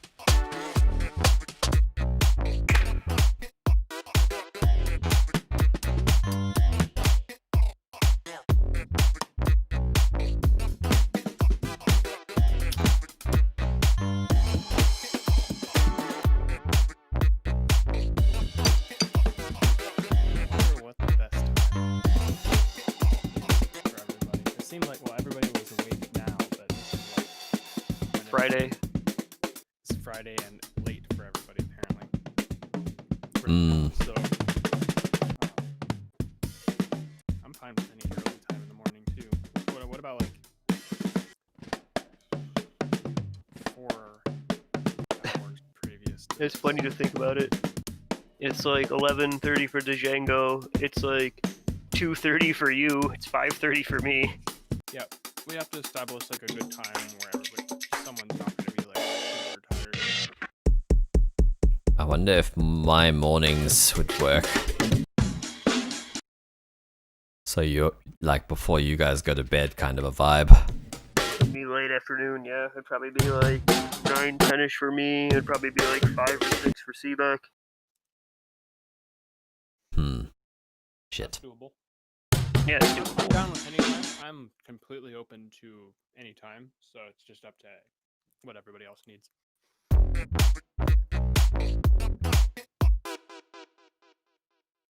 But yeah, I'd like to get the ball rolling on some sort of weekly thing that's communal and or like community based.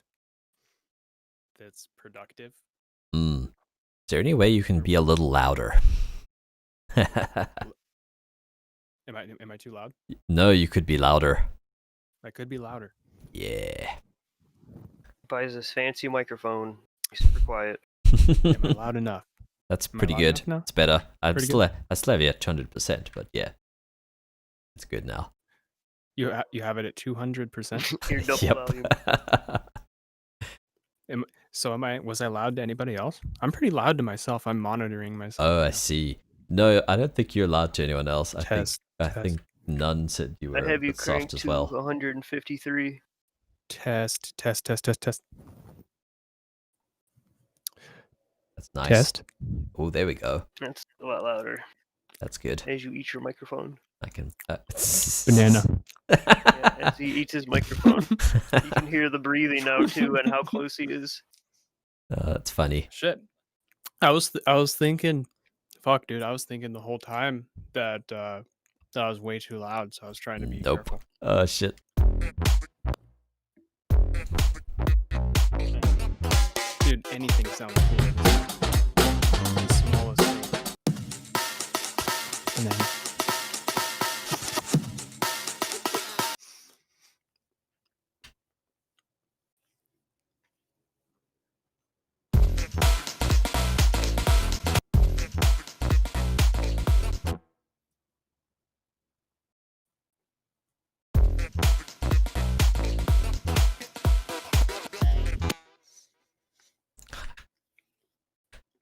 I've made a weird thing. you know,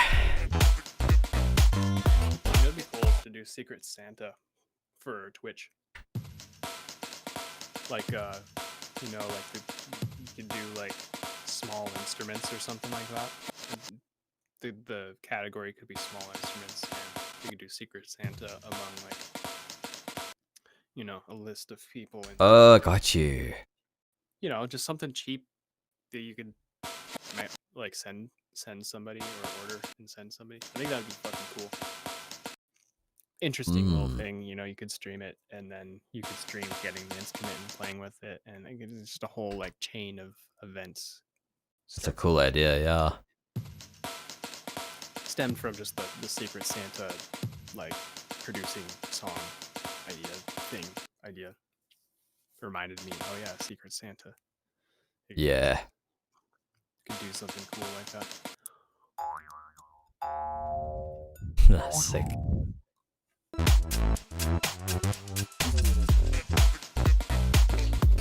Scissor.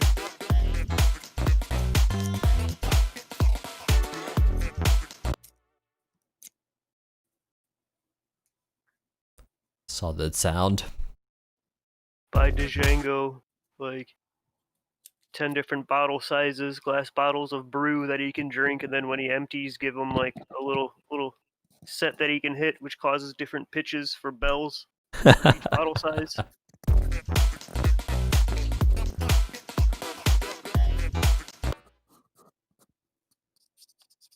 Ooh, what Be is like that a sound? xylophone, but with brew. This is a wine like cover Ah, for a cork. It's like a piece of that sounds pretty plastic or cool. something. Yeah. I love the high end response, and these mics are amazing. They are nice.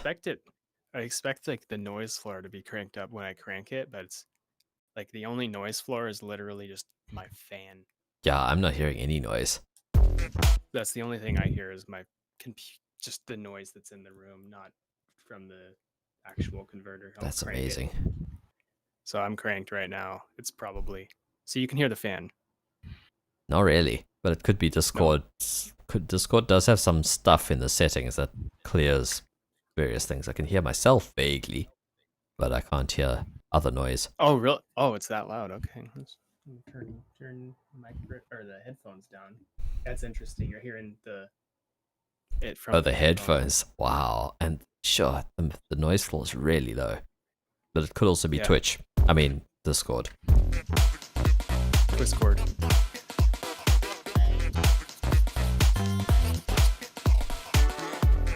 Yeah, these mics. Well, I'm just using one mic right now. It's mono, but when I stick it in stereo, it becomes really fantastic.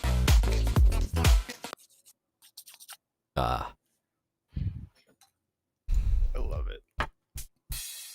I don't bother for Discord though. I did bother to set up the microphone just because for the chat today, Oh, nice. but setting up 2 was like redundant because it Mm. sums to and just. Oh add yeah, more it doesn't. floor. Yeah, doesn't work. So there's no point Yeah, other than getting more vocal. Like volume. I'd be able to move. I'd be able to move around more. I think because I get it pointing 2 different directions, so I'd be able to move around the. Oh, got you. Right. Because when I move over here, you can't really hear me, can you? It's a bit muffled, but it's still audible. I'm literally right next to the mic. Okay, But as I move right here into the polar pattern, it gets much clearer. yeah.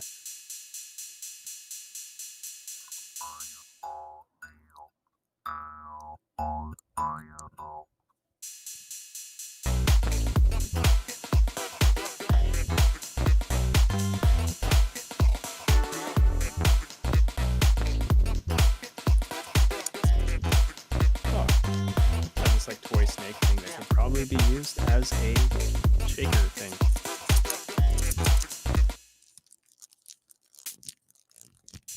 Oh, interesting.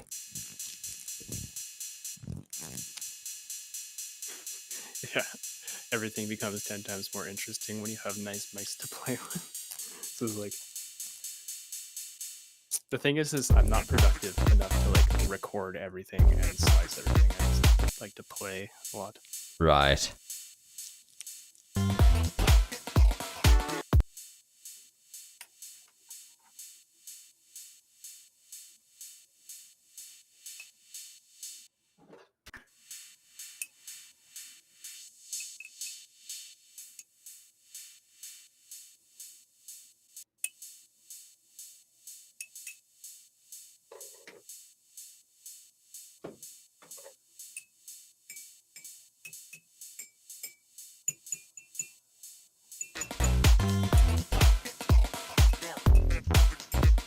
Yeah, I am going to turn this track up and hear it at full volume for a bit.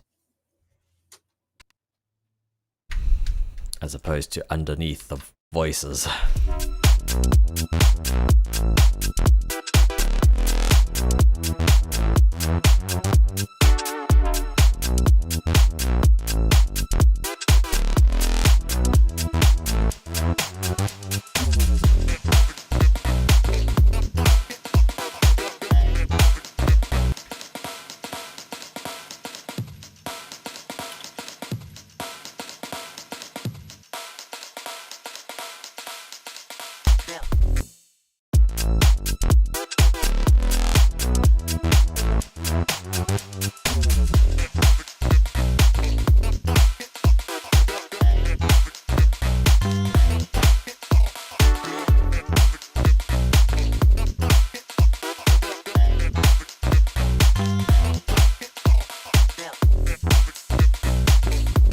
Nice.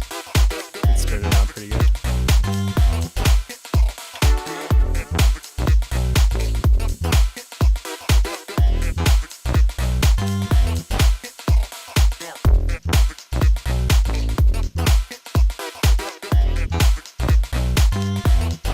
Yeah, it's getting there. Sounding kind of cool. It's kind of got a fidgety Mm. going on. You know what would be cool is if you even added like I would just imagine like a fidgety bass element in there. Like or Oh, yeah.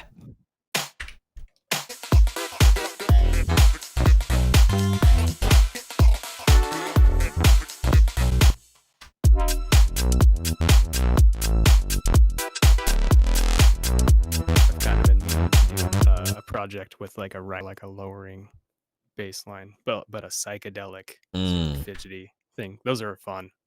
Yeah. Kind of morphy fidgety bass line.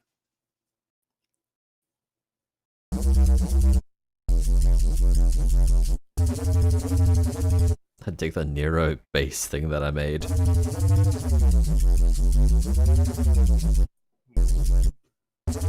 No, that's sick, yeah.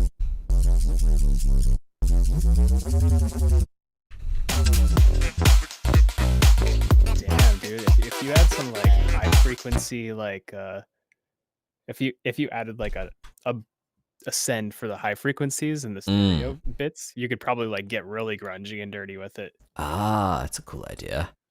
Like Get really like certain elements, you know. I mean, even this hat really loop could be- stereo and weird with it.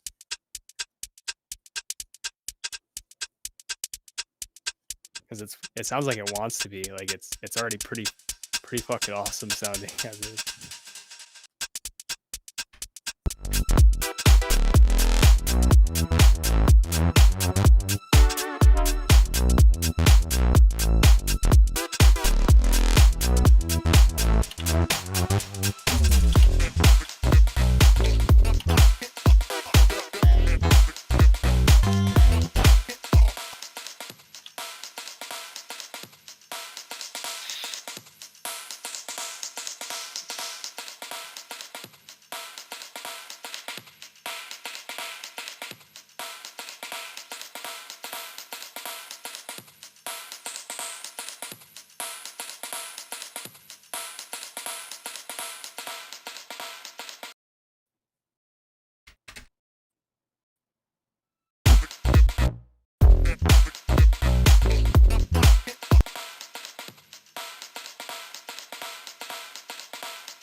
Oh man, at some point you guys would, I forget what you guys were talking about, but there was this stupid sound and Shroomhead and I were killing ourselves laughing. And it was like, I hope it didn't sound like I was laughing at anything anyone said in the, in the voice chat, but man, it was so funny sounding. I was like practically in tears. I seen Shrooms was mentioning something. Sadly, when we're in voice chat, I have to like mute the stream so you're not getting. Oh right, you know, he the double did. Echo. Yeah. He posted a link. I'll get it. Oh, I found it. Oh, you found it. Nice. I am opening it on the stream because I didn't hear all of it when I was listening.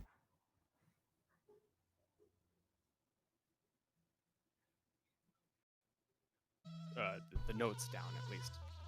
Totally. And I imagine as a viewer, that's the most interesting part of the stream by far. Yeah, but for Yes. me, it's not so much putting down the notes. For me, I think I guess it's more a problem when I'm trying to transition from a section or build the next section. Is like, how does this relate to the next section? Then I just stand there and think about it. I guess what I'm No. saying is when you get that moment of the impulse, done that. That moment where you get a sound in your head, just put it down. This clip didn't get most of it. Down, at least. It's It's like a singing, whining fart. a singing, whining fart. Yeah. That was quite funny. Balloon as well. Shroom is still lurking. Oh, that's funny.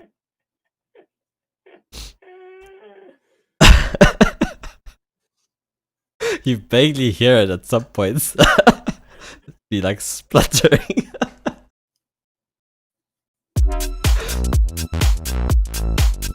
It was a funny sample to begin with, and then Form just fucked with it some more. didn't help. I thought maybe it would fatten the pitch. I was curious, but nope. Form did not manage. He says he got another one.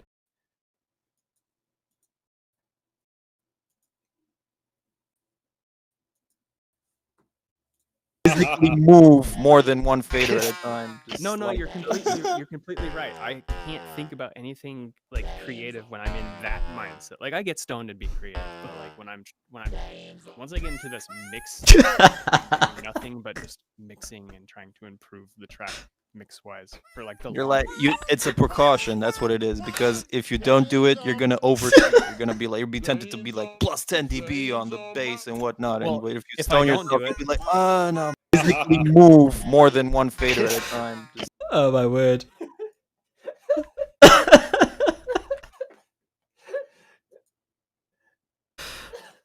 Oh jeez.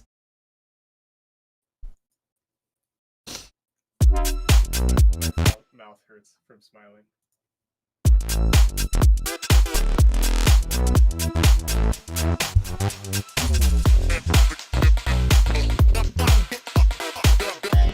Okay, this project is sounding alright for a stream's work. I might just open one or two other things, see what they sound like before I head to bed.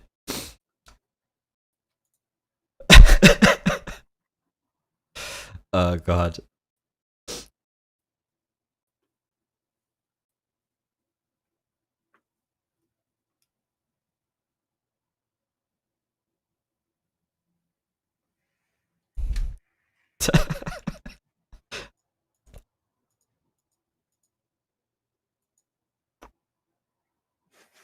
The human voice being manipulated is always quite precious.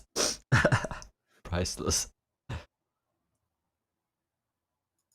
I think it's because it sounds familiar to us, especially, that it messes with us so much.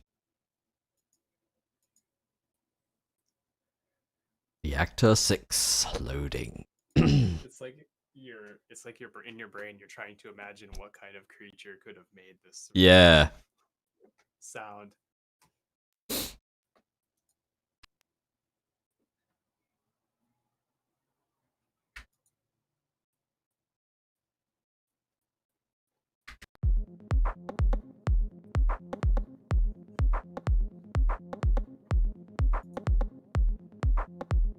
Thanks for that second clip. Needed to hear that again.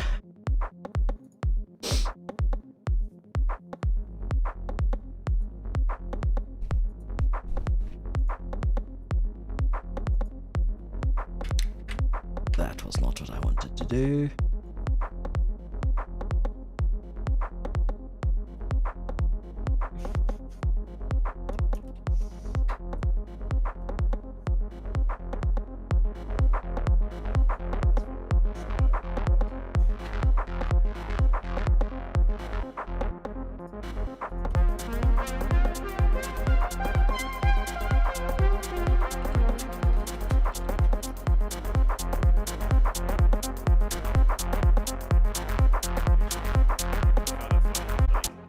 What's that? Emote material.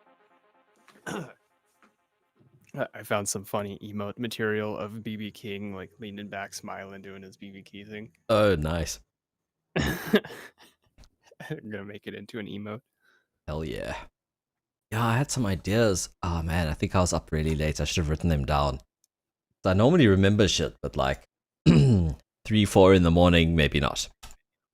Right. At the moment, you're just like, "Oh, this is such a good idea." And I had suddenly, there was some day I had all these ideas for emotes and also for channel point things.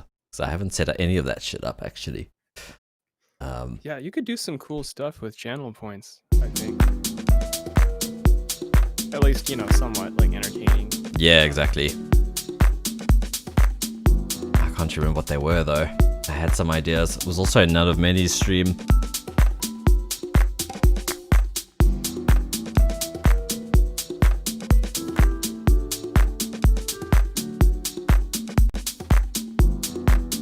Oh, one of them was a backseating one. I like that. Whoever had that, I think it was him. Like make it cost points to backseat.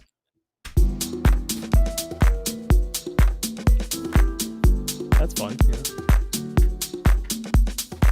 It somehow breaks the ice of backseating. Yeah, exactly.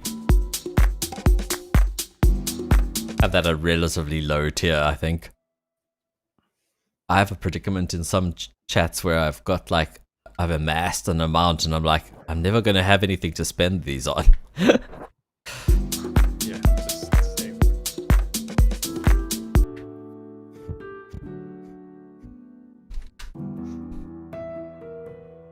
I think I like this more as drum and bass.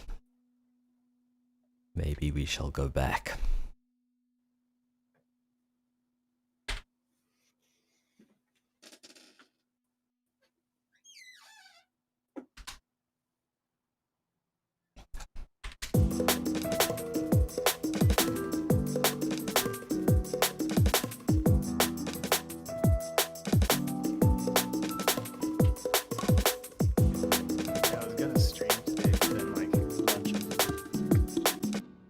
Discussion ended up happening. Ah, damn. Well, I could raid you.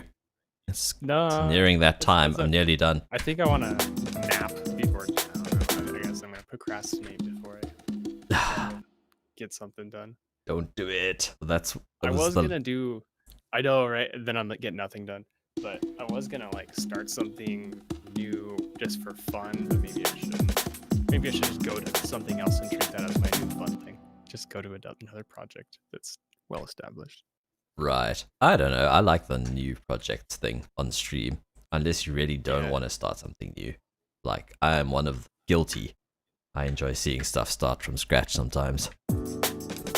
Like I was saying, I have less connection to it when I drop in and I'm like, damn, this sounds cool, but how? Yeah, oh yeah, exactly. When you can see something happen in front of you, I think that's really cool. Sometimes I get really fucking lucky and something cool comes out of just 30 minutes of playing around. You disappear and then you come back into the stream. It's just oh, there's an idea here now. Cool. Yeah, I often get more shit done on stream than not. Yeah, just it's the company. So something about the company really helps me be creative in a really unique way. For something about having that company allows me to be really uniquely creative, just and interesting things. Shroom has a very good argument against your nap. He has an argument against my nap. What is he saying? Let's see. Stayed up way too late. Oh. That's sick. The pressure of an audience makes me work faster. Yeah, or just you work in a different. Yeah, you work in a different way, faster for sure. Because you're afraid of losing the attention of your audience. But I smoke a lot. I'm a bit more stubborn. I'm like, if this idea sucks, I'm like, I don't know. When I'm streaming, I'm like, I'd rather carry this through to its final destination. It feels like a cop out for me to start again. So that's the effect it has on me. Is I'll stay with an idea that I'm so on longer, and it probably end up liking it more by the end of it too. So I find that quite helpful. Have more confidence in oh, this is where I'm going with this. Yeah. Yo, no, I actually meant to do this. Yeah, something about having an audience is nice for being interestingly creative for me, for my brain. But then finishing stuff, I need to do it off stream. And just the whole 40% I could stream for up to 40-50% of a project, but then the rest, computer's just nah. Yeah, the CPU and just the things, all the other things that I have to do, the technical things of hours and hours and hours of troubleshooting. Yeah, that's true. I do get to a point with the mix where I'm actually, and I also don't want to pressure some of that stuff. I'll switch on my monitors, I'll sit at the back of my room, and I'll hear where all the bass boomy spots in my room, and I'll listen to it from there for a while. And the fine tuning, you're doing you're making the song tune. You're tuning the song into what it is actually. And I'll have it like, running. Yeah, that's true. because you can hear it like up close. You can hear a song and its texture, but you don't hear its tonality as much when you back off and you go in the back of the room. Then you hear all of the resonances and the tones of everything. The left and right has summed together. You know, you hear the full picture, the full stereo picture or whatever. Yeah. Yeah, in the bathroom, I hear what it sounds like from a distance, not in front of the speakers and all that shit. Yeah, from in the other room, and you can hear how the bass decays, and if your mid bass is following the sub well enough, or if there's noise in the mid bass or something. That was my problem the other day. I was having a very rumbly, like a very atonal low end on my mid bass. That was like a entire day project. Just listening to like this psytrance kind of bass layer with a guitar bass layer